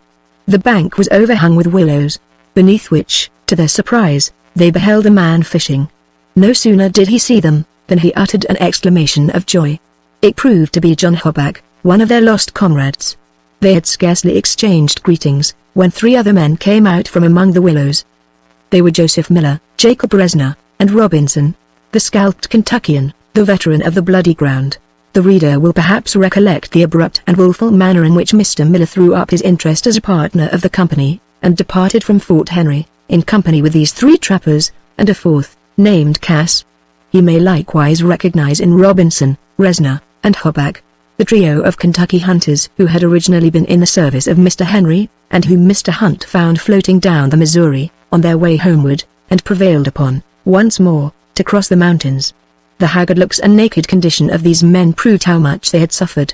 After leaving Mr. Hunt's party, they had made their way about 200 miles to the southward, where they trapped beaver on a river which, according to their account, discharged itself into the ocean to the south of the Columbia, but which we apprehend to be Bear River, a stream emptying itself into Lake Bonneville, an immense body of salt water, west of the Rocky Mountains. Having collected a considerable quantity of beaver skins, they made them into packs, loaded their horses, and steered 200 miles due east. Here they came upon an encampment of 60 lodges of Arapahoes, an outlawed band of the Arapahoes, and notorious robbers. These fell upon the poor trappers, robbed them of their peltries, most of their clothing, and several of their horses. They were glad to escape with their lives, and without being entirely stripped, and after proceeding about 50 miles further, made their halt for the winter. Early in the spring they resumed their wayfaring, but were unluckily overtaken by the same ruffian horde, who levied still further contributions, and carried off the remainder of their horses, excepting 2. With these they continued on, suffering the greatest hardships. They still retained rifles and ammunition, but were in a desert country, where neither bird nor beast was to be found. Their only chance was to keep along the rivers, and subsist by fishing, but at times no fish were to be taken, and then their sufferings were horrible. One of their horses was stolen among the mountains by the Snake Indians. The other, they said, was carried off by Cass, who, according to their account, villainously left them in their extremities. Certain dark doubts and surmises were afterwards circulated concerning the fate of that poor fellow, which, if true, showed to what a desperate state of famine his comrades had been reduced.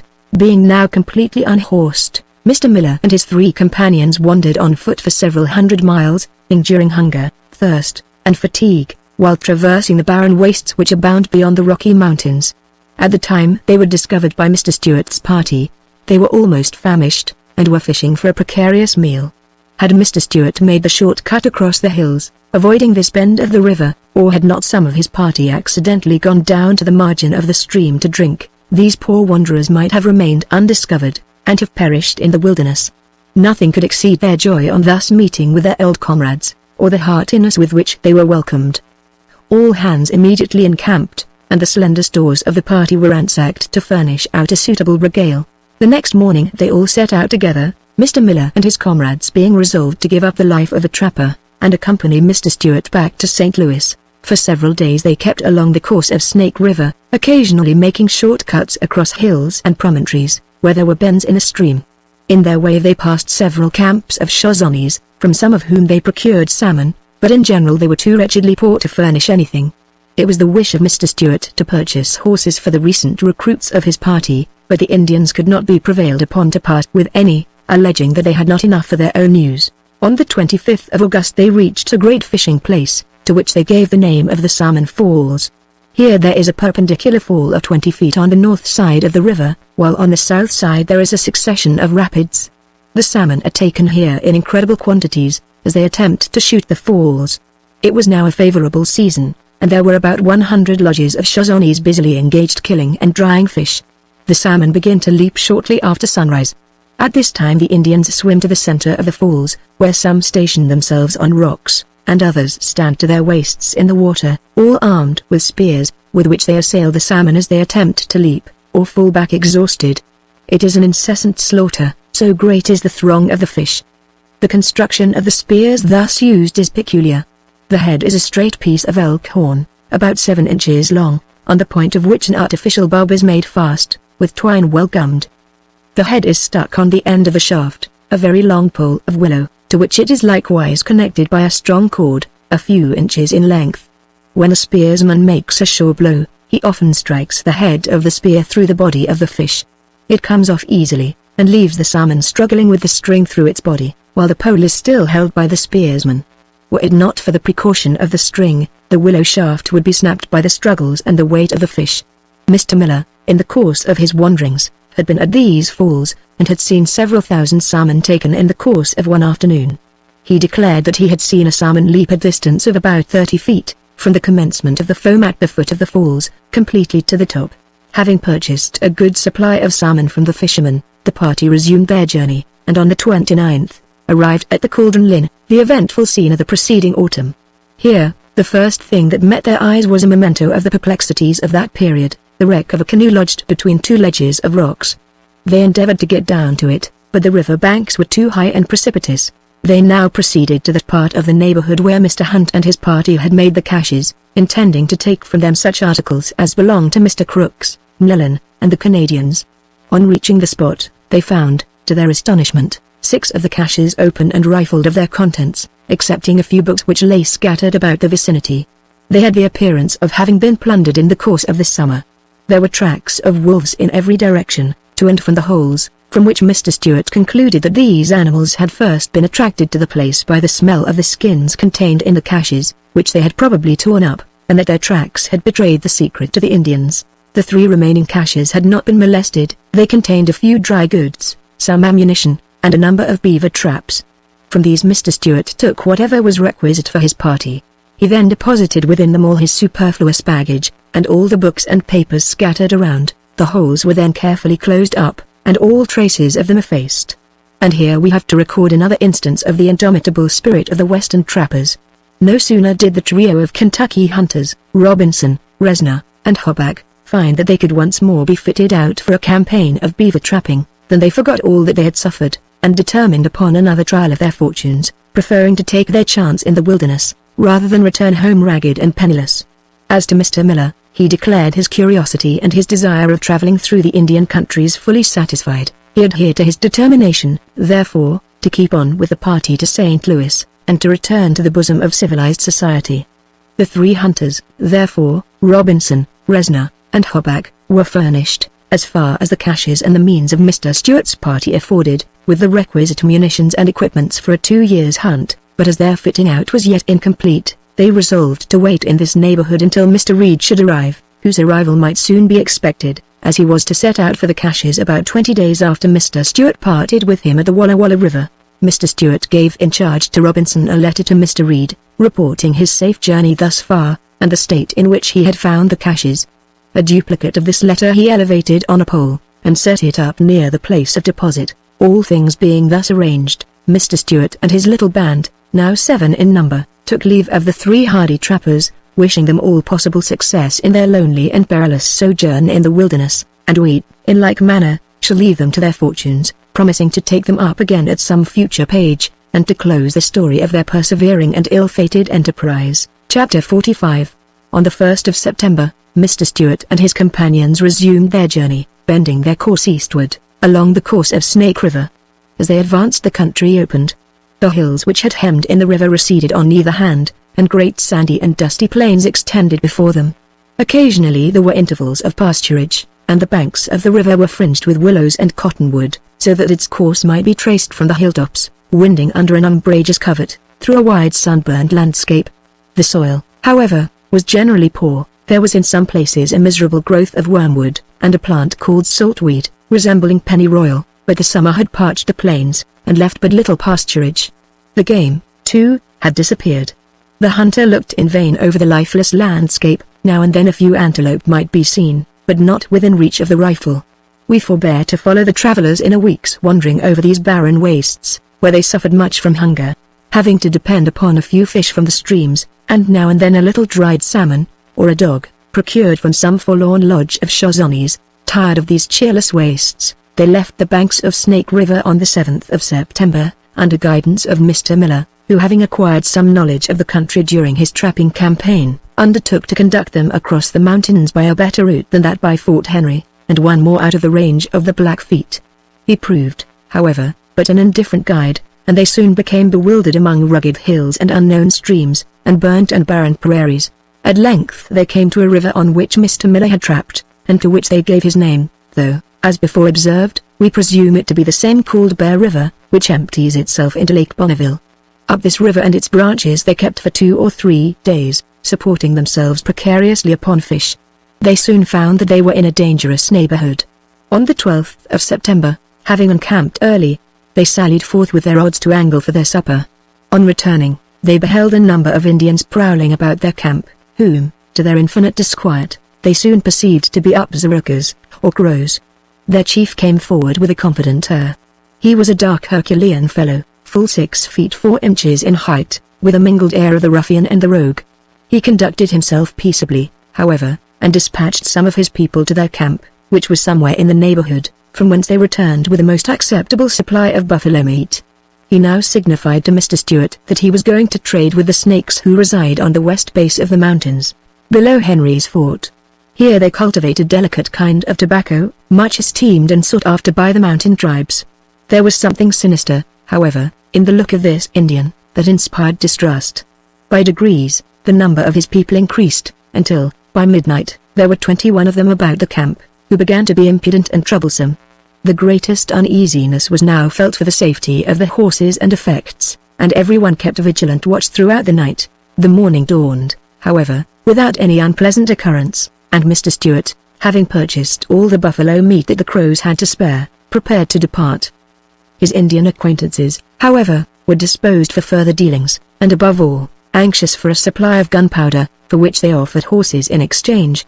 Mr. Stewart declined to furnish them with the dangerous commodity. They became more importunate in their solicitations, until they met with a flat refusal. The gigantic chief now stepped forward, assumed a swelling air, and, slapping himself upon the breast, gave Mr. Crooks to understand that he was a chief of great power and importance. He signified, further, that it was customary for great chiefs when they met, to make each other presents. He requested, therefore, that Mr. Stewart would alight, and give him the horse upon which he was mounted. This was a noble animal, of one of the wild races of the prairies, on which Mr. Stewart set great value. He, of course, shook his head at the request of the Crow dignitary. Upon this the latter strode up to him, and taking hold of him, moved him backwards and forwards in his saddle, as if to make him feel that he was a mere child within his grasp. Mr. Stewart preserved his calmness, and still shook his head. The chief then seized the bridle, and gave it a jerk that startled the horse, and nearly brought the rider to the ground. Mr. Stewart instantly drew forth a pistol, and presented it at the head of the bully ruffian. In a twinkling his swaggering was at an end, and he dodged behind his horse to escape the expected shot. As his subject crows gazed on the affray from a little distance, Mr. Stewart ordered his men to level their rifles at them, but not to fire. The whole crew scampered among the bushes, and throwing themselves upon the ground, vanished from sight. The chieftain thus left alone was confounded for an instant, but, recovering himself with true Indian shrewdness, burst into a loud laugh, and affected to turn off the whole matter as a piece of pleasantry. Mr. Stewart by no means relished such equivocal joking, but it was not his policy to get into a quarrel, so he joined with the best grace he could assume in the merriment of the jocular giant, and, to console the latter for the refusal of the horse, made him a present of 20 charges of powder.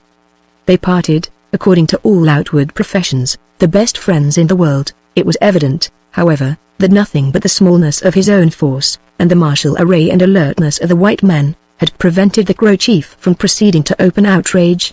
As it was, his worthy followers, in the course of their brief interview, had contrived to purloin a bag containing almost all the culinary utensils of the party.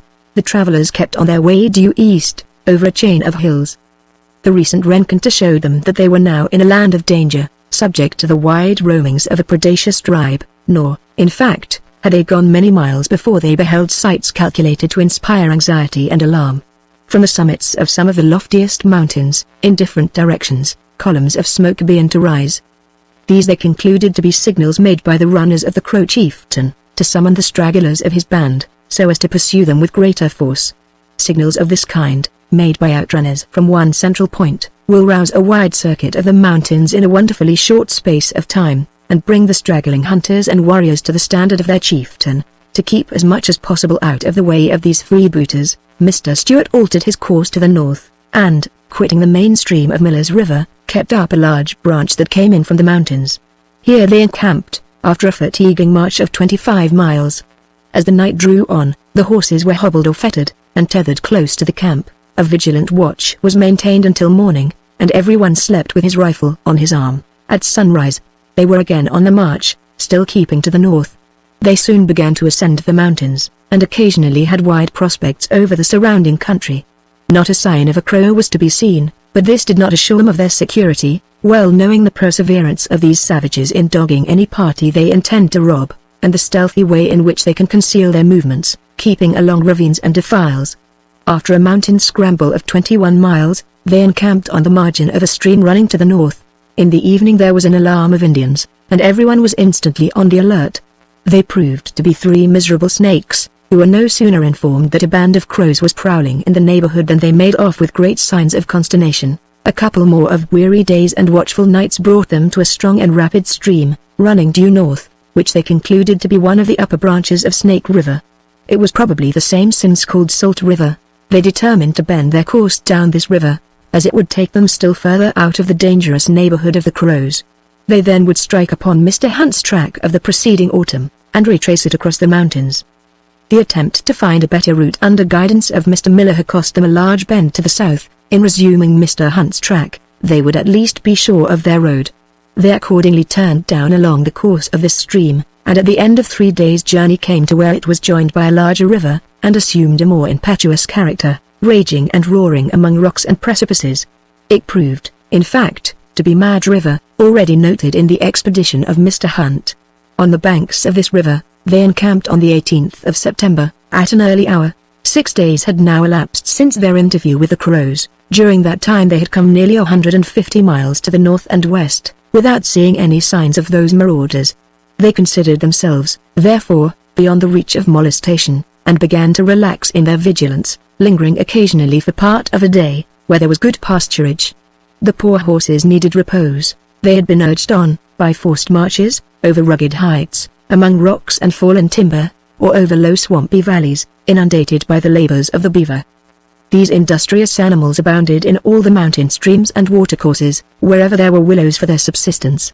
Many of them they had so completely dammed up as to inundate the low grounds, making shallow pools or lakes, and extensive quagmires, by which the route of the travelers was often impeded. On the 19th of September, they rose at early dawn. Some began to prepare breakfast, and others to arrange the packs preparatory to a march. The horses had been hobbled, but left at large to graze upon the adjacent pasture. Mr. Stewart was on the bank of the river, at a short distance from the camp, when he heard the alarm cry "Indians!" Indians! To arms! To arms! A mounted crow galloped past the camp, bearing a red flag. He reined his steed on the summit of a neighboring knoll, and waved his flowering banner. A diabolical yell now broke forth on the opposite side of the camp, beyond where the horses were grazing, and a small troop of savages came galloping up, whooping and making a terrific clamor.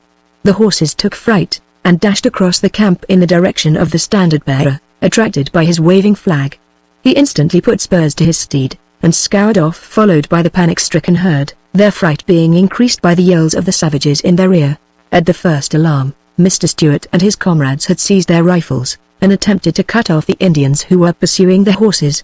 Their attention was instantly distracted by whoops and yells in an opposite direction. They now apprehended that a reserve party was about to carry off their baggage. They ran to secure it. The reserve party, however, galloped by, whooping and yelling in triumph and derision. The last of them proved to be their commander, the identical giant joker already mentioned. He was not cast in the stern poetical mold of fashionable Indian heroism, but on the contrary, was grievously given to vulgar jocularity. As he passed Mr. Stewart and his companions, he checked his horse, raised himself in his saddle, and clapping his hand on the most insulting part of his body, uttered some jeering words, which, fortunately for their delicacy, they could not understand. The rifle of Ben Jones was leveled in an instant, and he was on the point of whizzing a bullet into the target so tauntingly displayed. "Not for your life! Not for your life!" exclaimed Mr. Stewart. "You will bring destruction on us all." It was hard to restrain honest Ben, when the mark was so fair and the insult so foul. "Oh, Mr. Stewart," exclaimed he, "only let me have one crack at the infernal rascal, and you may keep all the pay that is due to me. By heaven, if you fire," cried Mr. Stewart, "I'll blow your brains out." By this time the Indian was far out of reach, and had rejoined his men, and the whole daredevil band, with the captured horses, scuttled off along the defiles, their red flag flaunting overhead, and the rocks echoing to their whoops and yells, and demoniac laughter. The unhorsed travelers gazed after them in silent mortification and despair, yet Mr. Stewart could not but admire the style and spirit with which the whole exploit had been managed, and pronounced it one of the most daring and intrepid actions he had ever heard of among Indians. The whole number of the crows did not exceed 20. In this way a small gang of lurkers will hurry off the cavalry of a large war party, for when once a drove of horses are seized with panic, they become frantic, and nothing short of broken necks can stop them. No one was more annoyed by this unfortunate occurrence than Ben Jones. He declared he would actually have given his whole arrears of pay, amounting to upwards of a year's wages, rather than be balked of such a capital shot. Mr. Stewart, however, represented what might have been the consequence of so rash an act. Life for life is the Indian maxim. The whole tribe would have made common cause in avenging the death of a warrior. The party were but 7 dismounted men, with a wide mountain region to traverse, infested by these people, and which might all be roused by signal fires. In fact, the conduct of the band of marauders in question, showed the perseverance of savages when once they have fixed their minds upon a project. These fellows had evidently been silent and secretly dogging the party for a week past, and a distance of 150 miles, keeping out of sight by day, lurking about the encampment at night, watching all their movements, and waiting for a favorable moment when they should be off their guard.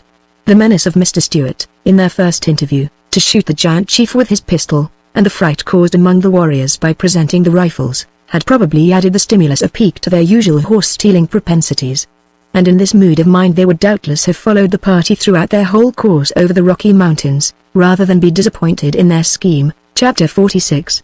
Few reverses in this changeful world are more complete and disheartening than that of a traveler, suddenly unhorsed, in the midst of the wilderness. Our unfortunate travelers contemplated their situation, for a time, in perfect dismay.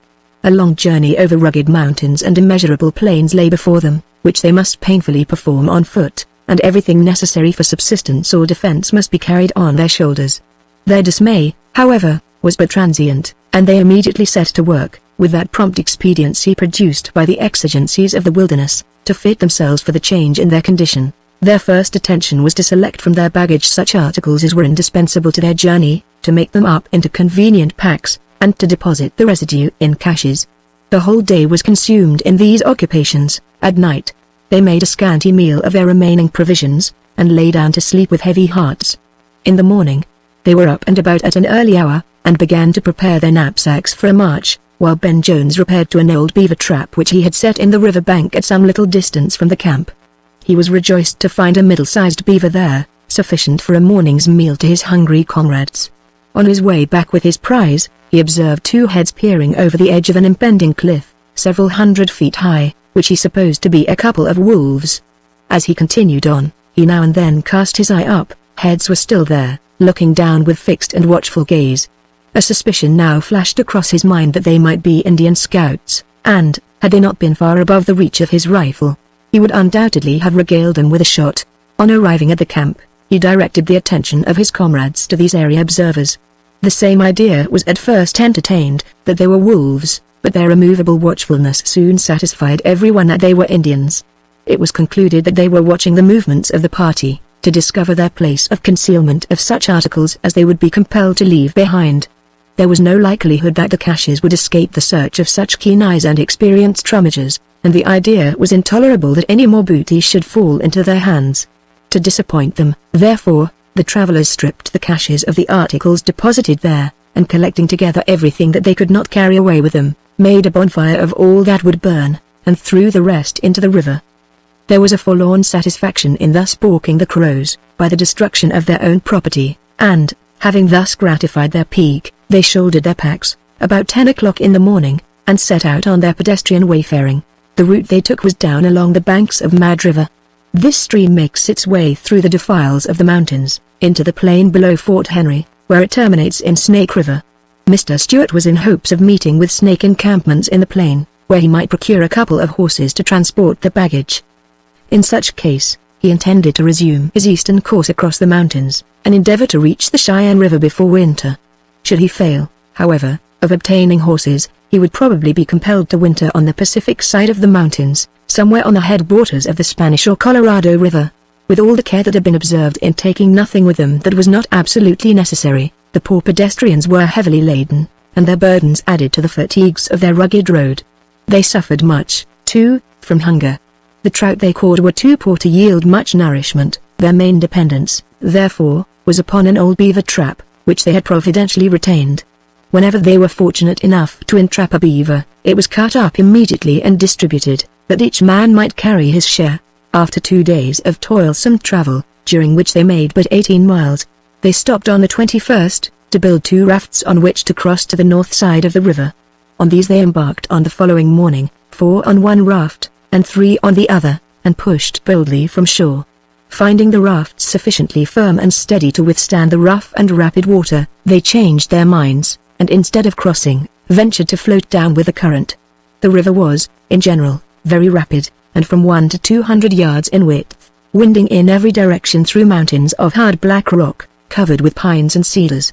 The mountains to the east of the river were spurs of the Rocky Range, and of great magnitude. Those on the west were little better than hills, bleak and barren, or scantily clothed with stunted grass. Mad River, though deserving its name from the impetuosity of its current, was free from rapids and cascades, and flowed on in a single channel between gravel banks, often fringed with cottonwood and dwarf willows in abundance.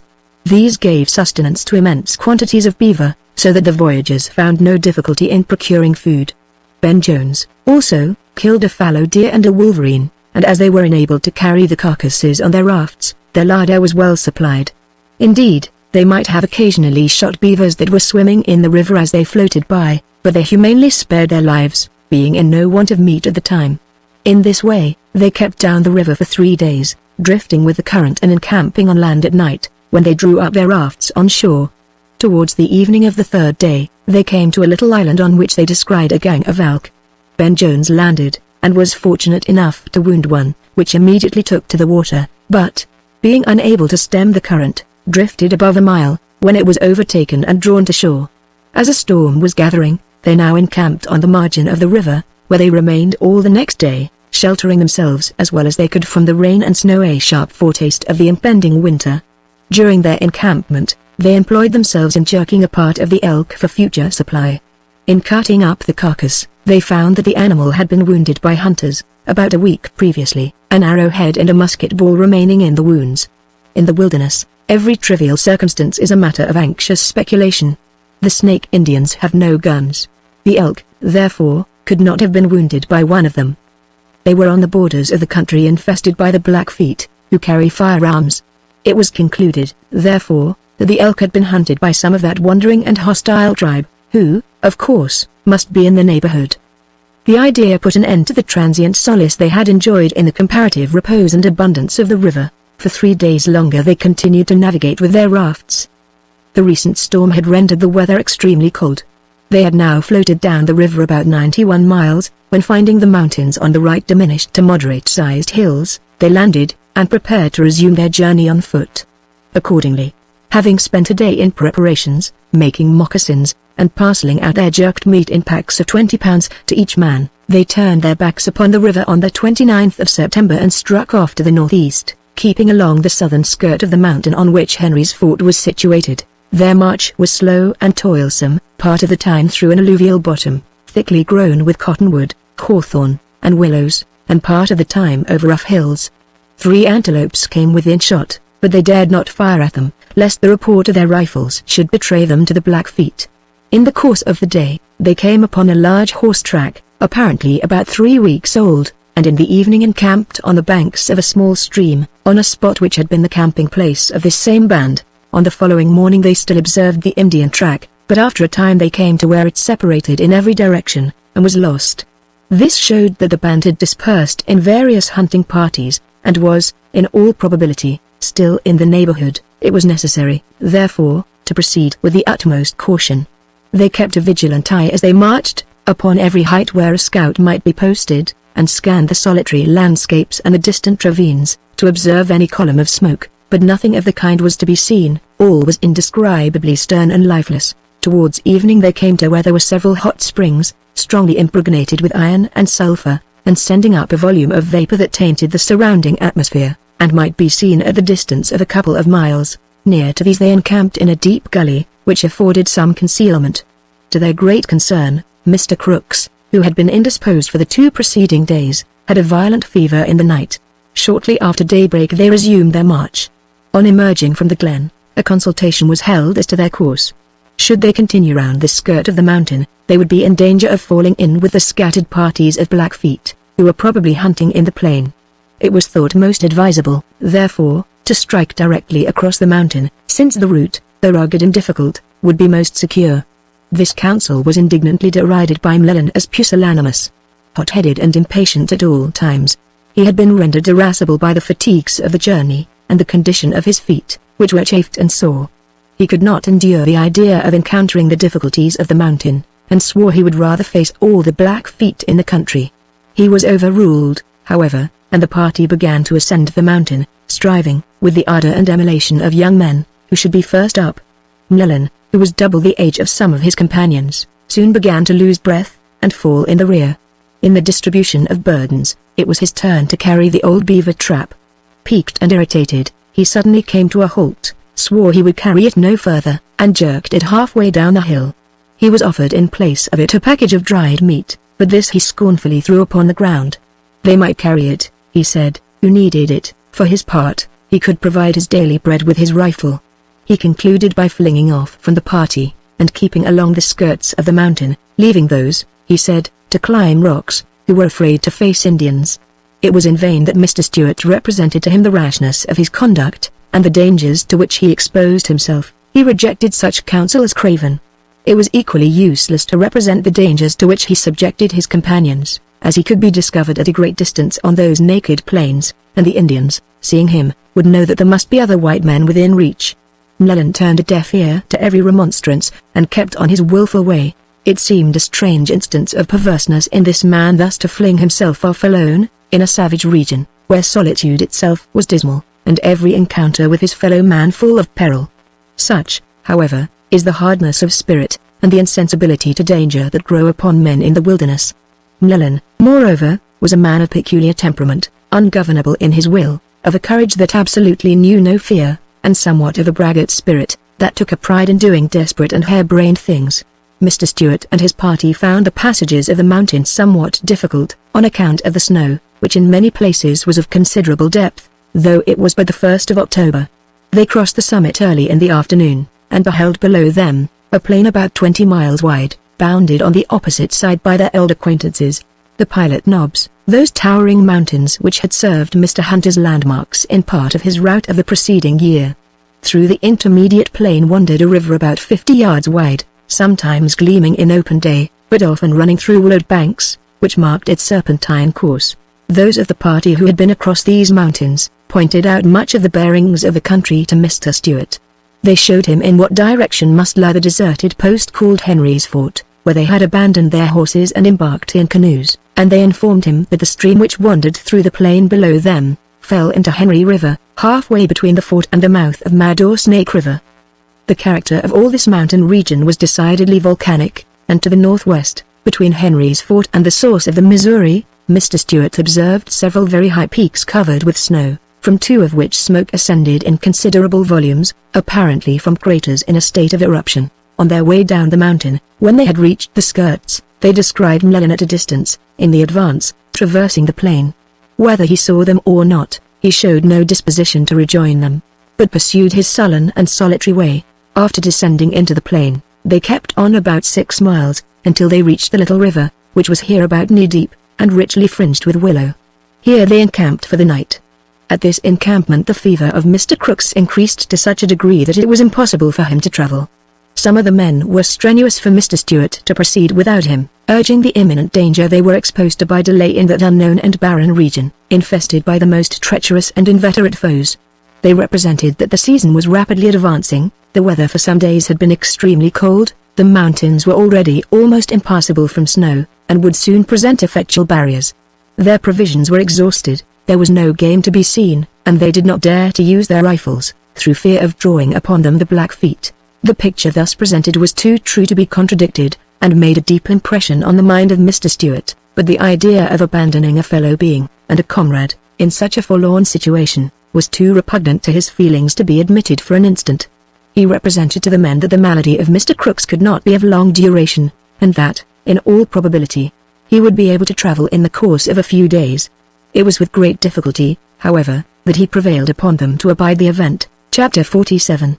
As the travelers were now in a dangerous neighborhood, where the report of a rifle might bring the savages upon them, they had to depend upon their old beaver trap for subsistence.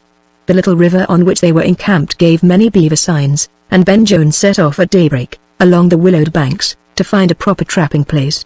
As he was making his way among the thickets, with his trap on his shoulder and his rifle in his hand, he heard a crushing sound, and turning, beheld a huge grizzly bear advancing upon him, with terrific growl. The sturdy Kentuckian was not to be intimidated by man or monster. Leveling his rifle, he pulled the trigger. The bear was wounded, but not mortally. Instead, however, of rushing upon his assailant, as is generally the case with this kind of bear, he retreated into the bushes. Jones followed him for some distance, but with suitable caution, and Bruin effected his escape. As there was every prospect of a detention of some days in this place, and as the supplies of the beaver trap were too precarious to be depended upon, it became absolutely necessary to run some risk of discovery by hunting in the neighborhood. Ben Jones, therefore, obtained permission to range with his rifle some distance from the camp, and set off to beat up the river banks, in defiance of bear or Blackfeet. He returned in great spirits in the course of a few hours, having come upon a gang of elk about 6 miles off, and killed 5. This was joyful news, and the party immediately moved forward to the place where he had left the carcasses. They were obliged to support Mr. Crooks the whole distance, for he was unable to walk. Here they remained for 2 or 3 days, feasting heartily on elk meat, and drying as much as they would be able to carry away with them.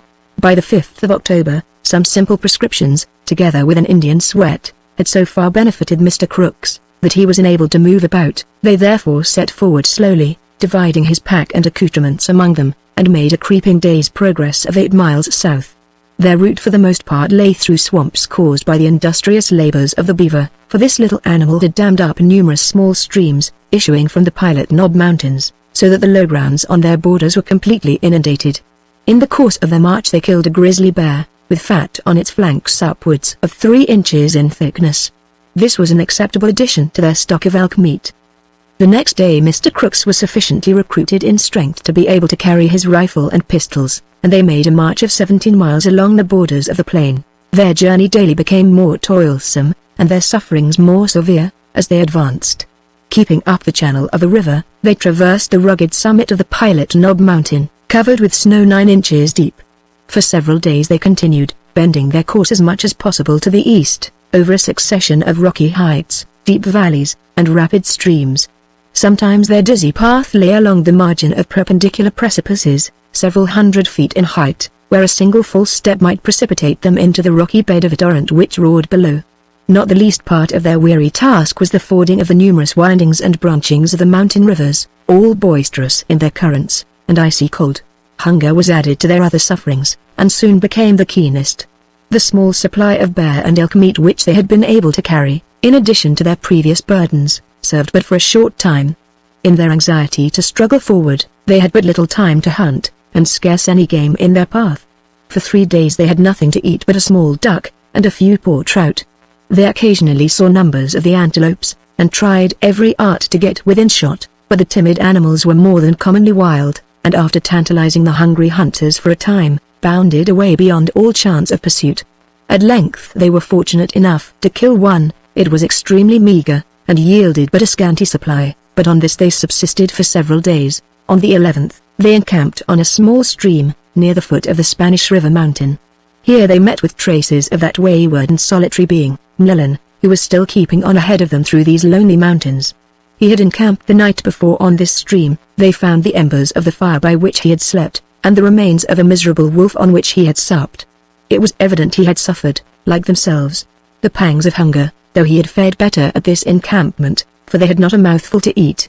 The next day, they rose hungry and alert, and set out with the dawn to climb the mountain, which was steep and difficult. Traces of volcanic eruptions were to be seen in various directions.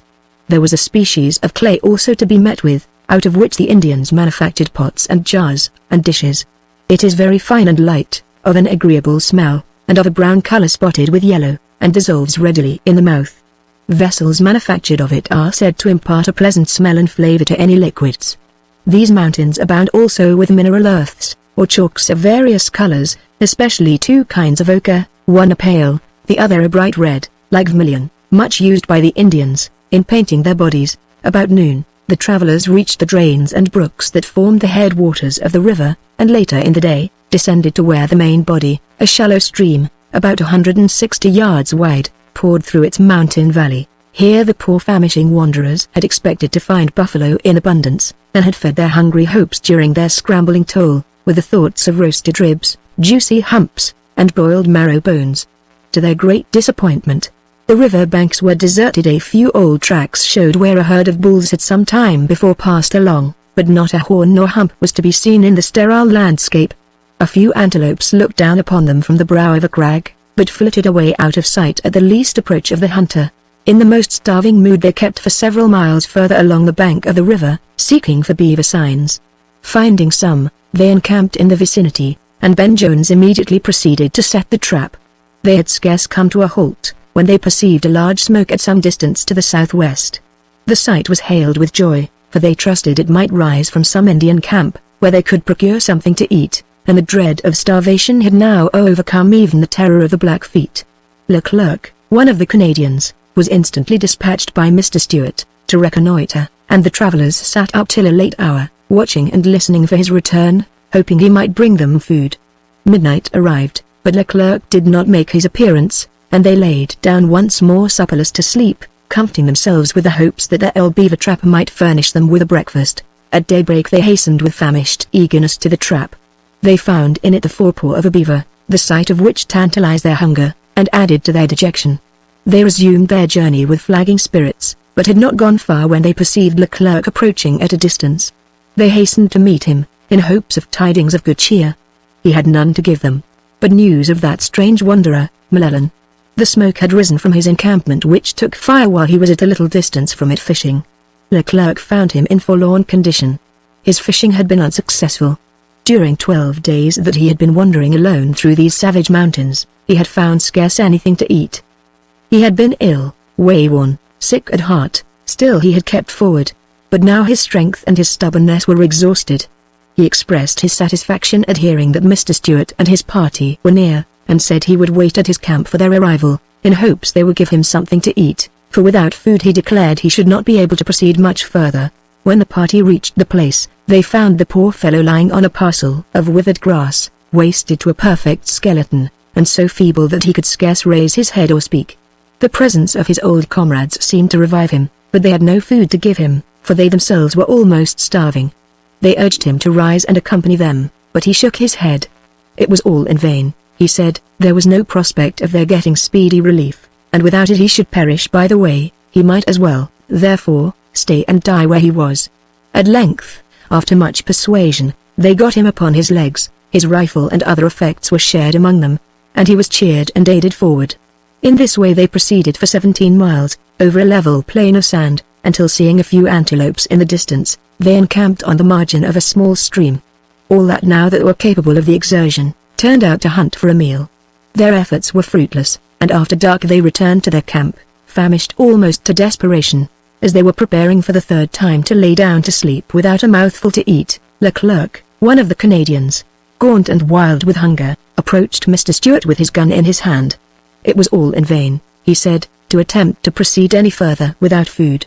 They had a barren plain before them, 3 or 4 days' journey in extent, on which nothing was to be procured. They must all perish before they could get to the end of it. It was better, therefore, that one should die to save the rest.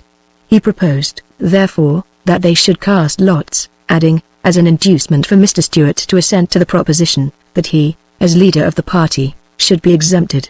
Mr. Stewart shuddered at the horrible proposition, and endeavored to reason with the man, but his words were unavailing.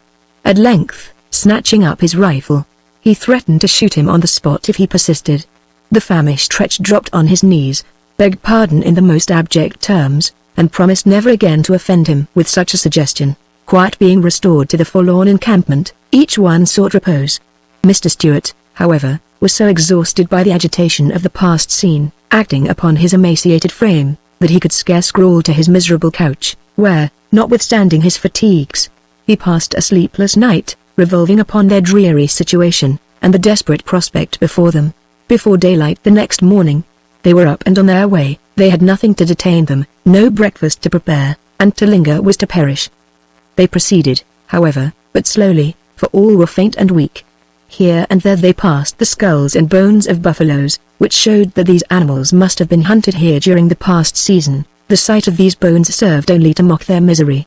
After traveling about 9 miles along the plain, they ascended a range of hills, and had scarcely gone 2 miles further, when, to their great joy, they discovered an old run-down buffalo bull, the laggard probably of some herd that had been hunted and harassed through the mountains. They now all stretched themselves out to encompass and make sure of this solitary animal, for their lives depended upon their success. After considerable trouble and infinite anxiety, they at length succeeded in killing him. He was instantly flayed and cut up, and so ravenous was their hunger, that they devoured some of the flesh raw. The residue they carried to a brook nearby, where they encamped, lit a fire, and began to cook. Mr. Stewart was fearful that in their famished state they would eat to excess and injure themselves. He caused a soup to be made of some of the meat, and that each should take a quantity of it as a prelude to his supper. This may have had a beneficial effect, for though they sat up the greater part of the night, cooking and cramming, no one suffered any inconvenience. The next morning the feasting was resumed, and about midday, feeling somewhat recruited and refreshed, they set out on their journey with renovated spirits, shaping their course towards a mountain, the summit of which they saw towering in the east, and near to which they expected to find the headwaters of the Missouri. As they proceeded, they continued to see the skeletons of buffaloes scattered about the plain in every direction, which showed that there had been much hunting here by the Indians in the recent season. Further on they crossed a large Indian trail forming a deep path, about 15 days old, which went in a north direction. They concluded it to have been made by some numerous band of crows, who had hunted in this country for the greater part of the summer. On the following day they forded a stream of considerable magnitude, with banks clothed with pine trees. Among these they found the traces of a large Indian camp, which had evidently been the headquarters of a hunting expedition, from the great quantities of buffalo bones strewed about the neighborhood. The camp had apparently been abandoned about a month. In the center was a singular lodge 150 feet in circumference, supported by the trunks of 20 trees, about 12 inches in diameter and 44 feet long. Across these were laid branches of pine and willow trees, so as to yield a tolerable shade. At the west end, immediately opposite to the door, 3 bodies lay interred with their feet towards the east. At the head of each was a branch of red cedar firmly planted in the ground. At the foot was a large buffalo's skull, painted black. Savage ornaments were suspended in various parts of the edifice, and a great number of children's moccasins. From the magnitude of this building, and the time and labor that must have been expended in erecting it, the bodies which it contained were probably those of noted warriors and hunters. The next day, October 17th, they passed 2 large tributary streams of the Spanish River. They took their rise in the Wind River Mountains, which ranged along to the east, stupendously high and rugged, composed of vast masses of black rock, almost destitute of wood, and covered in many places with snow. This day they saw a few buffalo bulls, and some antelopes, but could not kill any, and their stock of provisions began to grow scanty as well as poor. On the 18th, after crossing a mountain ridge, and traversing a plain, they waded one of the branches of Spanish River, and on ascending its bank, met with about 130 Snake Indians. They were friendly in their demeanor, and conducted them to their encampment, which was about 3 miles distant. It consisted of about 40 wigwams, constructed principally of pine branches. The Snakes, like most of their nation, were very poor. The marauding crows, in their late excursion through the country, had picked this unlucky band to the very bone, carrying off their horses, several of their squaws, and most of their effects. In spite of their poverty, they were hospitable in the extreme, and made the hungry strangers welcome to their cabins. A few trinkets procured from them a supply of buffalo meat, and of leather for moccasins, of which the party were greatly in need. The most valuable prize obtained from them, however, was a horse. It was a sorry old animal in truth, but it was the only one that remained to the poor fellows, after the fell swoop of the crows. Yet this they were prevailed upon to part with to their guests for a pistol, an axe, a knife, and a few other trifling articles. They had doleful stories to tell of the crows, who were encamped on a river at no great distance to the east, and were in such force that they dared not venture to seek any satisfaction for their outrages, or to get back a horse or squaw. They endeavored to excite the indignation of their visitors by accounts of robberies and murders committed on lonely white hunters and trappers by crows and Blackfeet. Some of these were exaggerations of the outrages already mentioned, sustained by some of the scattered members of Mr. Hunt's expedition. Others were in all probability sheer fabrications, to which the Snakes seemed to have been a little prone. Mr. Stewart assured them that the day was not far distant when the whites would make their power to be felt throughout that country, and take signal vengeance on the perpetrators of these misdeeds.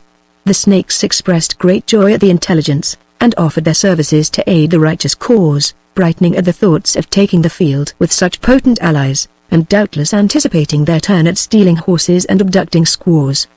Their offers, of course, were accepted. The calumet of peace was produced, and the 2 forlorn powers smoked eternal friendship between themselves, and vengeance upon their common spoilers, the crows. Chapter 48. By sunrise on the following morning, October 19th, the travelers had loaded their old horse with buffalo meat, sufficient for 5 days' provisions, and, taking leave of their new allies, the poor, but hospitable Snakes, set forth in somewhat better spirits, though the increasing cold of the weather, and the sight of the snowy mountains which they had yet to traverse, were enough to chill their very hearts. The country along this branch of the Spanish River, as far as they could see, was perfectly level, bounded by ranges of lofty mountains, both to the east and west. They proceeded about 3 miles to the south, where they came again upon the large trail of Crow Indians, which they had crossed 4 days previously, made, no doubt, by the same marauding band that had plundered the Snakes, and which, according to the account of the latter, was now encamped on a stream to the eastward. The trail kept on to the southeast, and was so well beaten by horse and foot, that they supposed at least 100 lodges had passed along it. As it formed, therefore, a convenient highway, and ran in a proper direction, they turned into it, and determined to keep along it as far as safety would permit, as the Crow encampment must be some distance off. and it was not likely those savages would return upon their steps. They traveled forward, therefore, all that day, in the track of their dangerous predecessors, which led them across mountain streams, and long ridges, and through narrow valleys, all tending generally towards the southeast. The wind blew coldly from the northeast, with occasional flurries of snow, which made them encamp early, on the sheltered banks of a brook.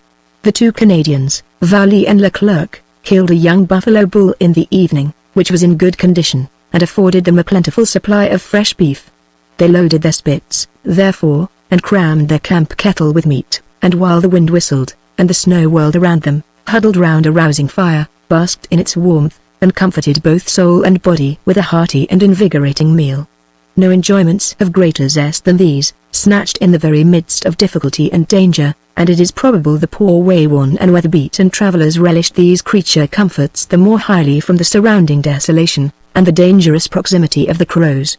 The snow which had fallen in the night made it late in the morning before the party loaded their solitary pack-horse, and resumed their march. They had not gone far before the crow trace which they were following changed its direction, and bore to the north of east. They had already begun to feel themselves on dangerous ground in keeping along it, as they might be descried by some scouts and spies of that race of Ishmaelites, whose predatory life required them to be constantly on the alert. On seeing the trace turn so much to the north, therefore, they abandoned it, and kept on their course to the southeast for 18 miles, through a beautifully undulating country, having the main chain of mountains on the left, and a considerably elevated ridge on the right. Here the mountain ridge which divides Wind River from the headwaters of the Columbia and Spanish rivers, ends abruptly, and winding to the north of east, becomes the dividing barrier between a branch of the Bighorn and Cheyenne rivers, and those headwaters which flow into the Missouri below the Sioux country. The ridge which lay on the right of the travelers having now become very low, they passed over it, and came into a level plain, about 10 miles in circumference, and encrusted to the depth of a foot or 18 inches with salt as white as snow. This is furnished by numerous salt springs of limpid water, which are continually welling up, overflowing their borders, and forming beautiful crystallizations. The Indian tribes of the interior are excessively fond of this salt, and repair to the valley to collect it, but it is held in distaste by the tribes of the sea coast, who will eat nothing that has been cured or seasoned by it. This evening they encamped on the banks of a small stream, in the open prairie. The northeast wind was keen and cutting. They had nothing wherewith to make a fire, but a scanty growth of sage, or wormwood, and were fain to wrap themselves up in their blankets, and huddle themselves in their nests, at an early hour.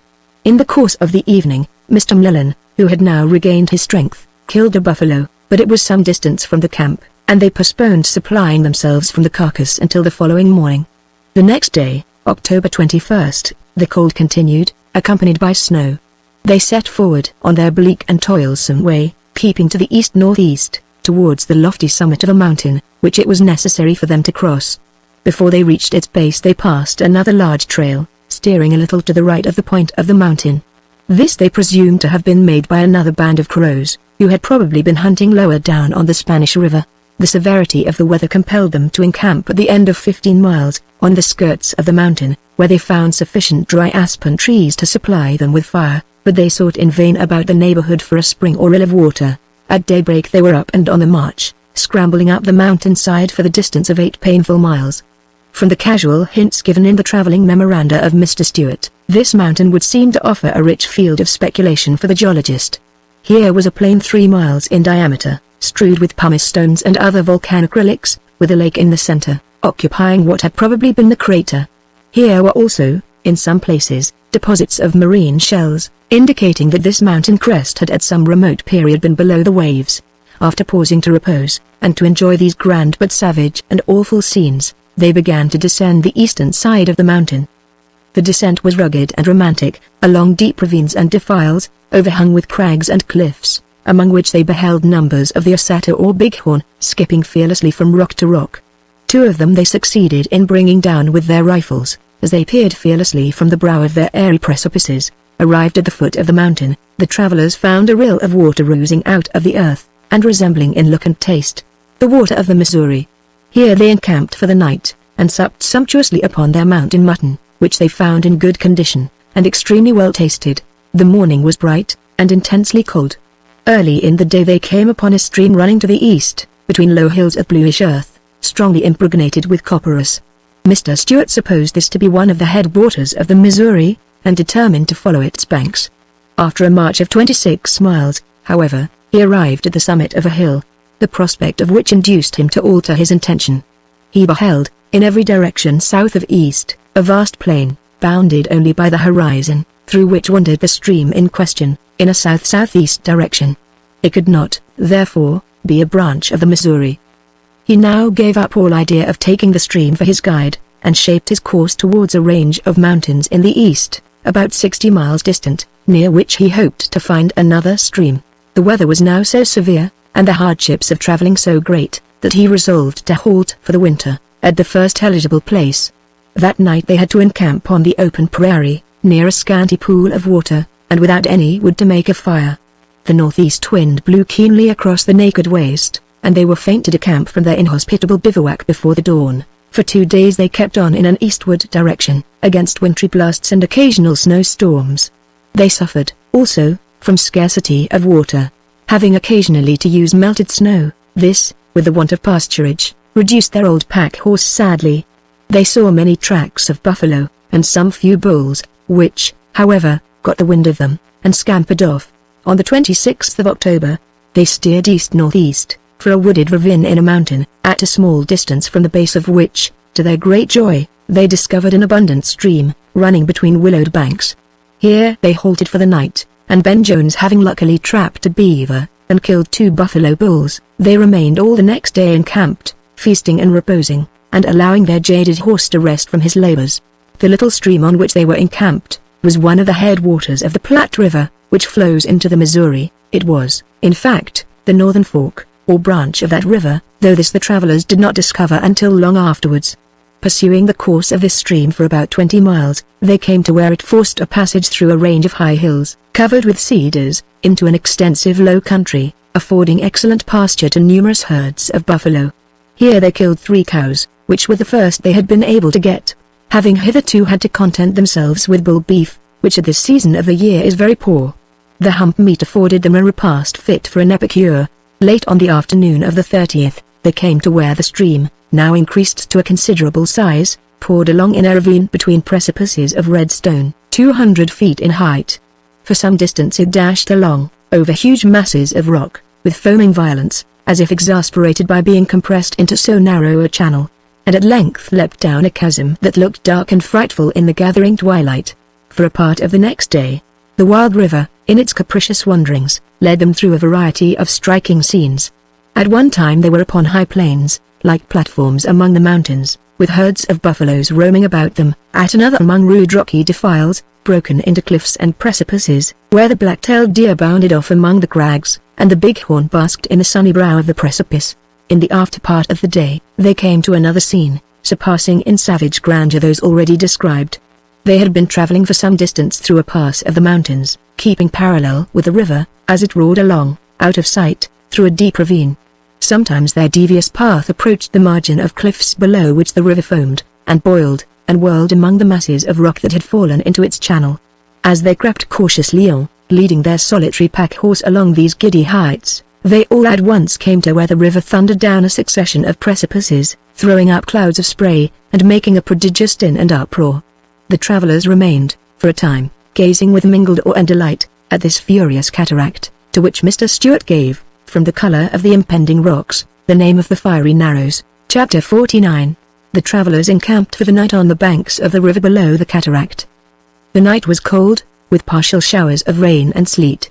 The morning dawned gloomily, the skies were sullen and overcast, and threatened further storms, but the little band resumed their journey, in defiance of the weather. The increasing rigor of the season, however, which makes itself felt early in these mountainous regions, and on these naked and elevated plains, brought them to a pause, and a serious deliberation, after they had descended about 30 miles further along the course of the river. All were convinced that it was in vain to attempt to accomplish their journey, on foot, at this inclement season. They had still many hundred miles to traverse before they should reach the main course of the Missouri, and their route would lay over immense prairies, naked and bleak, and destitute of fuel. The question then was, where to choose their wintering place, and whether or not to proceed further down the river. They had at first imagined it to be one of the headwaters, or tributary streams, of the Missouri.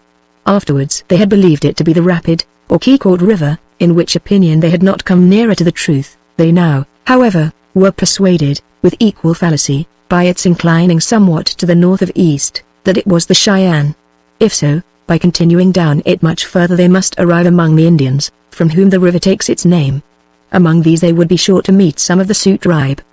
These would apprise their relatives, the piratical Sioux of the Missouri, of the approach of a band of white traders, so that, in the springtime, they would be likely to be waylaid and robbed on their way down the river, by some party in ambush upon its banks. Even should this prove to be the Keycourt or Rapid River, it would not be prudent to winter much further down upon its banks, as, though they might be out of the range of the Sioux, they would be in the neighborhood of the Poncas, a tribe nearly as dangerous. It was resolved, therefore, since they must winter somewhere on this side of the Missouri, to descend no lower, but to keep up in these solitary regions, where they would be in no danger of molestation. They were brought the more promptly and unanimously to this decision, by coming upon an excellent wintering place, that promised everything requisite for their comfort. It was on a fine bend of the river, just below where it had issued out from among a ridge of mountains, and bent towards the northeast. Here was a beautiful low point of land, covered by cottonwood, and surrounded by a thick growth of willow, so as to yield both shelter and fuel, as well as materials for building. The river swept by in a strong current, about 150 yards wide. To the southeast were mountains of moderate height, the nearest about 2 miles off, but the whole chain ranging to the east, south, and southwest, as far as the eye could reach. Their summits were crowned with extensive tracts of pitch pine, checkered with small patches of the quivering aspen. Lower down were thick forests of firs and red cedars, growing out in many places from the very fissures of the rocks. The mountains were broken and precipitous, with huge bluffs protruding from among the forests. Their rocky recesses and beetling cliffs afforded retreats to innumerable flocks of the bighorn, while their woody summits and ravines are bounded with bears and black-tailed deer. These, with the numerous herds of buffalo that ranged the lower grounds along the river, promised the travelers abundant cheer in their winter quarters. On the 2d of November, therefore, they pitched their camp for the winter, on the woody point, and their first thought was to obtain a supply of provisions. Ben Jones and the 2 Canadians accordingly sallied forth, accompanied by 2 others of the party, leaving but one to watch the camp. Their hunting was uncommonly successful. In the course of 2 days, they killed 32 buffaloes, and collected their meat on the margin of a small brook, about a mile distant. Fortunately, a severe frost froze the river, so that the meat was easily transported to the encampment. On a succeeding day, a herd of buffalo came trampling through the woody bottom on the river banks, and 15 more were killed. It was soon discovered, however, that there was game of a more dangerous nature in the neighborhood. On one occasion, Mr. Crooks had wandered about a mile from the camp, and had ascended a small hill commanding a view of the river. He was without his rifle, a rare circumstance, for in these wild regions, where one may put up a wild animal, or a wild Indian, at every turn, it is customary never to stir from the campfire unarmed. The hill where he stood overlooked the place where the massacre of the buffalo had taken place. As he was looking around on the prospect, his eye was caught by an object below, moving directly towards him. To his dismay, he discovered it to be a grizzly bear, with 2 cubs. There was no tree at hand into which he could climb. To run would only be to provoke pursuit, and he should soon be overtaken. He threw himself on the ground, therefore, and lay motionless, watching the movements of the animal with intense anxiety. It continued to advance until at the foot of the hill, when it turned, and made into the woods, having probably gorged itself with buffalo flesh. Mr. Crooks made all haste back to the camp, rejoicing at his escape, and determining never to stir out again without his rifle. A few days after this circumstance, a grizzly bear was shot in the neighborhood by Mr. Miller. As the slaughter of so many buffaloes had provided the party with beef for the winter, in case they met with no further supply, they now set to work, heart and hand, to build a comfortable wigwam. In a little while the woody promontory rang with the unwonted sound of the axe. Some of its lofty trees were laid low, and by the second evening the cabin was complete. It was 8 feet wide, and 18 feet long. The walls were 6 feet high, and the whole was covered with buffalo skins. The fireplace was in the center, and the smoke found its way out by a hole in the roof. The hunters were next sent out to procure deer skins for garments, moccasins, and other purposes. They made the mountains echo with their rifles, and, in the course of 2 days' hunting, killed 28 bighorns and black-tailed deer. The party now reveled in abundance.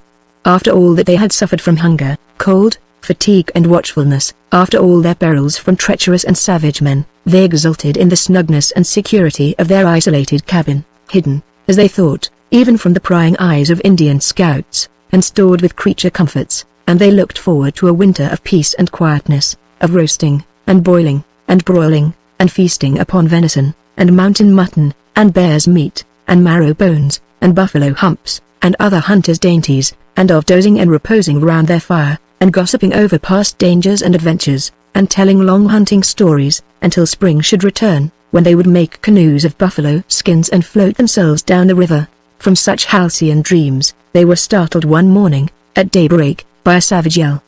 They started tip and seized their rifles. The yell was repeated by 2 or 3 voices. Cautiously peeping out, they beheld, to their dismay, several Indian warriors among the trees, all armed and painted in warlike style. Being evidently bent on some hostile purpose, Miller changed countenance as he regarded them. "We are in trouble," said he. "These are some of the rascally Arapahes that robbed me last year." Not a word was uttered by the rest of the party, but they silently slung their powder horns and ball pouches, and prepared for battle. Mlellan, who had taken his gun to pieces the evening before, put it together in all haste. He proposed that they should break out the clay from between the logs, so as to be able to fire upon the enemy. "Not yet," replied Stuart. "It will not do to show fear or distrust. We must first hold a parley. Someone must go out and meet them as a friend, who was to undertake the task." It was full of peril, as the envoy might be shot down at the threshold. "The leader of a party," said Miller, "always takes the advance." "Good," replied Stuart. "I am ready." He immediately went forth. One of the Canadians followed him. The rest of the party remained in the garrison, to keep the savages in check. Stuart advanced holding his rifle in one hand, and extending the other to the savage that appeared to be the chief. The latter stepped forward and took it. His men followed his example, and all shook hands with Stuart, in token of friendship. They now explained their errand. They were a war party of Arapahe braves. Their village lay on a stream several days' journey to the eastward. It had been attacked and ravaged during their absence, by a band of Crows, who had carried off several of their women, and most of their horses. They were in quest of vengeance. For 16 days they had been tracking the Crows about the mountains, but had not yet come upon them. In the meantime, they had met with scarcely any game, and were half famished. About 2 days previously, they had heard the report of firearms among the mountains, and on searching in the direction of the sound, had come to a place where a deer had been killed. They had immediately put themselves upon the track of the hunters, and by following it up, had arrived at the cabin. Mr. Stuart now invited the chief and another, who appeared to be his lieutenant, into the hut, but made signs that no one else was to enter. The rest halted at the door, others came straggling up, until the whole party, to the number of 23, were gathered before the hut. They were armed with bows and arrows, tomahawks and scalping knives, and some few with guns. All were painted and dressed for war, and had a wild and fierce appearance. Mr. Miller recognized among them some of the very fellows who had robbed him in the preceding year, and put his comrades upon their guard. Every man stood ready to resist the first act of hostility. The savages, however, conducted themselves peaceably, and showed none of that swaggering arrogance which a war party is apartment to assume. On entering the hut, the chief and his lieutenant cast a wistful look at the rafters, laden with venison and buffalo meat. Mr. Stuart made a merit of necessity, and invited them to help themselves. They did not wait to be pressed. The rafters were soon eased of their burden. Venison and beef were passed out to the crew before the door, and a scene of gormandizing commenced, of which few can have an idea, who have not witnessed the gastronomic powers of an Indian, after an interval of fasting. This was kept up throughout the day. They paused now and then, it is true, for a brief interval, but only to return to the charge with renewed ardor. The chief and the lieutenant surpassed all the rest in the vigor and perseverance of their attacks, as if from their station they were bound to signalize themselves in all onslaughts. Mr. Stuart kept them well supplied with choice bits, for it was his policy to overfeed them, and keep them from leaving the hut, where they served as hostages for the good conduct of their followers. Once, only, in the course of the day, did the chief sally forth. Mr. Stuart and one of his men accompanied him, armed with their rifles, but without betraying any distrust. The chieftain soon returned, and renewed his attack upon the larder. In a word, he and his worthy coadjutor, the lieutenant, ate until they were both stupefied. Towards evening the Indians made their preparations for the night according to the practice of war parties. Those outside of the hut threw up 2 breastworks, into which they retired at a tolerably early hour, and slept like overfed hounds. As to the chief and his lieutenant, they passed the night in the hut, in the course of which, they, 2 or 3 times, got up to eat. The travelers took turns, one at a time, to mount guard until the morning. Scarce had the day dawned, when the gormandizing was renewed by the whole band, and carried on with surprising vigor until 10 o'clock, when all prepared to depart. They had 6 days' journey yet to make, they said, before they should come up with the crows, who, they understood, were encamped on a river to the northward. Their way lay through a hungry country, where there was no game. They would, moreover, have but little time to hunt. They, therefore, craved a small supply of provisions for their journey. Mr. Stewart again invited them to help themselves. They did so with keen forethought, loading themselves with the choicest parts of the meat, and leaving the late plenteous larder far gone in a consumption. Their next request was for a supply of ammunition, having guns, but no powder and ball. They promised to pay magnificently out of the spoils of their foray. "We are poor now," said they, "and are obliged to go on foot. But we shall soon come back laden with booty, and all mounted on horseback, with scalps hanging at our bridles. We will then give each of you a horse to keep you from being tired on your journey." "Well," said Mr. Stewart, "when you bring the horses, you shall have the ammunition, but not before." The Indian saw by his determined tone, that all further entreaty would be unavailing, so they desisted, with a good-humored laugh, and went off exceedingly well freighted, both within and without, promising to be back again in the course of a fortnight. No sooner were they out of hearing, than the luckless travellers held another council. The security of their cabin was at an end, and with it all their dreams of a quiet and cozy winter. They were between 2 fires. On one side were their old enemies, the crows; on the other side, the Arapahes, no less dangerous freebooters. As to the moderation of this war party, they considered it assumed, to put them off their guard against some more favorable opportunity for a surprisal. It was determined, therefore, not to await their return, but to abandon, with all speed, this dangerous neighborhood. From the accounts of their recent visitors, they were led to believe, though erroneously, that they were upon the Keycourt, or Rapid River. They proposed now to keep along it to its confluence with the Missouri, but, should they be prevented by the rigors of the season from proceeding so far, at least to reach a part of the river where they might be able to construct canoes of greater strength and durability than those of buffalo skins.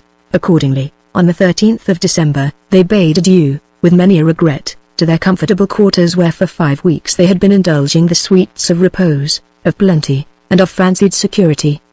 They were still accompanied by their veteran pack horse, which the Arapahes had omitted to steal, either because they intended to steal him on their return, or because they thought him not worth stealing. Chapter 50. The interval of comfort and repose which the party had enjoyed in their wigwam, rendered the renewal of their fatigues intolerable for the first 2 or 3 days. The snow lay deep, and was slightly frozen on the surface, but not sufficiently to bear their weight. Their feet became sore by breaking through the crust, and their limbs weary by floundering on it without firm foothold. So exhausted and dispirited were they, that they began to think it would be better to remain and run the risk of being killed by the Indians, than to drag on thus painfully, with the probability of perishing by the way. Their miserable horse fared no better than themselves, having for the first day or 2 no other fodder than the ends of willow twigs, and the bark of the cottonwood tree. They all, however, appeared to gain patience and hardihood as they proceeded, and for 14 days kept steadily on, making a distance of about 330 miles. For some days, the range of mountains which had been near to their wigwam kept parallel to the river at no great distance, but at length subsided into hills. Sometimes they found the river bordered with alluvial bottoms, and groves with cottonwood and willows. Sometimes the adjacent country was naked and barren. In one place it ran for a considerable distance between rocky hills and promontories covered with cedar and pitch pines, and peopled with the bighorn and the mountain deer. At other places it wandered through prairies well stocked with buffaloes and antelopes. As they descended the course of the river, they began to perceive the ash and white oak here and there among the cottonwood and willow, and at length caught a sight of some wild horses on the distant prairies. The weather was various. At one time the snow lay deep, then they had a genial day or 2, with the mildness and serenity of autumn. Then, again, the frost was so severe that the river was sufficiently frozen to bear them upon the ice. During the last 3 days of their fortnight's travel, however, the face of the country changed. The timber gradually diminished, until they could scarcely find fuel sufficient for culinary purposes. The game grew more and more scanty, and, finally, none were to be seen but a few miserable broken-down buffalo bulls, not worth killing. The snow lay 15 inches deep, and made the travelling grievously painful and toilsome. At length they came to an immense plain, where no vestige of timber was to be seen, nor a single quadruped to enliven the desolate landscape. Here, then, their hearts failed them, and they held another consultation. The width of the river, which was upwards of a mile, its extreme shallowness, the frequency of quicksands, and various other characteristics, had at length made them sensible of their errors with respect to it, and they now came to the correct conclusion, that they were on the banks of the Platte or Shallow River. What were they to do? Pursue its course to the Missouri? To go on at this season of the year seemed dangerous in the extreme. There was no prospect of obtaining either food or firing.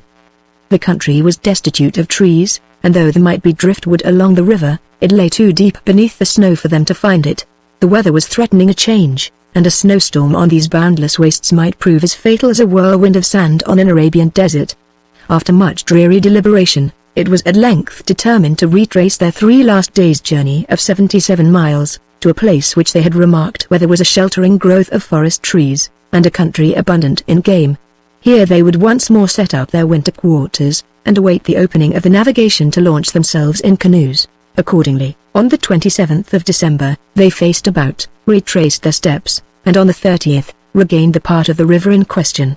Here the alluvial bottom was from 1 to 2 miles wide, and thickly covered with a forest of cottonwood trees, while herds of buffalo were scattered about the neighboring prairie, several of which soon fell beneath their rifles. They encamped on the margin of the river, in a grove where there were trees large enough for canoes. Here they put up a shed for immediate shelter, and immediately proceeded to erect a hut. New Year's Day dawned when, as yet, but one wall of their cabin was completed. The genial and jovial day, however, was not permitted to pass uncelebrated, even by this weather-beaten crew of wanderers. All work was suspended, except that of roasting and boiling. The choicest of the buffalo meat, with tongues, and humps, and marrow bones, were devoured in quantities that would astonish anyone that has not lived among hunters or Indians, and as an extra regale, having no tobacco left, they cut up an old tobacco pouch, still redolent with a potent herb, and smoked it in honor of the day.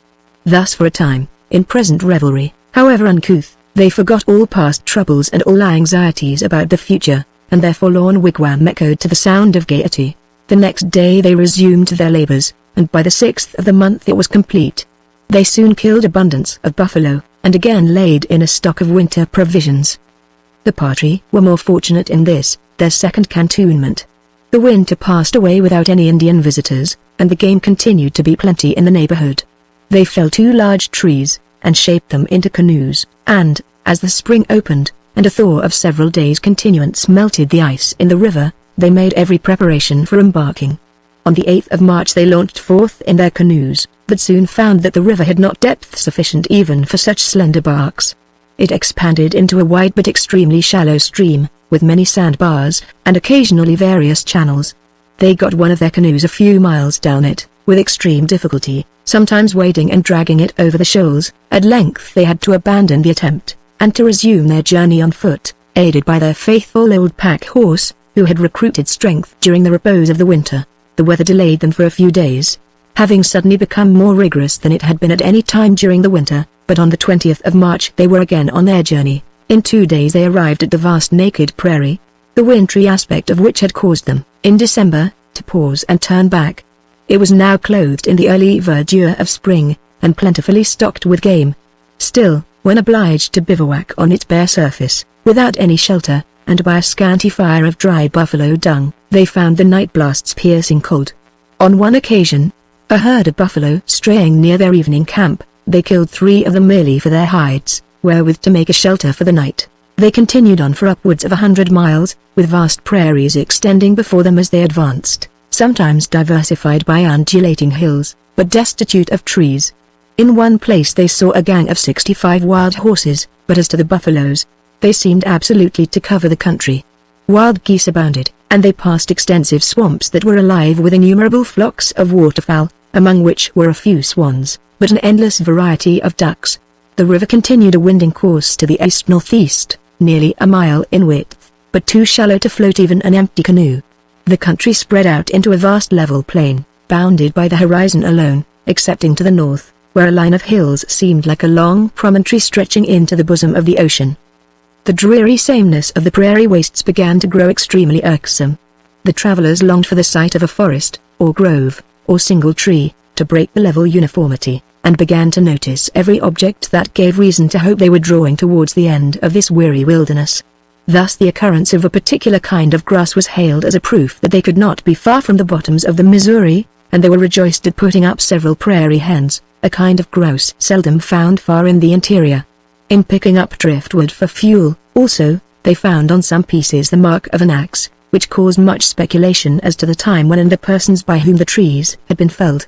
Thus they went on, like sailors at sea, who perceive in every floating weed and wandering bird, harbingers of the wished-for land. By the close of the month the weather became very mild, and, heavily burdened as they were, they found the noontide temperature uncomfortably warm. On the 30th, they came to 3 deserted hunting camps, either of Pawnees or Ottos, about which were buffalo skulls in all directions, and the frames on which the hides had been stretched and cured. They had apparently been occupied the preceding autumn. For several days they kept patiently on, watching every sign that might give them an idea as to where they were, and how near to the banks of the Missouri. Though there were numerous traces of hunting parties and encampments, they were not of recent date. The country seemed deserted. The only human beings they met with were 3 Pawnee squaws, in a hut in the midst of a deserted camp. Their people had all gone to the south, in pursuit of the buffalo, and had left these poor women behind, being too sick and infirm to travel. It is a common practice with the Pawnees, and probably with other roving tribes, when departing on a distant expedition, which will not admit of encumbrance or delay, to leave their aged and infirm with a supply of provisions sufficient for a temporary subsistence. When this is exhausted, they must perish, though sometimes their sufferings are abridged by hostile prowlers who may visit the deserted camp. The poor squaws in question expected some such fate at the hands of the white strangers, and though the latter accosted them in the kindest manner, and made them presents of dried buffalo meat, it was impossible to soothe their alarm, or get any information from them. The first landmark by which the travelers were enabled to conjecture their position with any degree of confidence, was an island about 70 miles in length, which they presumed to be Grand Isle. If so, they were within 140 miles of the Missouri. They kept on, therefore, with renewed spirit, and at the end of 3 days met with an Otto Indian, by whom they were confirmed in their conjecture. They learned at the same time another piece of information, of an uncomfortable nature. According to his account, there was war between the United States and England, and in fact it had existed for a whole year, during which time they had been beyond the reach of all knowledge of the affairs of the civilized world. The Otto conducted the travelers to his village, situated a short distance from the banks of the Platte. Here they were delighted to meet with 2 white men, Messrs. Dornin and Roi, Indian traders recently from St. Louis. Of these they had 1,000 inquiries to make concerning all affairs, foreign and domestic, during their year of sepulture in the wilderness, and especially about the events of the existing war. They now prepared to abandon their weary travel by land, and to embark upon the water. A bargain was made with Mr. Dornin, who engaged to furnish them with a canoe and provisions for the voyage, in exchange for their venerable and well-tried fellow traveler, the old snake horse. Accordingly, in a couple of days, the Indians employed by the gentleman constructed for them a canoe 20 feet long, 4 feet wide, and 18 inches deep. The frame was of poles and willow twigs, on which were stretched 5 elk and buffalo hides, sewed together with sinews, and the seams paid with unctuous mud. In this they embarked at an early hour on the 16th of April, and drifted down 10 miles with the stream. When the wind being high they encamped, and set to work to make oars, which they had not been able to procure at the Indian village. Once more afloat, they went merrily down the stream, and after making 35 miles, emerged into the broad turbid current of the Missouri. Here they were borne along briskly by the rapid stream, though, by the time their fragile bark had floated a couple of 100 miles, its frame began to show the effects of the voyage. Luckily they came to the deserted wintering place of some hunting party, where they found 2 old wooden canoes. Taking possession of the largest, they again committed themselves to the current, and after dropping down 55 miles further, arrived safely at Fort Osage. Here they found Lieutenant Brownson still in command, the officer who had given the expedition a hospitable reception on its way up the river, 18 months previously. He received this remnant of the party with a cordial welcome, and endeavored in every way to promote their comfort and enjoyment during their sojourn at the fort. The greatest luxury they met with on their return to the abode of civilized man, was bread. Not having tasted any for nearly a year, their stay at Fort Osage was but short. On re-embarking they were furnished with an ample supply of provisions by the kindness of Lieutenant Brownson, and performed the rest of their voyage without adverse circumstance. On the 30th of April they arrived in perfect health and fine spirits at St. Louis, having been 10 months in performing this perilous expedition from Astoria. Their return caused quite a sensation at the place, bringing the first intelligence of the fortune of Mr. Hunt and his party in their adventurous route across the Rocky Mountains, and of the new establishment on the shores of the Pacific. Chapter 51. It is now necessary, in linking together the parts of this excursive narrative, that we notice the proceedings of Mr. Astor in support of his great undertaking. His project with respect to the Russian establishments along the northwest coast had been diligently prosecuted. The agent sent by him to St. Petersburg, to negotiate in his name as president of the American Fur Company, had, under sanction of the Russian government, made a provisional agreement with the Russian company. By this agreement, which was ratified by Mr. Astor in 1813, the two companies bound themselves not to interfere with each other's trading and hunting grounds, nor to furnish arms and ammunition to the Indians. They were to act in concert, also, against all interlopers, and to succor each other in case of danger. The American company was to have the exclusive right of supplying the Russian posts with goods and necessaries, receiving peltries in payment at stated prices. They were also, if so requested by the Russian governor, to convey the furs of the Russian company to Canton, sell them on commission, and bring back the proceeds, at such freight as might be agreed on at the time. This agreement was to continue in operation 4 years, and to be renewable for a similar term, unless some unforeseen contingency should render a modification necessary. It was calculated to be of great service to the infant establishment at Astoria, dispelling the fears of hostile rivalry on the part of the foreign companies in its neighborhood, and giving a formidable blow to the irregular trade along the coast. It was also the intention of Mr. Astor to have coasting vessels of his own, at Astoria, of small tonnage and draught of water, fitted for coasting service. These, having a place of shelter and deposit, could ply about the coast in short voyages, in favorable weather, and would have vast advantage over chance ships, which must make long voyages, maintain numerous crews, and could only approach the coast at certain seasons of the year. He hoped, therefore, gradually to make Astoria the great emporium of the American fur trade in the Pacific, and the nucleus of a powerful American state. Unfortunately for these sanguine anticipations, before Mr. Astor had ratified the agreement, as above stated, war broke out between the United States and Great Britain. He perceived at once the peril of the case. The harbor of New York would doubtless be blockaded, and the departure of the annual supply ship in the autumn prevented, or, if she should succeed in getting out to sea, she might be captured on her voyage. In this emergency, he wrote to Captain Soule, commander of the Beaver. The letter, which was addressed to him at Canton, directed him to proceed to the factory at the mouth of the Columbia, with such articles as the establishment might need, and to remain there, subject to the orders of Mr. Hunt, should that gentleman be in command there. The war continued. No tidings had yet been received from Astoria, the dispatches having been delayed by the misadventure of Mr. Reed at the falls of the Columbia, and the unhoosing of Mr. Stewart by the crows among the mountains. A painful uncertainty, also, prevailed about Mr. Hunt and his party.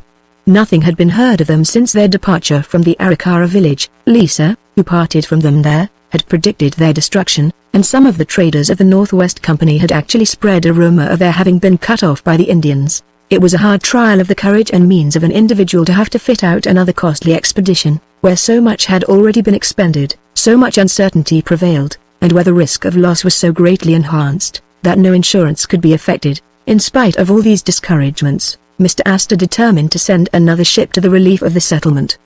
He selected for this purpose a vessel called the Lark, remarkable for her fast sailing. The disordered state of the times, however, caused such a delay, that February arrived, while the vessel was yet lingering in port. At this juncture, Mr. Astor learned that the Northwest Company were preparing to send out an armed ship of 20 guns, called the Isaac Todd, to form an establishment at the mouth of the Columbia. These tidings gave him great uneasiness. A considerable proportion of the persons in his employ were Scotchmen and Canadians, and several of them had been in the service of the Northwest Company. Should Mr. Hunt have failed to arrive at Astoria, the whole establishment would be under the control of Mr. M'Doul, of whose fidelity he had received very disparaging accounts from Captain Thorne. The British government, also, might deem it worthwhile to send a force against the establishment, having been urged to do so some time previously by the Northwest Company. Under all these circumstances, Mr. Astor wrote to Mr. Monroe, then Secretary of State, requesting protection from the government of the United States. He represented the importance of his settlement, in a commercial point of view, and the shelter it might afford to the American vessels in those seas. All he asked was that the American government would throw 40 or 50 men into the fort at his establishment, which would be sufficient for its defense until he could send reinforcements overland. He waited in vain for a reply to this letter, the government, no doubt, being engrossed at the time by an overwhelming crowd of affairs. The month of March arrived, and the Lark was ordered by Mr. Astor to put to sea. The officer who was to command her shrunk from his engagement, and in the exigency of the moment, she was given in charge to Mr. Northrop, the mate.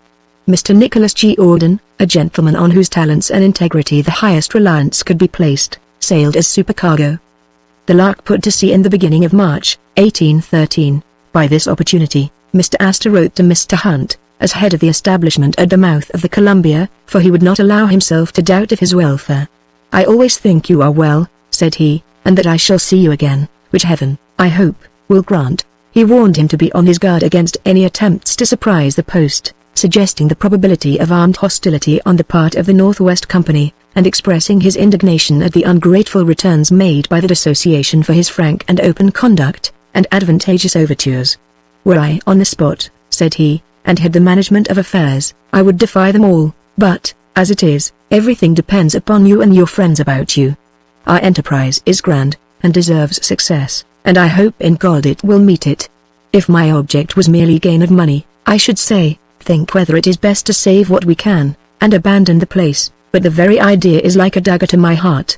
This extract is sufficient to show the spirit and the views which actuated Mr. Astor in this great undertaking. Week after week and the month after month elapsed, without anything to dispel the painful incertitude that hung over every part of this enterprise. Though a man of resolute spirit, and not easily cast down, the dangers impending over this darling scheme of his ambition, had a gradual effect upon the spirits of Mr. Astor. He was sitting one gloomy evening by his window, revolving over the loss of the Tonquin and the fate of her unfortunate crew, and fearing that some equally tragical calamity might have befallen the adventurers across the mountains, when the evening newspaper was brought to him. The first paragraph that caught his eye, announced the arrival of Mr. Stewart and his party at St. Louis, with intelligence that Mr. Hunt and his companions had effected their perilous expedition to the mouth of the Columbia. This was a gleam of sunshine that for a time dispelled every cloud, and he now looked forward with sanguine hope to the accomplishment of all his plans. Chapter 52. The course of our narrative now takes us back to the regions beyond the mountains, to dispose of the parties that set out from Astoria, in company with Mr. Robert Stewart, and whom he left on the banks of the Walla Walla. Those parties likewise separated from each other shortly after his departure, proceeding to their respective destinations, but agreeing to meet at the mouth of the Walla Walla about the beginning of June in the following year, with such peltries as they should have collected in the winter, so as to convoy each other through the dangerous passes of the Columbia. Mr. David Stewart, one of the partners, proceeded with his men to the post already established by him at the mouth of the Oakenagan. Having furnished this with goods and ammunition, he proceeded 300 miles up that river, where he established another post in a good trading neighborhood. Mr. Clark, another partner, conducted his little band up Lewis River to the mouth of a small stream coming in from the north, to which the Canadians gave the name of the Pavion. Here he found a village or encampment of 40 huts or tents, covered with mats, and inhabited by Nez Perces, or pierced-nose Indians, as they are called by the traders, but Chipunish, as they are called by themselves. They are a hardy, laborious, and somewhat knavish race, who lead a precarious life, fishing and digging roots during the summer and autumn, hunting the deer on snowshoes during the winter, and traversing the Rocky Mountains in the spring, to trade for buffalo skins with the hunting tribes of the Missouri. In these migrations they are liable to be waylaid and attacked by the Blackfeet, and other warlike and predatory tribes, and driven back across the mountains with the loss of their horses, and of many of their comrades. A life of this unsettled and precarious kind is apartment to render man selfish, and such Mr. Clark found the inhabitants of this village, who were deficient in the usual hospitality of Indians, parting with everything with extreme reluctance, and showing no sensibility to any act of kindness. At the time of his arrival, they were all occupied in catching and curing salmon. The men were stout, robust, active, and good-looking, and the women handsomer than those of the tribes nearer to the coast. It was the plan of Mr. Clark to lay up his boats here, and proceed by land to his place of destination, which was among the Spokane tribe of Indians, about 150 miles distant. He accordingly endeavored to purchase horses for the journey, but in this he had to contend with the sordid disposition of these people. They asked high prices for their horses, and were so difficult to deal with, that Mr. Clark was detained 7 days among them before he could procure a sufficient number. During that time he was annoyed by repeated pilferings, for which he could get no redress. The chief promised to recover the stolen articles, but failed to do so, alleging that the thieves belonged to a distant tribe, and had made off with their booty. With this excuse Mr. Clark was fain to content himself, though he laid up in his heart a bitter grudge against the whole pierced nose race, which it will be found he took occasion subsequently to gratify in a signal manner. Having made arrangements for his departure, Mr. Clark laid up his barge and canoes in a sheltered place, on the banks of a small bay, overgrown with shrubs and willows, confiding them to the care of the Nez Perce chief, who, on being promised an ample compensation, engaged to have a guardian eye upon them. Then mounting his steed, and putting himself at the head of his little caravan, he shook the dust off his feet as he turned his back upon this village of rogues and hard dealers. We shall not follow him minutely in his journey, which lay at times over steep and rocky hills, and among crags and precipices, at other times over vast naked and sunburnt plains, abounding with rattlesnakes, in traversing which, both men and horses suffered intolerably from heat and thirst. The place on which he fixed for a trading post, was a fine point of land, at the junction of the Pointed Heart and Spokane rivers. His establishment was intended to compete with a trading post of the Northwest Company, situated at no great distance, and to rival it in the trade with the Spokane Indians, as well as with the Kootenays and Flatheads. In this neighborhood we shall leave him for the present. Mr. Mackenzie, who conducted the third party from the Walla Walla, navigated for several days up the south branch of the Columbia, named the Camoonam by the natives, but commonly called Lewis River, in honor of the first explorer. Wandering bands of various tribes were seen along this river, traveling in various directions, for the Indians generally are restless, roving beings, continually intent on enterprises of war, traffic, and hunting. Some of these people were driving large gangs of horses, as if to a distant market. Having arrived at the mouth of the Shahaptan, he ascended some distance up that river, and established his trading post upon its banks. This appeared to be a great thoroughfare for the tribes from the neighborhood of the Falls of the Columbia, in their expeditions to make war upon the tribes of the Rocky Mountains, to hunt buffalo on the plains beyond, or to traffic for roots and buffalo robes. It was the season of migration, and the Indians from various distant parts were passing and repassing in great numbers. Mr. Mackenzie now detached a small band, under the conduct of Mr. John Reed, to visit the caches made by Mr. Hunt at the Cauldron Linn, and to bring the contents to his post, as he depended, in some measure, on them for his supplies of goods and ammunition. They had not been gone a week, when 2 Indians arrived of the Palatapla tribe, who live upon a river of the same name. These communicated the unwelcome intelligence that the caches had been robbed. They said that some of their tribe had, in the course of the preceding spring, been across the mountains, which separated them from Snake River, and had traded horses with the Snakes in exchange for blankets, robes and goods of various descriptions. These articles the Snakes had procured from caches to which they were guided by some white men who resided among them, and who afterwards accompanied them across the Rocky Mountains. This intelligence was extremely perplexing to Mr. Mackenzie, but the truth of part of it was confirmed by the 2 Indians, who brought them an English saddle and bridle, which was recognized as having belonged to Mr. Crooks. The perfidy of the white men who revealed the secret of the caches, was, however, perfectly inexplicable. We shall presently account for it in narrating the expedition of Mr. Reed. That worthy Hibernian proceeded on his mission with his usual alacrity. His forlorn travels of the preceding winter had made him acquainted with the topography of the country, and he reached Snake River without any material difficulty. Here, in an encampment of the natives, he met with 6 white men, wanderers from the main expedition of Mr. Hunt, who, after having had their respective shares of adventures and mishaps, had fortunately come together at this place. 3 of these men were Turcotte, Lachapelle, and Francis Landry, the 3 Canadian voyagers who, it may be recollected, had left Mr. Crooks in February, in the neighborhood of Snake River, being dismayed by the increasing hardships of the journey, and fearful of perishing of hunger. They had returned to a snake encampment, where they passed the residue of the winter. Early in the spring, being utterly destitute, and in great extremity, and having worn out the hospitality of the Snakes, they determined to avail themselves of the buried treasures within their knowledge. They accordingly informed the Snake chieftains that they knew where a great quantity of goods had been left in caches, enough to enrich the whole tribe, and offered to conduct them to the place, on condition of being rewarded with horses and provisions. The chieftains pledged their faith and honor as great men and Snakes, and the 3 Canadians conducted them to the place of deposit at the Cauldron Linn. This is the way that the savages got knowledge of the caches, and not by following the tracks of wolves, as Mr. Stewart had supposed. Never did money diggers turn up a miser's hoard with more eager delight than did the savages lay open the treasures of the caches. Blankets and robes, brass trinkets and blue beads were drawn forth with chuckling exultation, and long strips of scarlet cloth produced yells of ecstasy. The rifling of the caches effected a change in the fortunes and deportment of the whole party. The snakes were better clad and equipped than ever were snakes before, and the 3 Canadians, suddenly finding themselves with horse to ride and weapon to wear, were like beggars on horseback, ready to ride on any wild scamper. An opportunity soon presented. The snakes determined on a hunting match on the buffalo prairies, to lay in a supply of beef, that they might live in plenty, as became men of their improved condition. The 3 newly mounted cavaliers must fain accompany them. They all traversed the Rocky Mountains in safety, descended to the headwaters of the Missouri, and made great havoc among the buffaloes.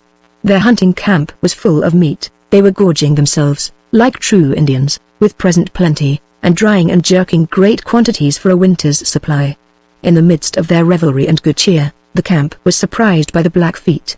Several of the snakes were slain on the spot. The residue, with their 3 Canadian allies, fled to the mountains, stripped of horses, buffalo meat, everything, and made their way back to the old encampment on Snake River, poorer than ever, but esteeming themselves fortunate in having escaped with their lives. They had not been long there when the Canadians were cheered by the sight of a companion in misfortune, Jubrel, the poor voyager who had left Mr. Crooks in March, being too much exhausted to keep on with him. Not long afterwards, 3 other straggling members of the main expedition made their appearance. These were Carson, St. Michael, and Pierre Delaunay, 3 of the trappers who, in company with Pierre de Tay, had been left among the mountains by Mr. Hunt, to trap beaver, in the preceding month of September. They had departed from the main body well armed and provided, with horses to ride, and horses to carry the peltries they were to collect.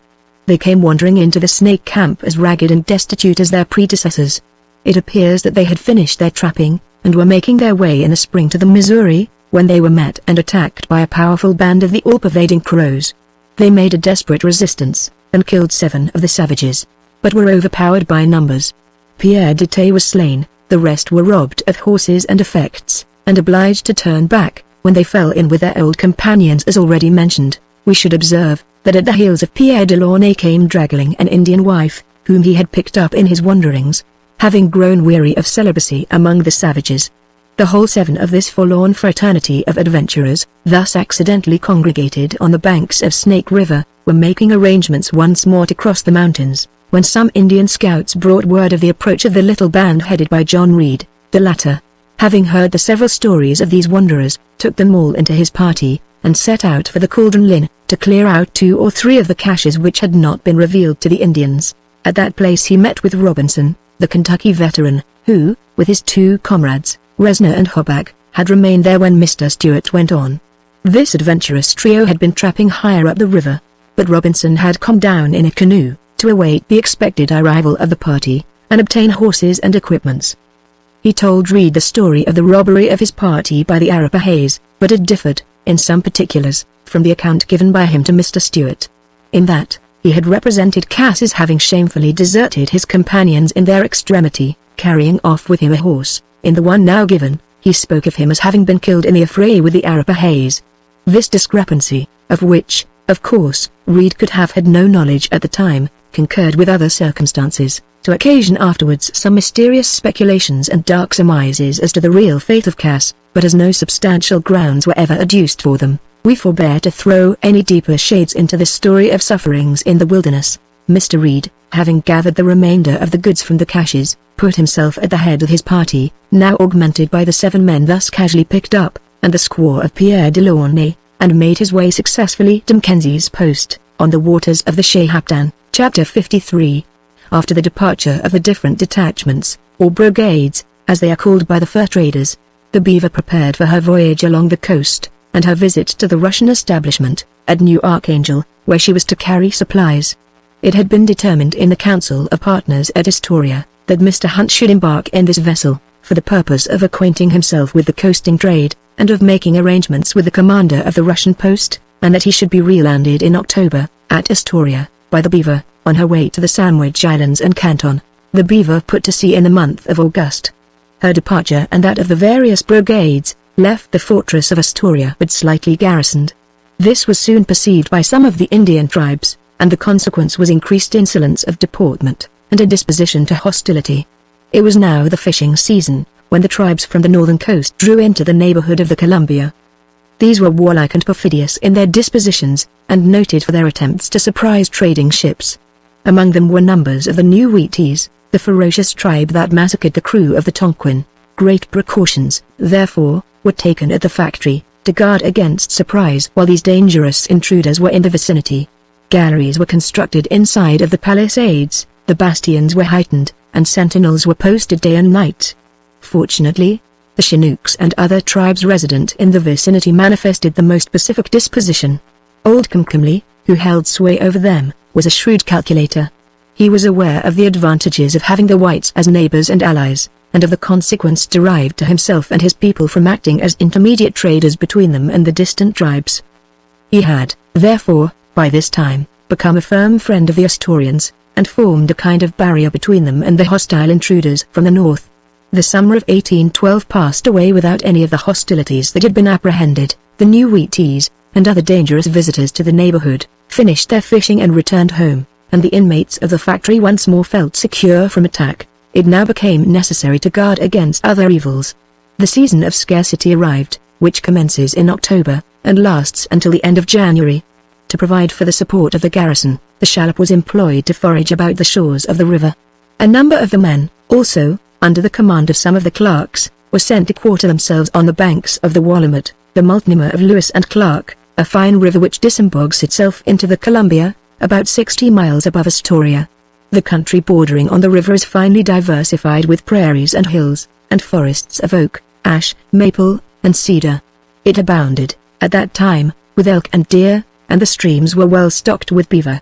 Here the party, after supplying their own wants, were enabled to pack up quantities of dried meat, and send it by canoes to Astoria. The month of October elapsed without the return of the beaver. November, December, January, passed away, and still nothing was seen or heard of her. Gloomy apprehensions now began to be entertained. She might have been wrecked in the course of her coasting voyage, or surprised, like the Tonquin, by some of the treacherous tribes of the north. No one indulged more in these apprehensions than Dool, who had now the charge of the establishment. He no longer evinced the bustling confidence and buoyancy which once characterized him. Command seemed to have lost its charms for him, or rather, he gave way to the most abject despondency, decrying the whole enterprise, magnifying every untoward circumstance, and foreboding nothing but evil. While in this moody state, he was surprised, on the 16th of January, by the sudden appearance of Mackenzie, wayworn and weather-beaten by a long wintry journey from his post on the Shehaptan, and with a face the very frontispiece for a volume of misfortune. Mackenzie had been heartily disgusted and disappointed at his post. It was in the midst of the Tushipors, a powerful and warlike nation, divided into many tribes, under different chiefs, who possessed innumerable horses, but, not having turned their attention to beaver trapping, had no furs to offer. According to Mackenzie, they were but a rascally tribe, from which we may infer that they were prone to consult their own interests more than comported with the interests of a greedy Indian trader. Game being scarce, he was obliged to rely, for the most part, on horse flesh for subsistence, and the Indians, discovering his necessities, adopted a policy usual in civilized trade, and raised the price of horses to an exorbitant rate, knowing that he and his men must eat or die. In this way, the goods he had brought to trade for beaver skins, were likely to be bartered for horse flesh, and all the proceeds devoured upon the spot. He had dispatched trappers in various directions, but the country around did not offer more beaver than his own station. In this emergency he began to think of abandoning his unprofitable post, sending his goods to the posts of Clark and David Stewart, who could make a better use of them, as they were in a good beaver country, and returning with his party to Astoria, to seek some better destination. With this view he repaired to the post of Mr. Clark, to hold a consultation. While the two partners were in conference in Mr. Clark's wigwam, an unexpected visitor came bustling in upon them. This was Mr. John George McTavish, a partner of the Northwest Company, who had charge of the rival trading posts established in that neighborhood. Mr. McTavish was the delighted messenger of bad news. He had been to Lake Winnipeg, where he received an express from Canada, containing the declaration of war, and President Madison's proclamation, which he handed with the most officious complaisance to Messrs. Clark and Mackenzie. He moreover told them that he had received a fresh supply of goods from the northwest posts on the other side of the Rocky Mountains, and was prepared for vigorous opposition to the establishment of the American company. He capped the climax of this obliging but belligerent intelligence by informing them that the armed ship, Isaac Todd, was to be at the mouth of the Columbia about the beginning of March, to get possession of the trade of the river, and that he was ordered to join her there at that time. The receipt of this news determined Mackenzie. He immediately returned to the Shahaptan, broke up his establishment, deposited his goods in cash, and hastened with all his people to Astoria. The intelligence thus brought completed the dismay of Mdul, and seemed to produce a complete confusion of mind. He held a council of war with Mackenzie, at which some of the clerks were present, but of course had no votes. They gave up all hope of maintaining their post at Astoria. The Beaver had probably been lost. They could receive no aid from the United States, as all the ports would be blockaded. From England nothing could be expected but hostility. It was determined, therefore, to abandon the establishment in the course of the following spring, and return across the Rocky Mountains. In pursuance of this resolution, they suspended all trade with the natives, except for provisions, having already more peltries than they could carry away, and having need of all the goods for the clothing and subsistence of their people, during the remainder of their sojourn, and on their journey across the mountains. This intention of abandoning Astoria was, however, kept secret from the men, lest they should at once give up all labor, and become restless and insubordinate. In the meantime, Mackenzie set off for his post at the Shahaptan, to get his goods from the caches, and buy horses and provisions with them for the caravan across the mountains. He was charged with dispatches from Dougal to Messrs. Stewart and Clark, appraising them of the intended migration, that they might make timely preparations. Mackenzie was accompanied by two of the clerks, Mr. John Reed, the Irishman, and Mr. Alfred Seaton, of New York. They embarked in 2 canoes, manned by 17 men, and ascended the river without any incident of importance, until they arrived in the eventful neighborhood of the rapids. They made the portage of the Narrows and the Falls early in the afternoon, and, having partaken of a scanty meal, had now a long evening on their hands. On the opposite side of the river lay the village of Wishram, of freebooting renown. Here lived the savages who had robbed and maltreated Reed, when bearing his tin box of dispatches. It was known that the rifle of which he was despoiled was retained as a trophy at the village. Mackenzie offered to cross the river, and demand the rifle, if anyone would accompany him. It was a harebrained project, for these villages were noted for the ruffian character of their inhabitants, yet 2 volunteers promptly stepped forward, Alfred Seaton, the clerk, and Joe de Lapierre, the cook. The trio soon reached the opposite side of the river. On landing, they freshly primed their rifles and pistols.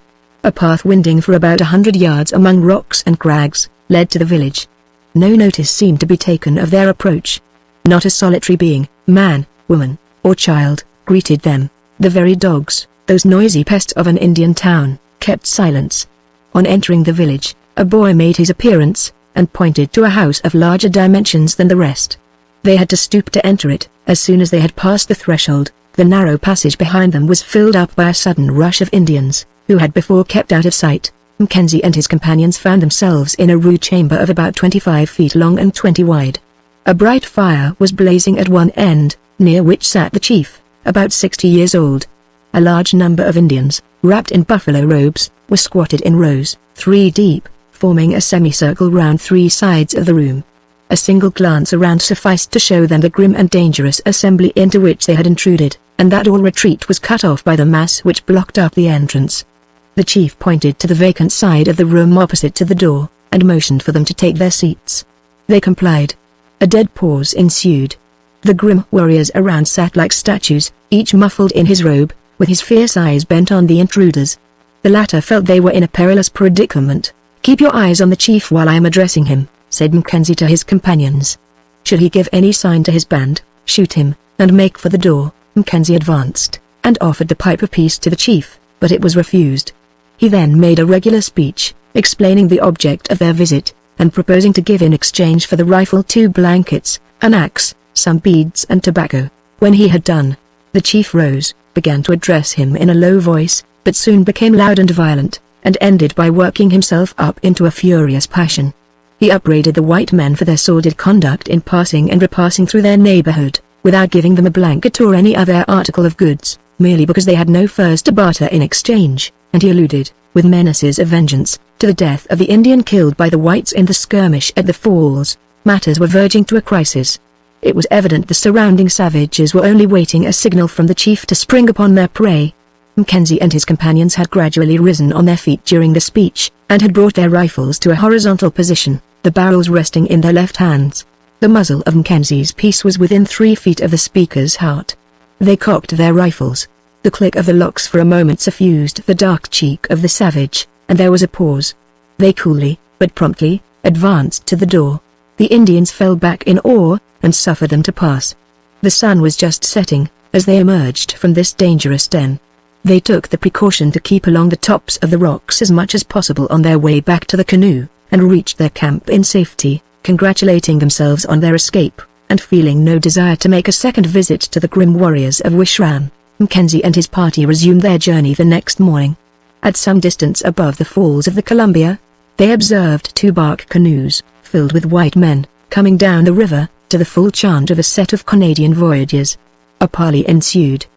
It was a detachment of Northwesters, under the command of Mr. John George McTavish, bound, full of song and spirit, to the mouth of the Columbia, to await the arrival of the Isaac Todd.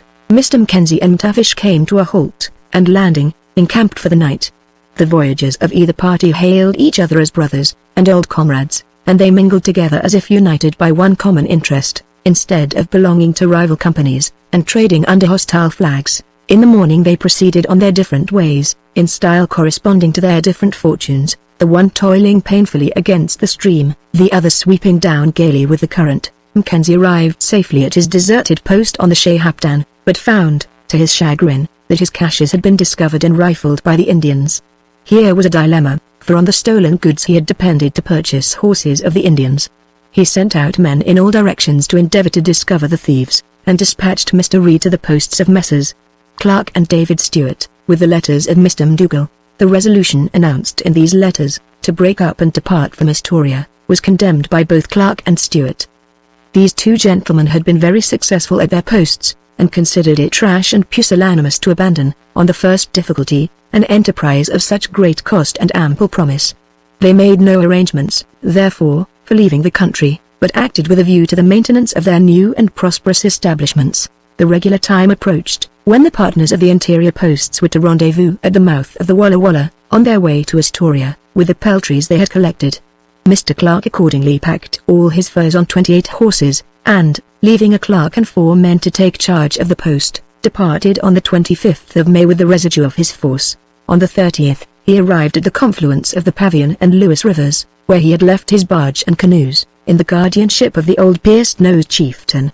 The dignitary had acquitted himself more faithfully to his charge than Mr. Clark had expected, and the canoes were found in very tolerable order. Some repairs were necessary, and, while they were making, the party encamped close by the village. Having had repeated and vexatious proofs of the pilfering propensities of the Stryer during his former visit, Mr. Clark ordered that a wary eye should be kept upon them. He was a tall, good-looking man, and somewhat given to pomp and circumstance, which made him an object of note in the eyes of the wondering savages. He was stately, too, in his appointments, and had a silver goblet or drinking cup, out of which he would drink with a magnificent air, and then lock it up in a large guard van, which accompanied him in his travels, and stood in his tent. This goblet had originally been sent as a present from Mr. Astor to Mr. Mackay, the partner who had unfortunately been blown up in the Tonquin. As it reached Astoria after the departure of the gentleman, it had remained in the possession of Mr. Clark. A silver goblet was too glittering a prize not to catch the eye of a pierced nose. It was like the shining tin case of John Reed. Such a wonder had never been seen in the land before. The Indians talked about it to one another. They marked the care with which it was deposited in the guard van, like a relic in its shrine, and concluded that it must be a great medicine. That night Mr. Clark neglected to lock up his treasure. In the morning the sacred casket was open, the precious relic gone. Clark was now outrageous. All the past vexations that he had suffered from this pilfering community rose to mind, and he threatened that, unless the goblet was promptly returned, he would hang the thief, should he eventually discover him. The day passed away, however, without the restoration of the cup. At night sentinels were secretly posted about the camp. With all their vigilance, a pierced nose contrived to get into the camp unperceived, and to load himself with booty. It was only on his retreat that he was discovered and taken. At daybreak the culprit was brought to trial, and promptly convicted. He stood responsible for all the spoliations of the camp, the precious goblet among the number. and Mr. Clark passed sentence of death upon him. A gibbet was accordingly constructed of oars, the chief of the village and his people were assembled, and the culprit was produced, with his legs and arms pinioned. Clark then made a harangue. He reminded the tribe of the benefits he had bestowed upon them during his former visits, and the many thefts and other misdeeds which he had overlooked. The prisoner, especially, had always been peculiarly well treated by the white men, but had repeatedly been guilty of pilfering. He was to be punished for his own misdeeds, and as a warning to his tribe, the Indians now gathered round Mr. Clark, and interceded for the culprit. They were willing he should be punished severely, but implored that his life might be spared.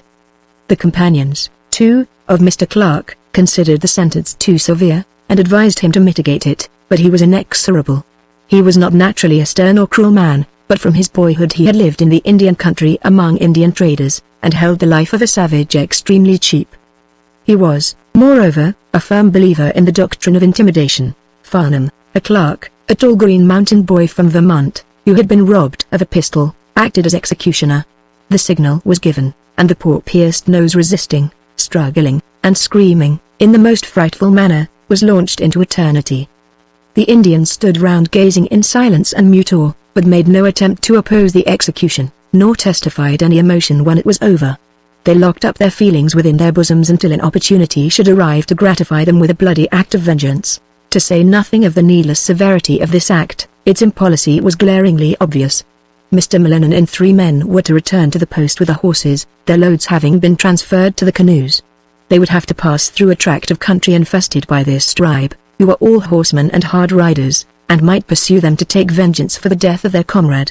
McGlennon, however, was a resolute fellow, and made light of all dangers.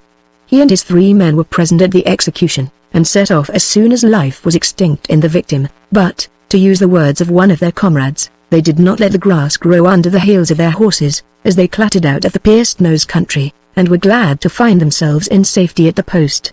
Mr. Clark and his party embarked about the same time in their canoes, and early on the following day reached the mouth of the Walla Walla, where they found Messrs. Stewart and Mackenzie awaiting them, the latter having recovered part of the goods stolen from his cache. Clark informed them of the signal punishment he had inflicted on the pierced nose, evidently expecting to excite their admiration by such a hardy act of justice, performed in the very midst of the Indian country, but was mortified at finding it strongly censured as inhuman, unnecessary, and likely to provoke hostilities. The parties thus united formed a squadron of 2 boats and 6 canoes, with which they performed their voyage in safety down the river, and arrived at Astoria on the 12th of June, bringing with them a valuable stock of peltries. About 10 days previously, the brigade which had been quartered on the banks of the Willamette, had arrived with numerous packs of beaver, the result of a few months' sojourn on that river. These were the first fruits of the enterprise, gathered by men as yet mere strangers in the land, but they were such as to give substantial grounds for sanguine anticipations of profit, when the country should be more completely explored, and the trade established. Chapter 54. The partners found Mr. McDougall in all the bustle of preparation, having about 9 days previously announced at the factory his intention of breaking up the establishment, and fixed upon the 1st of July for the time of departure. Messrs. Stewart and Clark felt highly displeased at his taking so precipitate a step, without waiting for their concurrence, when he must have known that their arrival could not be far distant. Indeed, the whole conduct of Mr. McDougall was such as to awaken strong doubts as to his loyal devotion to the cause. His old sympathies with the Northwest Company seemed to have revived.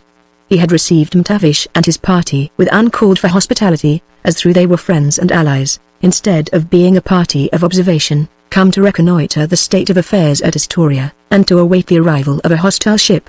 Had they been left to themselves, they would have been starved off for want of provisions, or driven away by the Chinooks, who only wanted a signal from the factory to treat them as intruders and enemies. McDougall, on the contrary, had supplied them from the stores of the garrison, and had gained them the favor of the Indians, by treating them as friends. Having set his mind fixedly on the project of breaking up the establishment at Astoria, in the current year, McDougall was sorely disappointed at finding that Messrs. Stewart and Clark had omitted to comply with his request to purchase horses and provisions for the caravan across the mountains. It was now too late to make the necessary preparations in time for traversing the mountains before winter, and the project had to be postponed. In the meantime, the non-arrival of the annual ship, and the apprehensions entertained of the loss of the beaver and of Mr. Hunt, had their effect upon the minds of Messrs. Stewart and Clark. They began to listen to the desponding representations of MacDougall, seconded by Mackenzie, who inveighed against their situation as desperate and forlorn, left to shift for themselves, or perish upon a barbarous coast, neglected by those who sent them there, and threatened with dangers of every kind. In this way they were brought to consent to the plan of abandoning the country in the ensuing year. About this time, McTavish applied at the factory to purchase a small supply of goods wherewith to trade his way back to his post on the upper waters of the Columbia, having waited in vain for the arrival of the Isaac Todd. His request brought on a consultation among the partners. MacDougall urged that it should be complied with. He furthermore proposed that they should give up to McTavish, for a proper consideration, the post on the Spokane, and all its dependencies, as they had not sufficient goods on hand to supply that post themselves, and to keep up a competition with the Northwest Company in the trade with the neighboring Indians. This last representation has since been proved incorrect. By inventories, it appears that their stock in hand for the supply of the interior posts was superior to that of the Northwest Company, so that they had nothing to fear from competition. Through the influence of Messrs. MacDougall and Mackenzie, this proposition was adopted, and was promptly accepted by McTavish. The merchandise sold to him amounted to $858, to be paid for, in the following spring, in horses, or in any other manner most acceptable to the partners at that period. This agreement being concluded, the partners formed their plans for the year that they would yet have to pass in the country. Their objects were, chiefly, present subsistence, and the purchase of horses for the contemplated journey, though they were likewise to collect as much peltries as their diminished means would command. Accordingly, it was arranged that David Stewart should return to his former post on the Oakenagan, and Mr. Clark should make his sojourn among the Flatheads. John Reed, the sturdy Hibernian, was to undertake the Snake River country, accompanied by Pierre Dorion and Pierre Delaunay, as hunters, and Francis Landry, Jean-Baptiste Turcotte, André Lachapelle, and Gilles Leclerc, Canadian voyagers. Astoria, however, was the post about which they felt the greatest solicitude, and on which they all more or less depended. The maintenance of this in safety throughout the coming year, was, therefore, their grand consideration. Mr. MacDougall was to continue in command of it, with a party of 40 men. They would have to depend chiefly upon the neighboring savages for their subsistence. These, at present, were friendly, but it was to be feared that, when they should discover the exigencies of the post, and its real weakness, they might proceed to hostilities, or, at any rate, might cease to furnish their usual supplies. It was important, therefore, to render the place as independent as possible of the surrounding tribes for its support, and it was accordingly resolved that Mackenzie, with 4 hunters, and 8 common men, should winter in the abundant country of Willamette, from whence they might be enabled to furnish a constant supply of provisions to Astoria, as there was too great a proportion of clerks for the number of privates in the service. The engagements of 3 of them, Ross Cox, Ross, and Lennon, were surrendered to them, and they immediately enrolled themselves in the service of the Northwest Company, glad, no doubt, to escape from what they considered a sinking ship. Having made all these arrangements, the 4 partners, on the 1st of July, signed a formal manifesto, stating the alarming state of their affairs, from the non-arrival of the annual ship, and the absence and apprehended loss of the Beaver, their want of goods, their despair of receiving any further supply, their ignorance of the coast, and their disappointment as to the interior trade, which they pronounced unequal to the expenses incurred, and incompetent to stand against the powerful opposition of the Northwest Company. And as by the 16th article of the Company's agreement, they were authorized to abandon this undertaking, and dissolve the concern, if before the period of 5 years it should be found unprofitable, they now formally announced their intention to do so on the 1st day of June, of the ensuing year, unless in the interim they should receive the necessary support and supplies from Mr. Astor, or the stockholders, with orders to continue. This instrument, accompanied by private letters of similar import, was delivered to Mr. McTavish, who departed on the 5th of July. He engaged to forward the dispatches to Mr. Astor, by the usual winter express sent overland by the Northwest Company. The manifesto was signed with great reluctance by Messrs. Clark and D. Stewart, whose experience by no means justified the discouraging account given in it of the internal trade, and who considered the main difficulties of exploring an unknown and savage country, and of ascertaining the best trading and trapping grounds, in a great measure overcome. They were overruled, however, by the urgent instances of MacDougall and Mackenzie, who, having resolved upon abandoning the enterprise, were desirous of making as strong a case as possible to excuse their conduct to Mr. Astor and to the world. Chapter 55. While difficulties and disasters had been gathering about the infant settlement of Astoria, The mind of its projector at New York was a prey to great anxiety. The ship Lark, dispatched by him with supplies for the establishment, sailed on the 6th of March, 1813. Within a fortnight afterwards, he received intelligence which justified all his apprehensions of hostility on the part of the British. The Northwest Company had made a second memorial to that government, representing Astoria as an American establishment, stating the vast scope of its contemplated operations, magnifying the strength of its fortifications, and expressing their fears that, unless crushed in the bud, it would effect the downfall of their trade. Influenced by these representations, the British government ordered the frigate Phoebe to be detached as a convoy for the armed ship, Isaac Todd, which was ready to sail with men and munitions for forming a new establishment. They were to proceed together to the mouth of the Columbia, capture or destroy whatever American fortress they should find there, and plant the British flag on its ruins. Informed of these movements, Mr. Astor lost no time in addressing a second letter to the Secretary of State, communicating this intelligence, and requesting it might be laid before the President. As no notice, however, has been taken of his previous letter, he contented himself with this simple communication, and made no further application for aid. Awakened now to the danger that menaced the establishment at Astoria, and aware of the importance of protecting this foothold of American commerce and empire on the shores of the Pacific, the government determined to send the frigate Adams, Captain Crane, upon this service. On hearing of this determination, Mr. Astor immediately proceeded to fit out a ship called the Enterprise, to sail in company with the Adams, freighted with additional supplies and reinforcements for Astoria. About the middle of June, while in the midst of these preparations, Mr. Astor received a letter from Mr. R. Stewart, dated St. Louis, May 1st, confirming the intelligence already received through the public newspapers, of his safe return, and of the arrival of Mr. Hunt and his party at Astoria, and giving the most flattering accounts of the prosperity of the enterprise. So deep had been the anxiety of Mr. Astor, for the success of this object of his ambition, that this gleam of good news was almost overpowering. "I felt ready," said he, "to fall upon my knees in a transport of gratitude." At the same time he heard that the Beaver had made good her voyage from New York to the Columbia.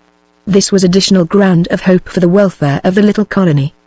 The post being thus relieved and strengthened, with an American at its head, and a ship of war about to sail for its protection, the prospect for the future seemed full of encouragement, and Mr. Astor proceeded with fresh vigor to fit out his merchant ship. Unfortunately for Astoria, this bright gleam of sunshine was soon overclouded.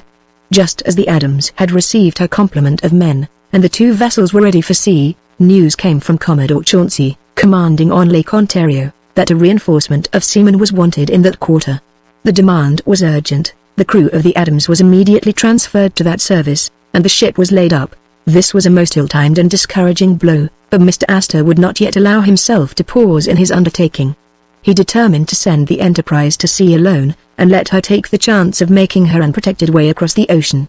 Just at this time, however, a British force made its appearance off the Hook, and the port of New York was effectually blockaded. To send the ship to sea under these circumstances, would be to expose her to almost certain capture.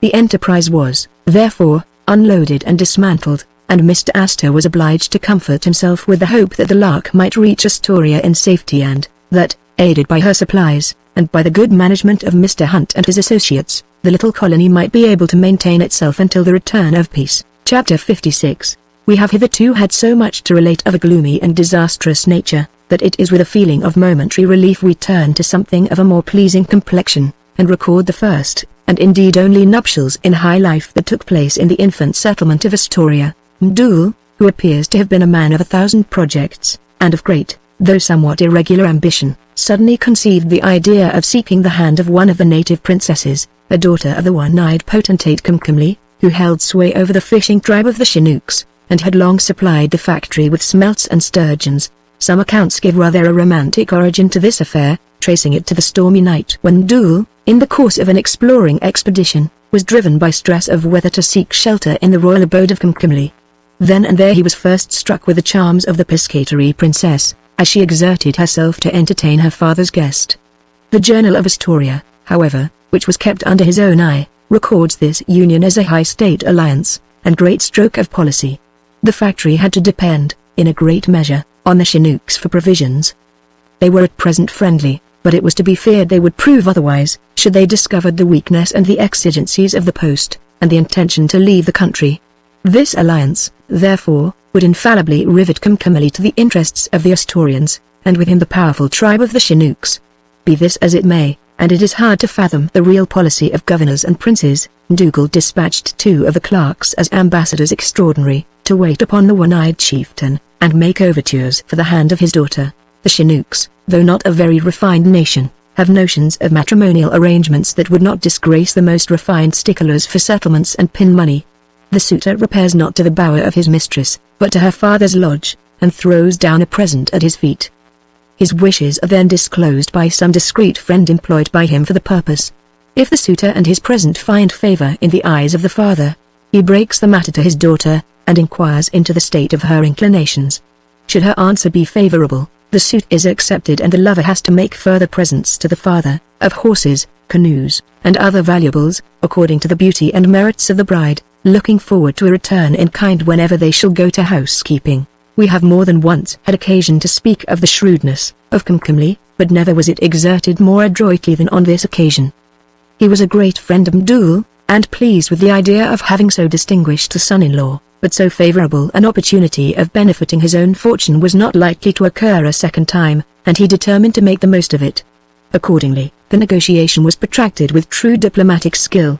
Conference after conference was held with the 2 ambassadors. Kumkumali was extravagant in his terms, rating the charms of his daughter at the highest price, and indeed she is represented as having one of the flattest and the most aristocratical heads in the tribe. At length the preliminaries were all happily adjusted.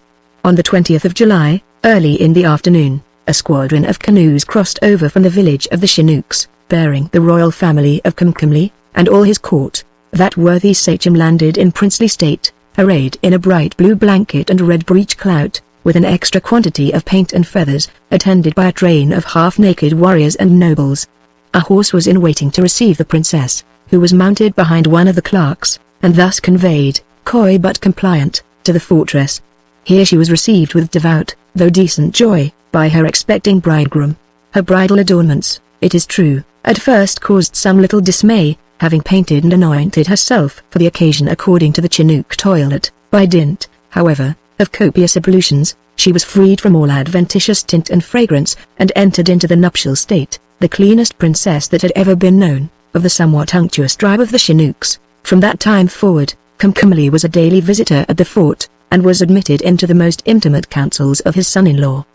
He took an interest in everything that was going forward, but was particularly frequent in his visits to the blacksmith's shop, tasking the labors of the artificer in iron for every state, insomuch that the necessary business of the factory was often postponed to attend to his requisitions. The honeymoon had scarce passed away, and Dougal was seated with his bride in the fortress of Astoria, when, about noon of the 20th of August, Gassakop, the son of Kumkumali, hurried into his presence with great agitation, and announced a ship at the mouth of the river. The news produced a vast sensation. Was it a ship of peace or war? Was it American or British? Was it the Beaver or the Isaac Dodd? Dougal hurried to the waterside, threw himself into a boat, and ordered the hands to pull with all speed for the mouth of the harbour. Those in the fort remained watching the entrance of the river, anxious to know whether they were to prepare for greeting a friend or fighting an enemy. At length the ship was descried crossing the bar, and bending her course towards Astoria. Every gaze was fixed upon her in silent scrutiny, until the American flag was recognized. A general shout was the first expression of joy, and next a salutation was thundered from the cannon of the fort. The vessel came to anchor on the opposite side of the river, and returned the salute. The boat of Mr. Dougal went on board, and was seen returning late in the afternoon. The Astorians watched her with straining eyes, to discover who were on board, but the sun went down, and the evening closed in, before she was sufficiently near. At length she reached the land, and Mr. Hunt stepped on shore.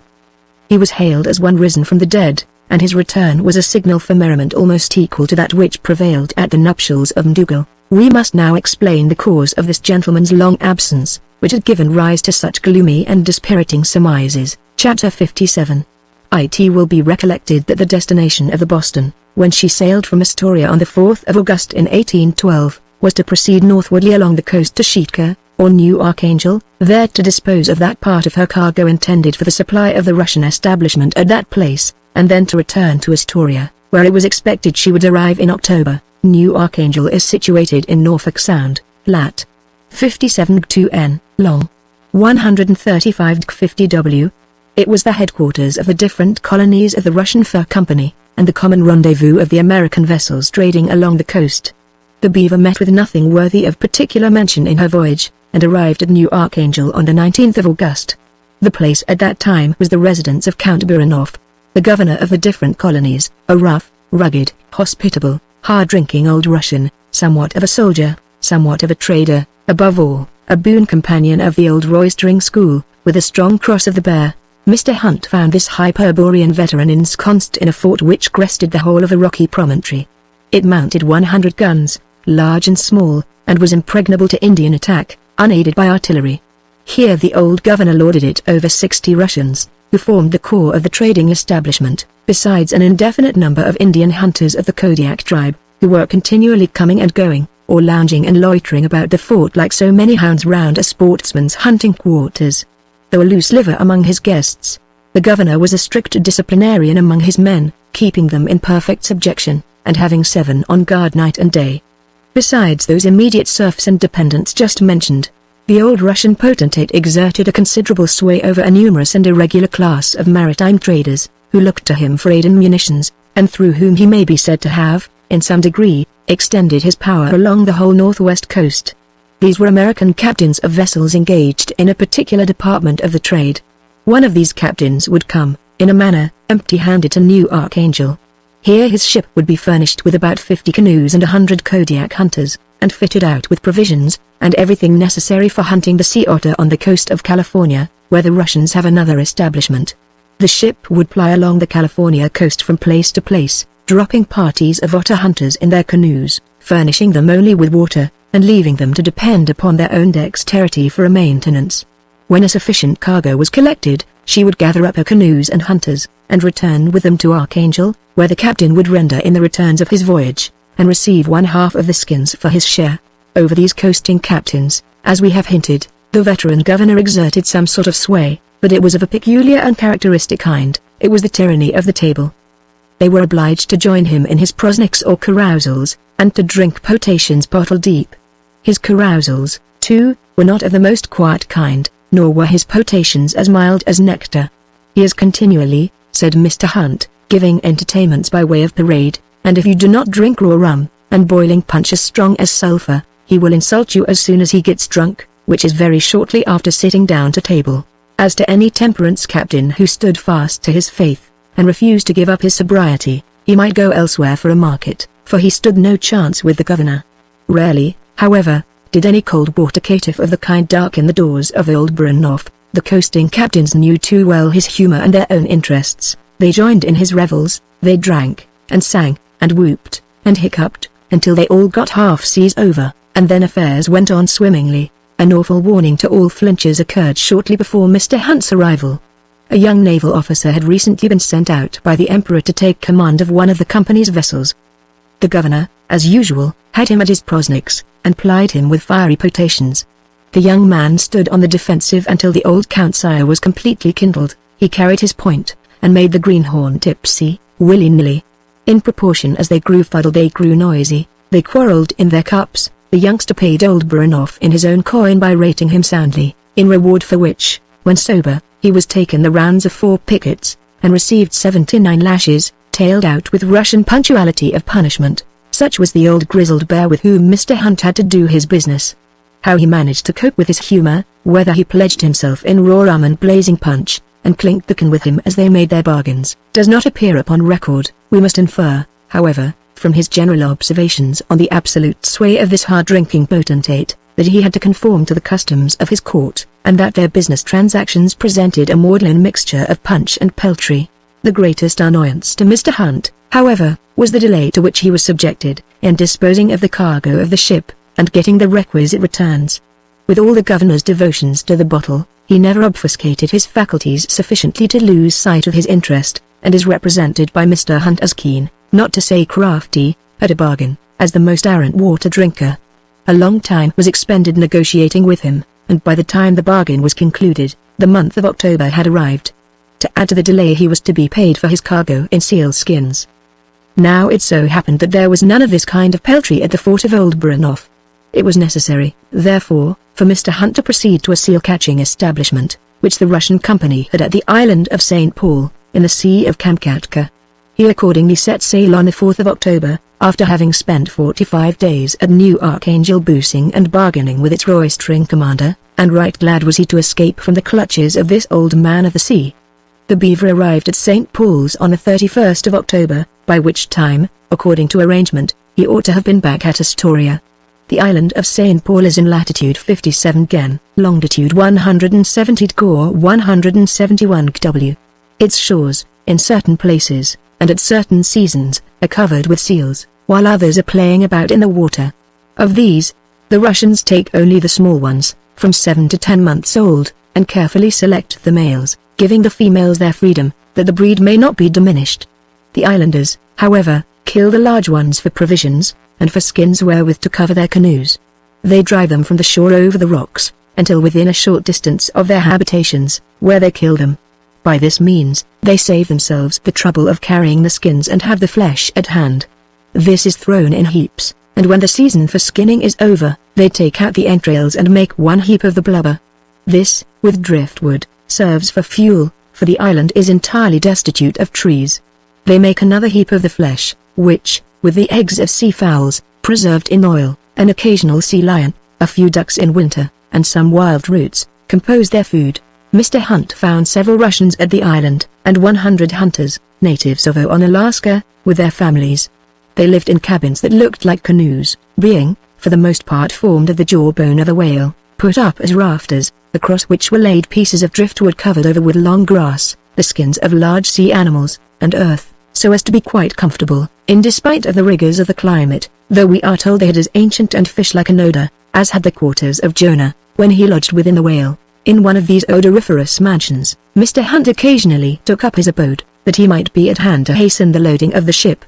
The operation, however, was somewhat slow, for it was necessary to overhaul and inspect every pack to prevent imposition, and the peltries had then to be conveyed in large boats, made of skins, to the ship, which was some little distance from the shore, standing off and on. One night, while Mr. Hunt was on shore, with some others of the crew, there arose a terrible gale. When the day broke, the ship was not to be seen. He watched for her with anxious eyes until night, but in vain. Day after day of boisterous storms, and howling wintry weather, were passed in watchfulness and solicitude. Nothing was to be seen but a dark and angry sea, and a scowling northern sky, and at night he retired within the jaws of the whale, and nestled disconsolately among seal skins. At length, on the 13th of November, the Beaver made her appearance, much the worse for the stormy conflicts which she had sustained in those Hyperborean seas. She had been obliged to carry a press of sail in heavy gales to be able to hold her ground, and had consequently sustained great damage in her canvas and rigging. Mr. Hunt lost no time in hurrying the residue of the cargo on board of her. Then, bidding adieu to his seal-fishing friends, and his whalebone habitation, he put forth once more to sea. He was now for making the best of his way to Astoria. Unfortunate would it have been for the interests of that place, and the interests of Mr. Astor, had he done so, but, unluckily, a perplexing question rose in his mind.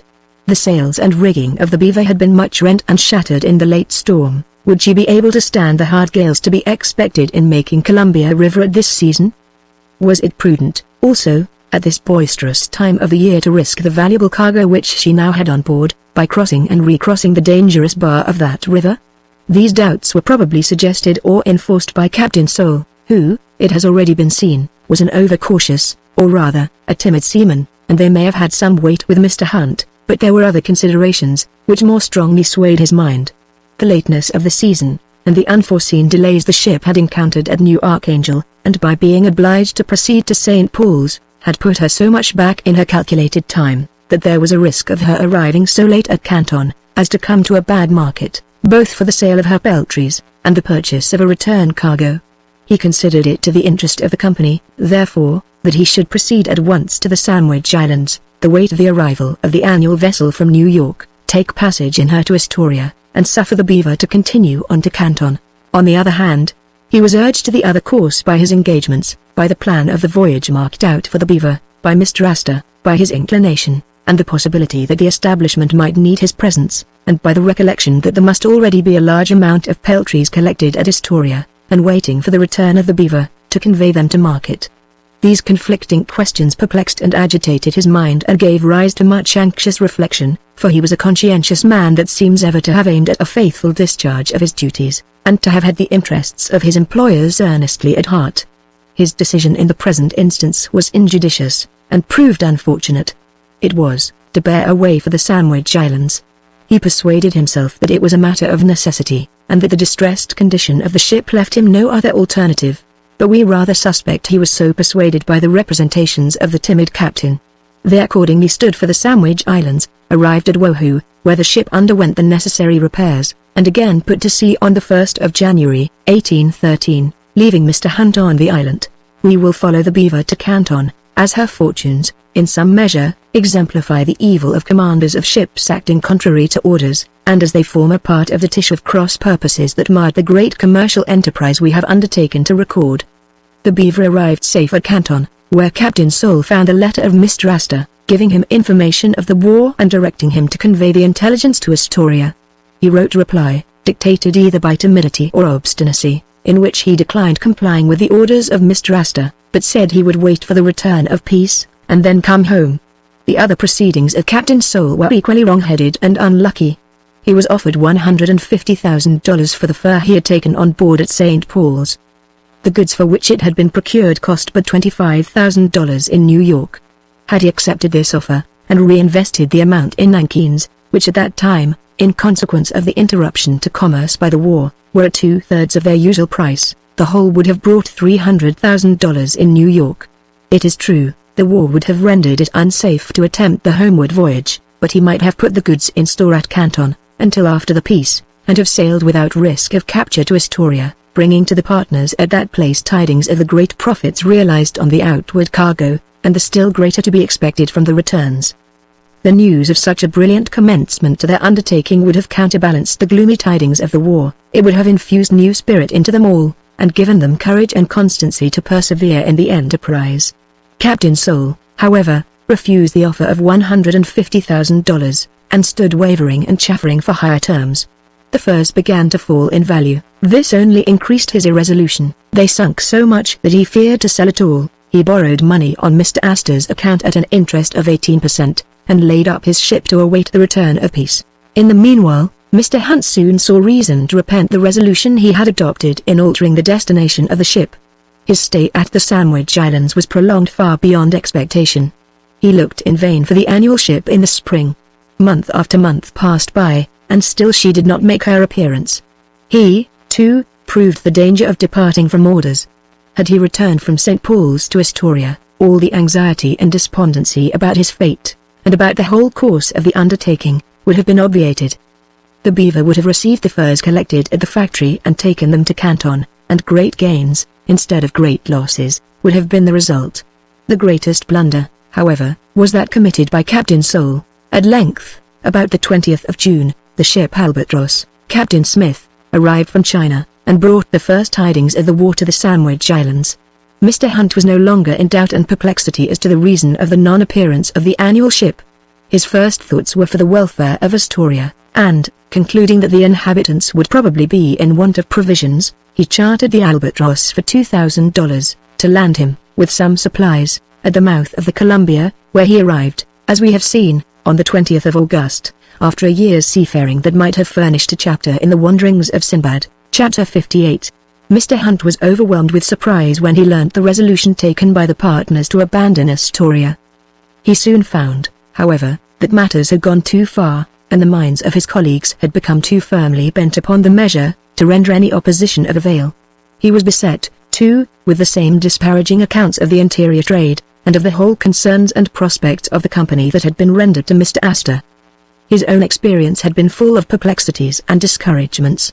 He had a conscientious anxiety for the interests of Mr. Astor, and, not comprehending the extended views of that gentleman, and his habit of operating with great amounts, he had from the first been daunted by the enormous expenses required, and had become disheartened by the subsequent losses sustained, which appeared to him to be ruinous in their magnitude. By degrees, therefore, he was brought to acquiesce in the step taken by his colleagues, as perhaps advisable in the exigencies of the case. His only care was to wind up the business with as little further loss as possible to Mr. Astor. A large stock of valuable furs was collected at the factory, which it was necessary to get to a market. There were 25 Sandwich Islanders also in the employ of the company, whom they were bound, by express agreement, to restore to their native country. For these purposes a ship was necessary. The Albatross was bound to the Marquesas, and thence to the Sandwich Islands.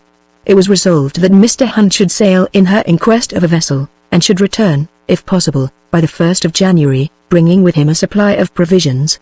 Should anything occur, however, to prevent his return, an arrangement was to be proposed to Mr. McTavish, to transfer such of the men as were so disposed, from the service of the American Fur Company into that of the Northwest, the latter becoming responsible for the wages due them, on receiving an equivalent in goods from the storehouse of the factory.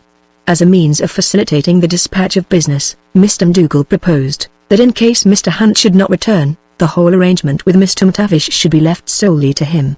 This was assented to, the contingency being considered possible, but not probable. It is proper to note, that, on the first announcement by Mr. McDougall of his intention to break up the establishment, 3 of the clerks, British subjects, had, with his consent, passed into the service of the Northwest Company, and departed with Mr. McTavish for his post in the interior. Having arranged all these matters during a sojourn of 6 days at Astoria, Mr. Hunt set sail in the Albatross on the 26th of August, and arrived without accident at the Marquesas.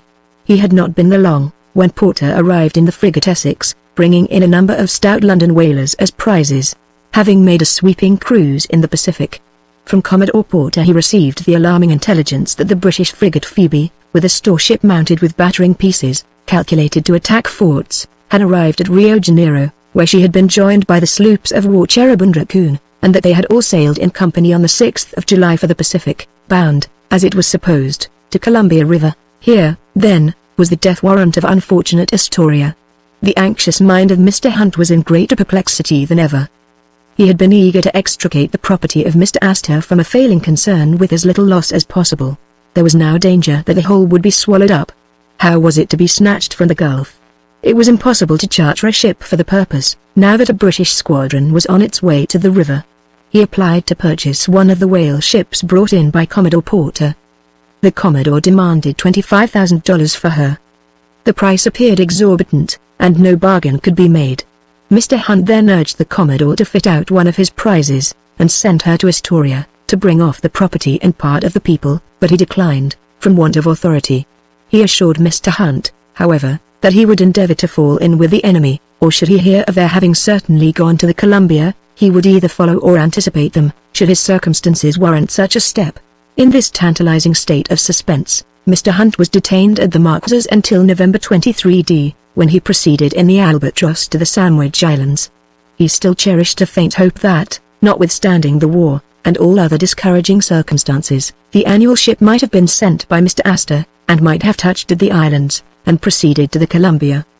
He knew the pride and interest taken by that gentleman in his great enterprise, and that he would not be deterred by dangers and difficulties from prosecuting it, much less would he leave the infant establishment without succor and support in the time of trouble. In this, we have seen, he did but justice to Mr. Astor, and we must now turn to notice the cause of the non-arrival of the vessel which he had dispatched with reinforcements and supplies. Her voyage forms another chapter of accidents in this eventful story. The Lark sailed from New York on the 6th of March, 1813, and proceeded prosperously on her voyage, until within a few degrees of the Sandwich Islands. Here a gale sprang up that soon blew with tremendous violence. The Lark was a staunch and noble ship, and for a time buffeted bravely with the storm. Unluckily, however, she broached to, and was struck by a heavy sea, that hove her on her beam ends. The helm, too, was knocked to leeward, all command of the vessel was lost, and another mountain wave completely overset her. Orders were given to cut away the masts. In the hurry and confusion, the boats also were unfortunately cut adrift. The wreck then righted, but was a mere hulk, full of water, with a heavy sea washing over it, and all the hatches off.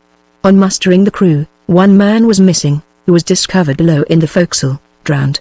In cutting away the masts, it had been utterly impossible to observe the necessary precaution of commencing with the lee rigging, that being, from the position of the ship, completely under water. The masts and spars, therefore, being linked to the wreck by the shrouds and the rigging, remained alongside for 4 days.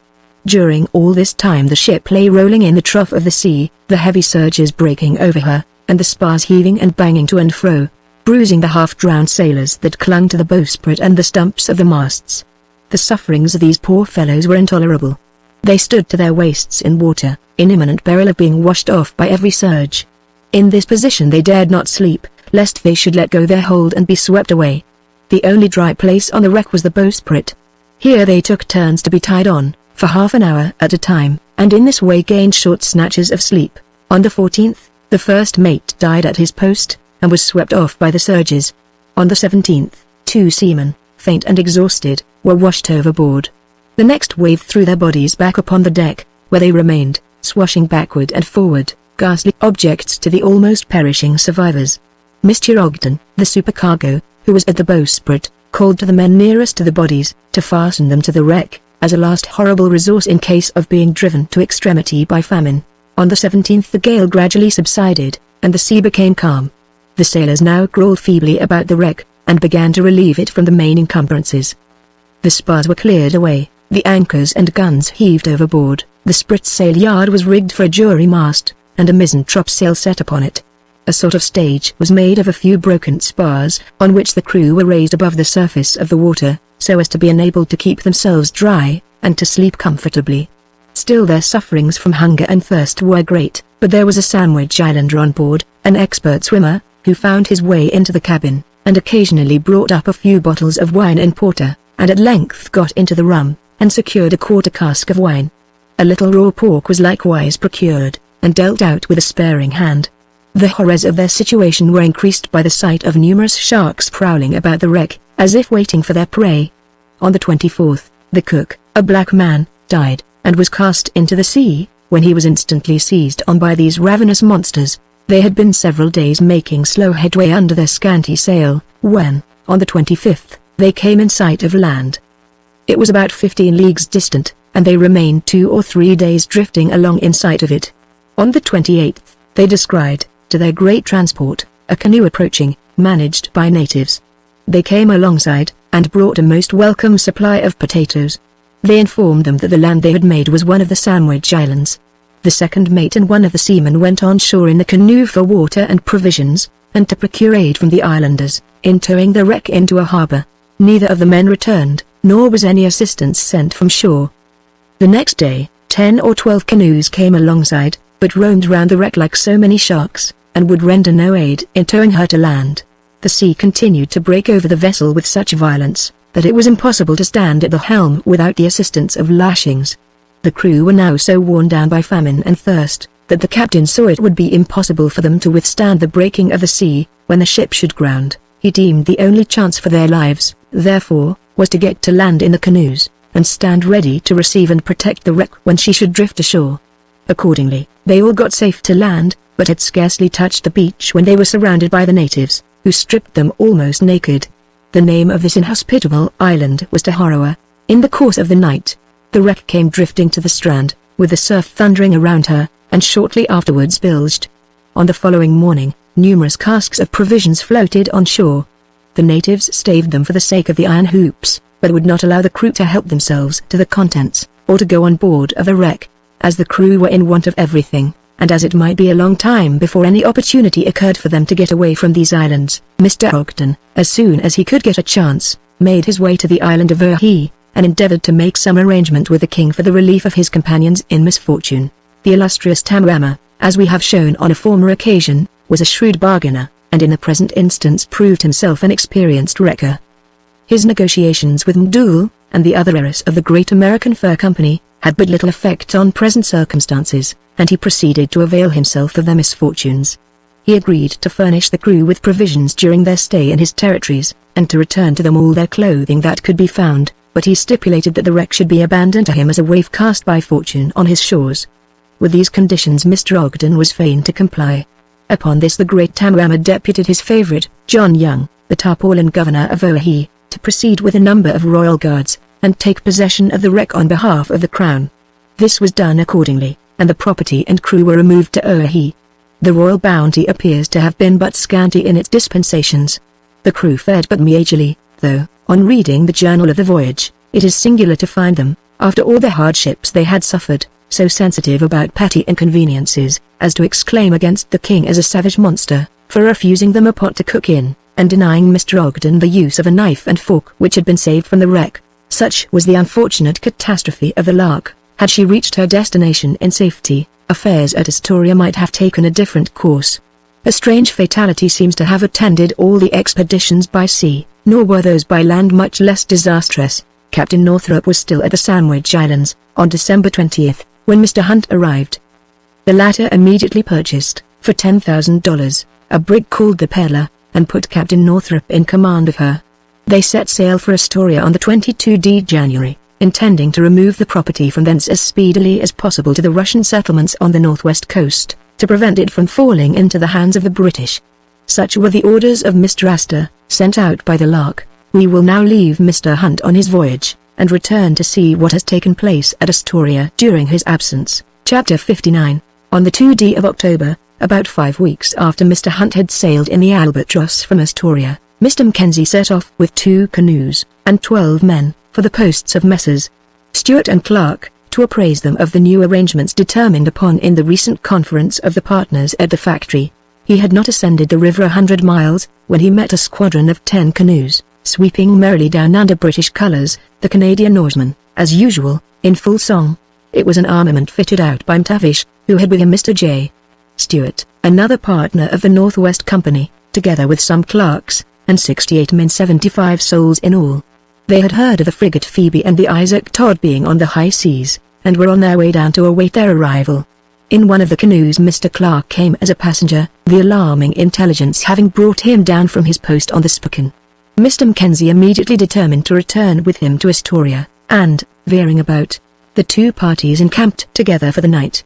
The leaders, of course, observed a due decorum, but some of the subalterns could not restrain their chuckling exultation, boasting that they would soon plant the British standard on the walls of Astoria, and drive the Americans out of the country. In the course of the evening, Mr. Mackenzie had a secret conference with Mr. Clark, in which they agreed to set off privately before daylight, and get down in time to apprise McDowell of the approach of these Northwesters. The latter, however, were completely on the alert. Just as Mackenzie's canoes were about to push off, they were joined by a couple from the Northwest Squadron, in which was McTavish, with 2 clerks, and 11 men. With these, he intended to push forward and make arrangements, leaving the rest of the convoy, in which was a large quantity of furs, to await his orders. The 2 parties arrived at Astoria on the 7th of October. The Northwesters encamped under the guns of the fort, and displayed the British colors. The young men in the fort, natives of the United States, were on the point of hoisting the American flag, but were forbidden by Mr. McDougall. They were astonished at such a prohibition, and were exceedingly galled by the tone and manner assumed by the clerks and retainers of the Northwest Company, who ruffled about in that swelling and braggart style which grows up among these heroes of the wilderness. They, in fact, considered themselves lords of the ascendant and regarded the hampered and harassed Astorians as a conquered people. On the following day McDougall convened the clerks, and read to them an extract from a letter from his uncle, Mr. Angus Shaw, one of the principal partners of the Northwest Company, announcing the coming of the Phoebe and Isaac Todd, to take and destroy everything American on the Northwest coast. This intelligence was received without dismay by such of the clerks as were natives of the United States. They had felt indignant at seeing their national flag struck by a Canadian commander, and the British flag flowed, as it were, in their faces. They had been stung to the quick, also, by the vaunting airs assumed by the Northwesters. In this mood of mind, they would willingly have nailed their colors to the staff, and defied the frigate. She could not come within many miles of the fort, they observed, and any boats she might send could be destroyed by their cannon. There were cooler and more calculating spirits, however, who had the control of affairs, and felt nothing of the patriotic pride and indignation of these youths. The extract of the letter had, apparently, been read by McDougall, merely to prepare the way for a preconcerted stroke of management. On the same day Mr. McTavish proposed to purchase the whole stock of goods and furs belonging to the company, both at Astoria and in the interior, at cost and charges. Mr. McDougall undertook to comply, assuming the whole management of the negotiation in virtue of the power vested in him, in case of the non-arrival of Mr. Hunt. That power, however, was limited and specific, and did not extend to an operation of this nature and extent. No objection, however, was made to his assumption, and he and McTavish soon made a preliminary arrangement, perfectly satisfactory to the latter. Mr. Stewart, and the reserve party of Northwesters, arrived shortly afterwards, and encamped with McTavish. The former exclaimed loudly against the terms of the arrangement, and insisted upon a reduction of the prices. New negotiations had now to be entered into. The demands of the Northwesters were made in a peremptory tone, and they seemed disposed to dictate like conquerors. The Americans looked on with indignation and impatience. They considered MacDougall as acting, if not a perfidious, certainly a craven part. He was continually repairing to the camp to negotiate, instead of keeping within his walls and receiving overtures in his fortress. His case, they observed, was not so desperate as to excuse such crouching. He might, in fact, hold out for his own terms. The Northwest Party had lost their ammunition, they had no goods to trade with the natives for provisions, and they were so destitute that MacDougall had absolutely to feed them, while he negotiated with them. He, on the contrary, was well lodged and victualled, had 60 men, with arms, ammunition, boats, and everything requisite either for defense or retreat. The party, beneath the guns of his fort, were at his mercy. Should an enemy appear in the offing, he could pack up the most valuable part of the property and retire to some place of concealment, or make off for the interior. These considerations, however, had no weight with Mr. MacDougall, or were overruled by other motives. The terms of sale were lowered by him to the standard fixed by Mr. Stewart, and an agreement executed on the 16th of October, by which the furs and the merchandise of all kinds in the country, belonging to Mr. Astor, passed into the possession of the Northwest Company at about a third of their value. A safe passage through the Northwest posts was guaranteed to such as did not choose to enter into the service of that company, and the amount of wages due to them was to be deducted from the price paid for Astoria. The conduct and motives of Mr. MacDougall, throughout the whole of this proceeding, have been strongly questioned by the other partners. He has been accused of availing himself of a wrong construction of powers vested in him at his own request, and of sacrificing the interests of Mr. Astor to the Northwest Company, under the promise or hope of advantage to himself. He always insisted, however, that he made the best bargain for Mr. Astor that circumstances would permit, the frigate being hourly expected, in which case the whole property of that gentleman would be liable to capture.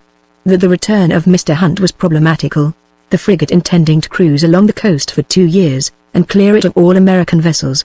He moreover averred, and McTavish corroborated his averment by certificate, that he proposed an arrangement to that gentleman, by which the furs were to be sent to Canton, and sold there at Mr. Astor's risk, and for his account, but the proposition was not acceded to.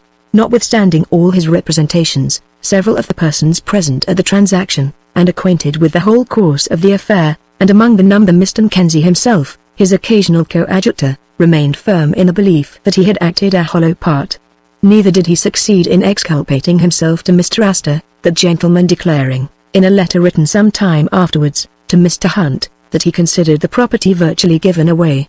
Had our place and our property, he adds, been fairly captured, I should have preferred it. I should not feel as if I were disgraced. All these may be unmerited suspicions, but it certainly is a circumstance strongly corroborative of them, that Mr. MacDougall, shortly after concluding this agreement, became a member of the Northwest Company, and received a share productive of a handsome income. Chapter 60. On the morning of the 30th of November, a sail was descried doubling Cape Disappointment. It came to anchor in Baker's Bay, and proved to be a ship of war. Of what nation? Was now the anxious inquiry. If English, why did it come alone? Where was the merchant vessel that was to have accompanied it? If American, what was to become of the newly acquired possession of the Northwest Company? In this dilemma, McTavish, in all haste, loaded 2 barges with all the packages of furs bearing the mark of the Northwest Company, and made off for Tongue Point, 3 miles up the river. There he was to await a preconcerted signal from MacDougall, on ascertaining the character of the ship. If it should prove American, McTavish would have a fair start, and could bear off his rich cargo to the interior.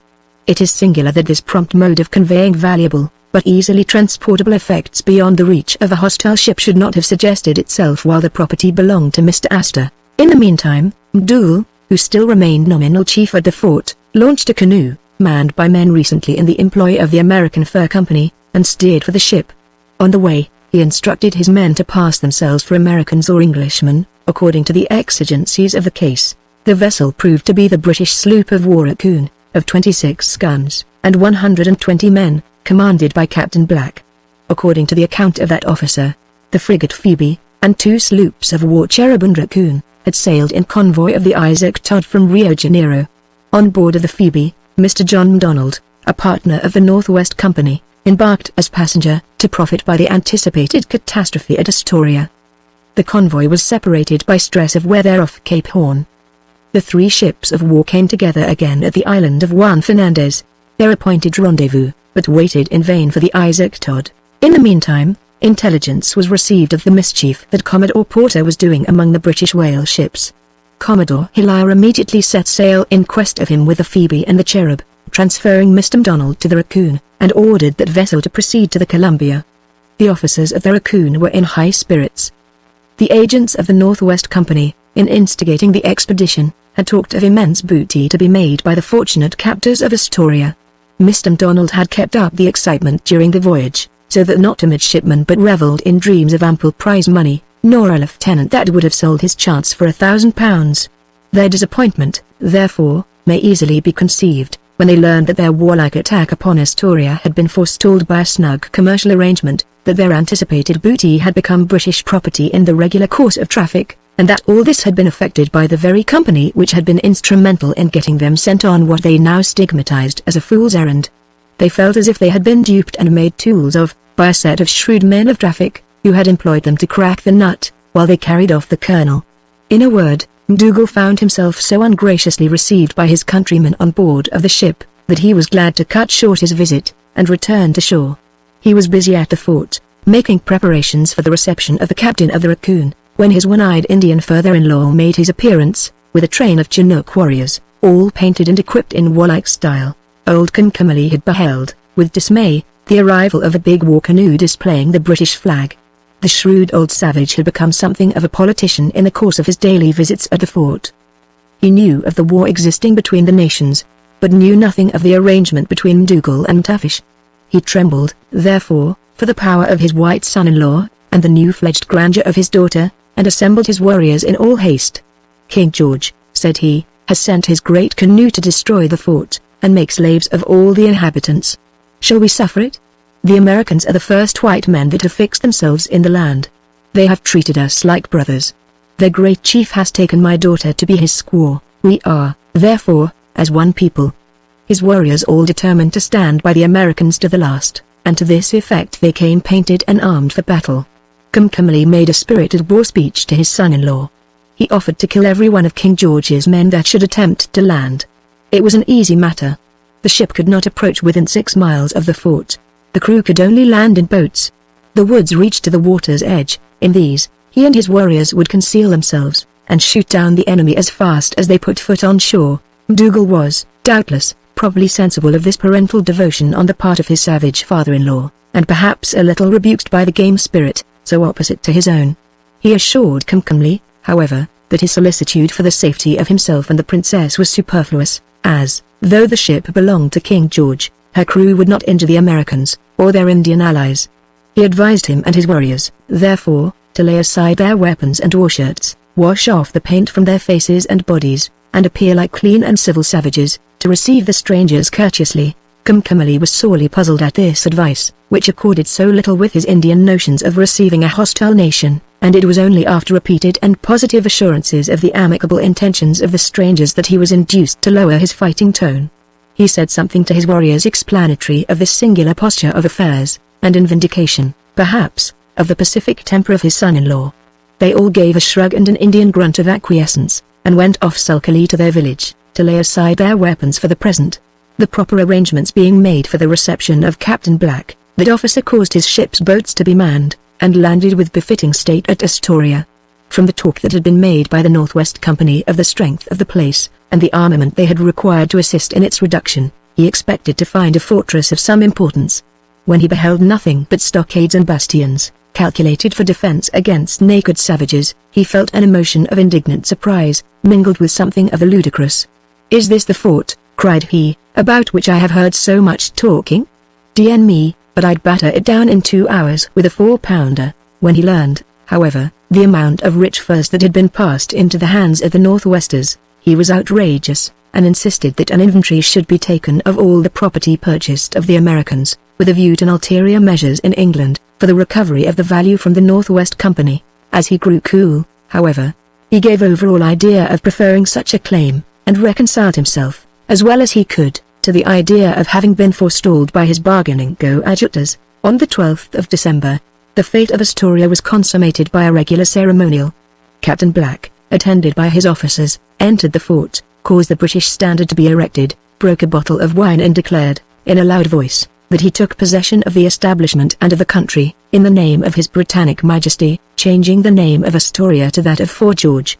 The Indian warriors, who had offered their services to repel the strangers, were present on this occasion. It was explained to them as being a friendly arrangement and transfer, but they shook their heads grimly, and considered it an act of subjugation of their ancient allies.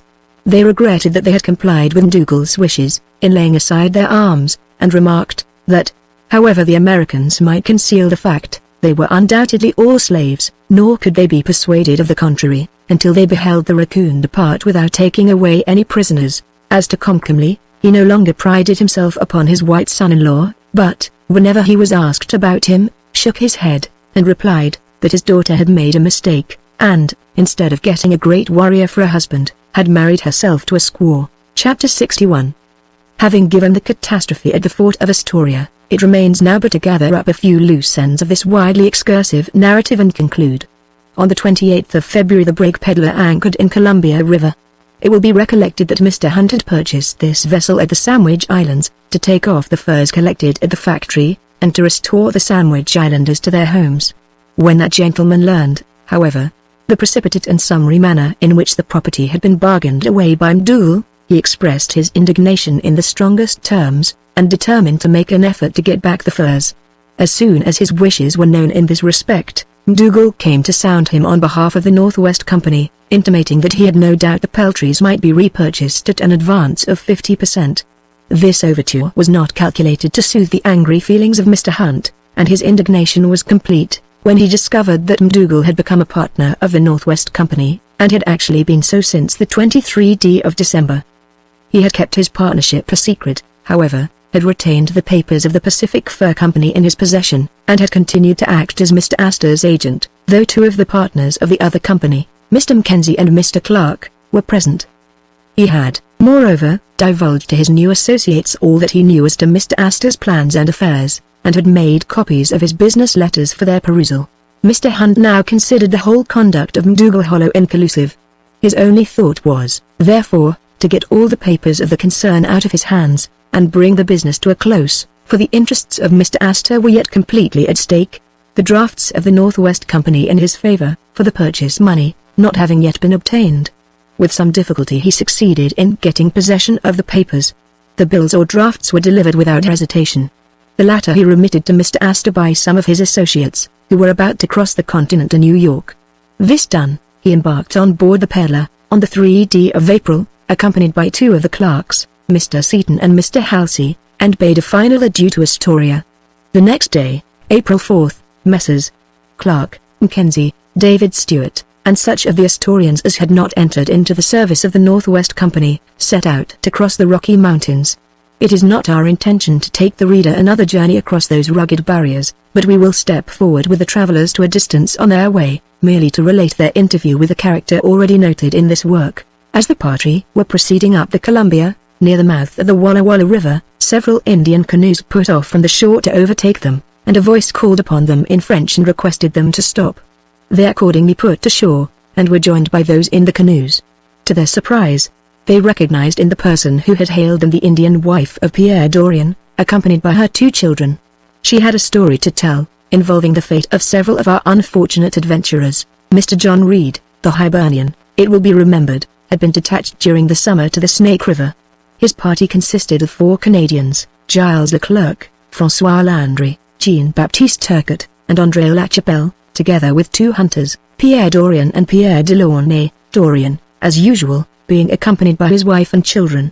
The objects of this expedition were twofold, to trap beaver, and to search for the 3 hunters, Robinson, Kobach, and Resner. In the course of the autumn, Reed lost 1 man, Landry, by death. Another one, Pierre Delaunay, who was of a sullen, perverse disposition, left him in a moody fit, and was never heard of afterwards. The number of his party was not, however, reduced by these losses, as the 3 hunters, Robinson, Kobach, and Resner, had joined it. Reed now built a house on the Snake River, for their winter quarters, which being completed, the party set about trapping. Resner, Leclerc, and Pierre Dorian went about 5 days' journey from the wintering house, to a part of the country well stocked with beaver. Here they put up a hut, and proceeded to trap with great success. While the men were out hunting, Pierre Dorian's wife remained at home to dress the skins and prepare the meals. She was thus employed one evening about the beginning of January, cooking the supper of the hunters, when she heard footsteps, and Leclerc staggered, pale and bleeding, into the hut. He informed her that a party of savages had surprised them, while at their traps, and had killed Resna and her husband. He had barely strength left to give this information, when he sank upon the ground. The poor woman saw that the only chance for life was instant flight, but, in this exigency, showed that presence of mind and force of character for which she had frequently been noted. With great difficulty, she caught 2 of the horses belonging to the party. Then collecting her clothes and a small quantity of beaver meat and dried salmon, she packed them upon one of the horses, and helped the wounded man to mount upon it. On the other horse she mounted with her 2 children, and hurried away from this dangerous neighborhood, directing her flight to Mr. Reed's establishment. On the 3rd day, she descried a number of Indians on horseback proceeding in an easterly direction. She immediately dismounted with her children, and helped Leclerc likewise to dismount, and all concealed themselves. Fortunately they escaped the sharp eyes of the savages, but had to proceed with the utmost caution. That night they slept without fire or water. She managed to keep her children warm in her arms, but before morning, poor Leclerc died. With the dawn of day the resolute woman resumed her course, and, on the 4th day, reached the house of Mr. Reed. It was deserted, and all round were marks of blood and signs of a furious massacre. Not doubting that Mr. Reed and his party had all fallen victims, she turned in fresh horror from the spot. For 2 days she continued hurrying forward, ready to sink for want of food, but more solicitous about her children than herself. At length she reached a range of the Rocky Mountains, near the upper part of the Walla Walla River. Here she chose a wild lonely ravine, as her place of winter refuge. She had fortunately a buffalo robe and 3 deer skins. Of these, and of pine bark and cedar branches, she constructed a rude wigwam, which she pitched beside a mountain spring. Having no other food, she killed the 2 horses, and smoked their flesh. The skins aided to cover her hut. Here she dragged out the winter, with no other company than her 2 children. Towards the middle of March her provisions were nearly exhausted. She therefore packed up the remainder, slung it on her back, and, with her helpless little ones, set out again on her wanderings. Crossing the ridge of mountains, she descended to the banks of the Walla Walla, and kept along them until she arrived where that river throws itself into the Columbia. She was hospitably received and entertained by the Walla Wallas, and had been nearly 2 weeks among them when the 2 canoes passed. On being interrogated, she could assign no reason for this murderous attack of the savages. It appeared to be perfectly wanton and unprovoked. Some of the Astorians supposed it an act of butchery by a roving band of Blackfeet. Others, however, and with greater probability of correctness, have ascribed it to the tribe of Pierced Nose Indians, in revenge for the death of their comrade hanged by order of Mr. Clark.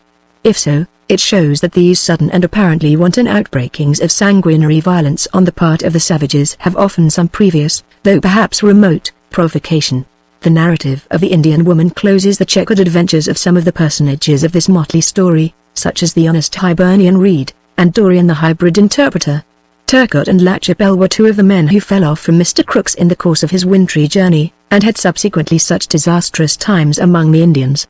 We cannot but feel some sympathy with that persevering trio of Kentuckians, Robinson, Resna, and Hobback, who twice turned back when on their way homeward, and lingered in the wilderness to perish by the hands of savages.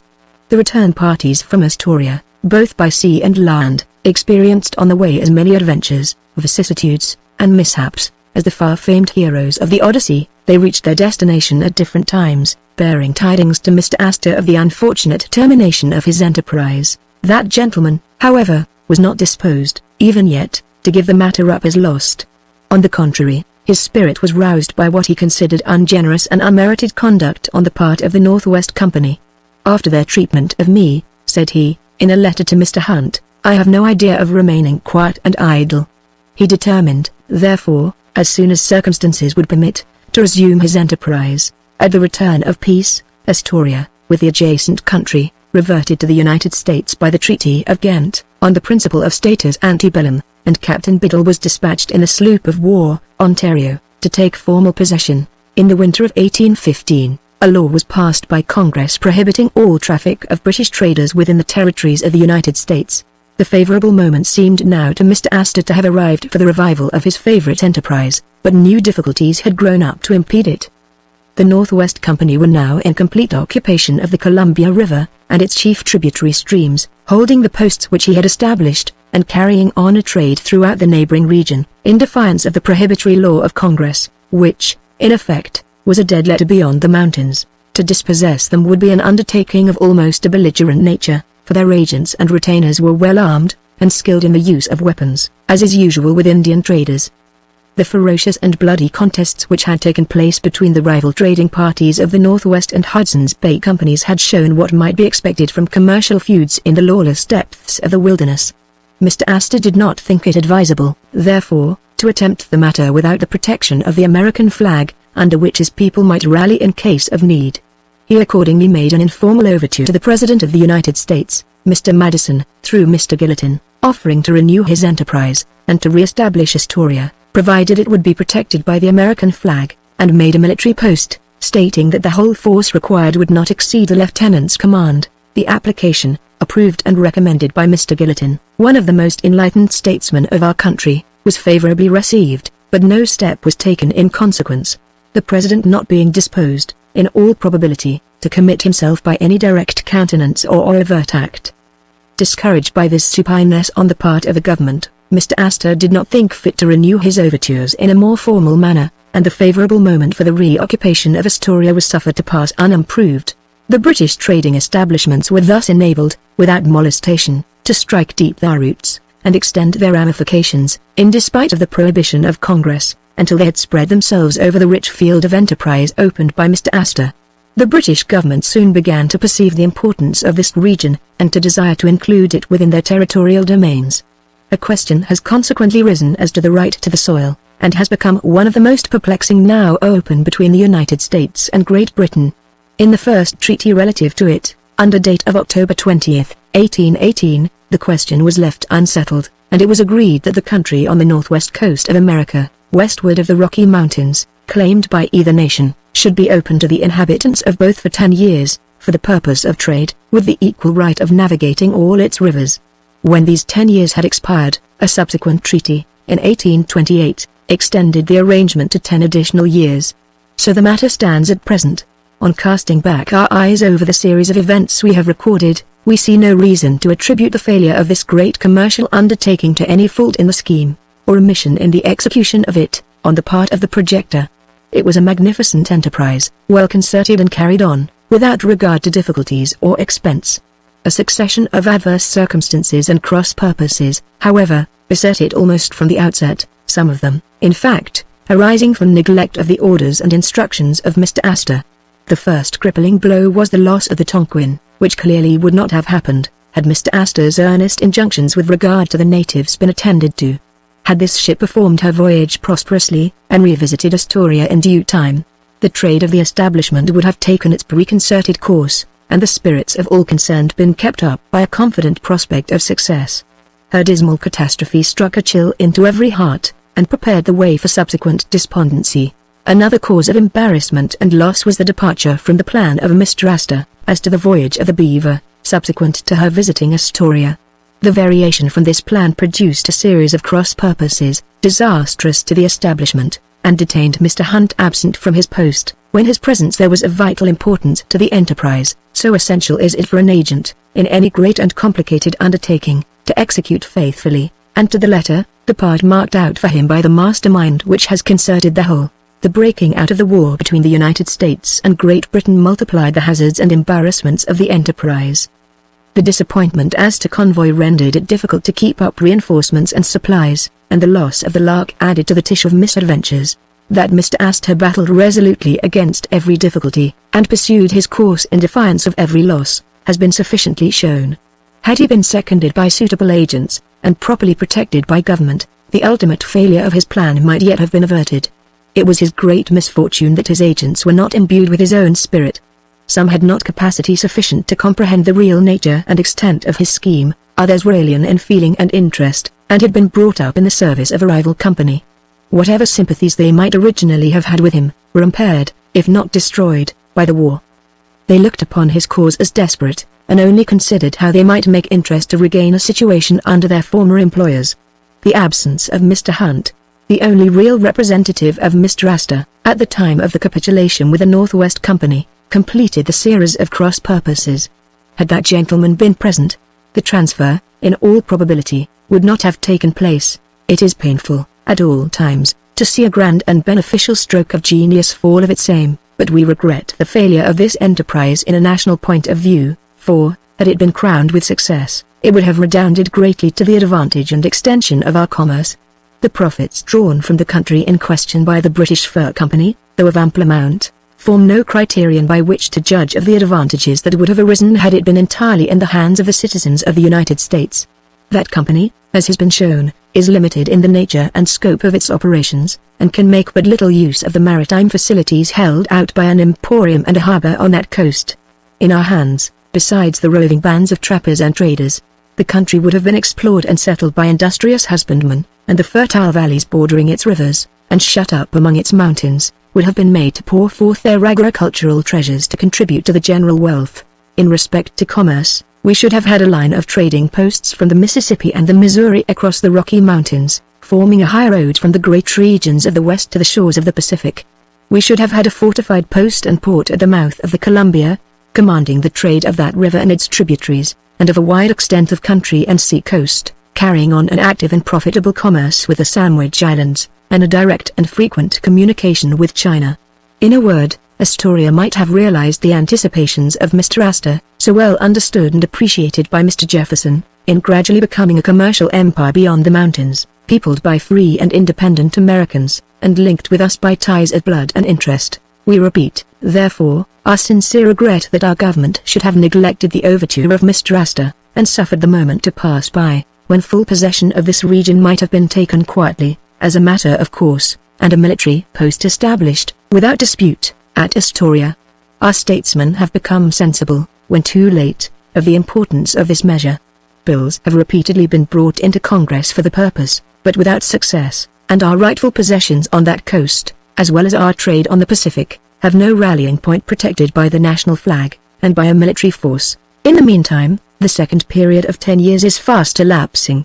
In 1838, the question of title will again come up, and most probably, in the present amicable state of our relations with Great Britain, will be again postponed. Every year, however, the litigated claim is growing in importance. There is no pride so jealous and irritable as the pride of territory. As one wave of emigration after another rolls into the vast regions of the West, and our settlements stretch towards the Rocky Mountains, the eager eyes of our pioneers will pry beyond, and they will become impatient of any barrier or impediment in the way of what they consider a grand outlet of our empire.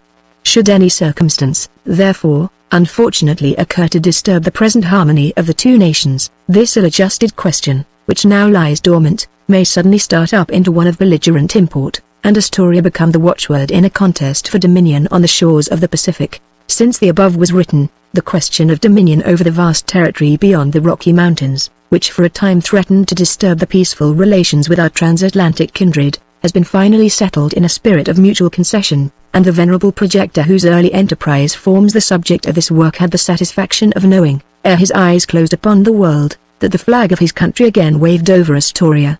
1. Carver's Travels, Introd. B. 3. Philadelphia 1796. 2. Carver's Travels, p. 360. 3. On this point Mr. Jefferson's memory was in error. The proposition alluded to was the one, already mentioned, for the establishment of an American fur company in the Atlantic states.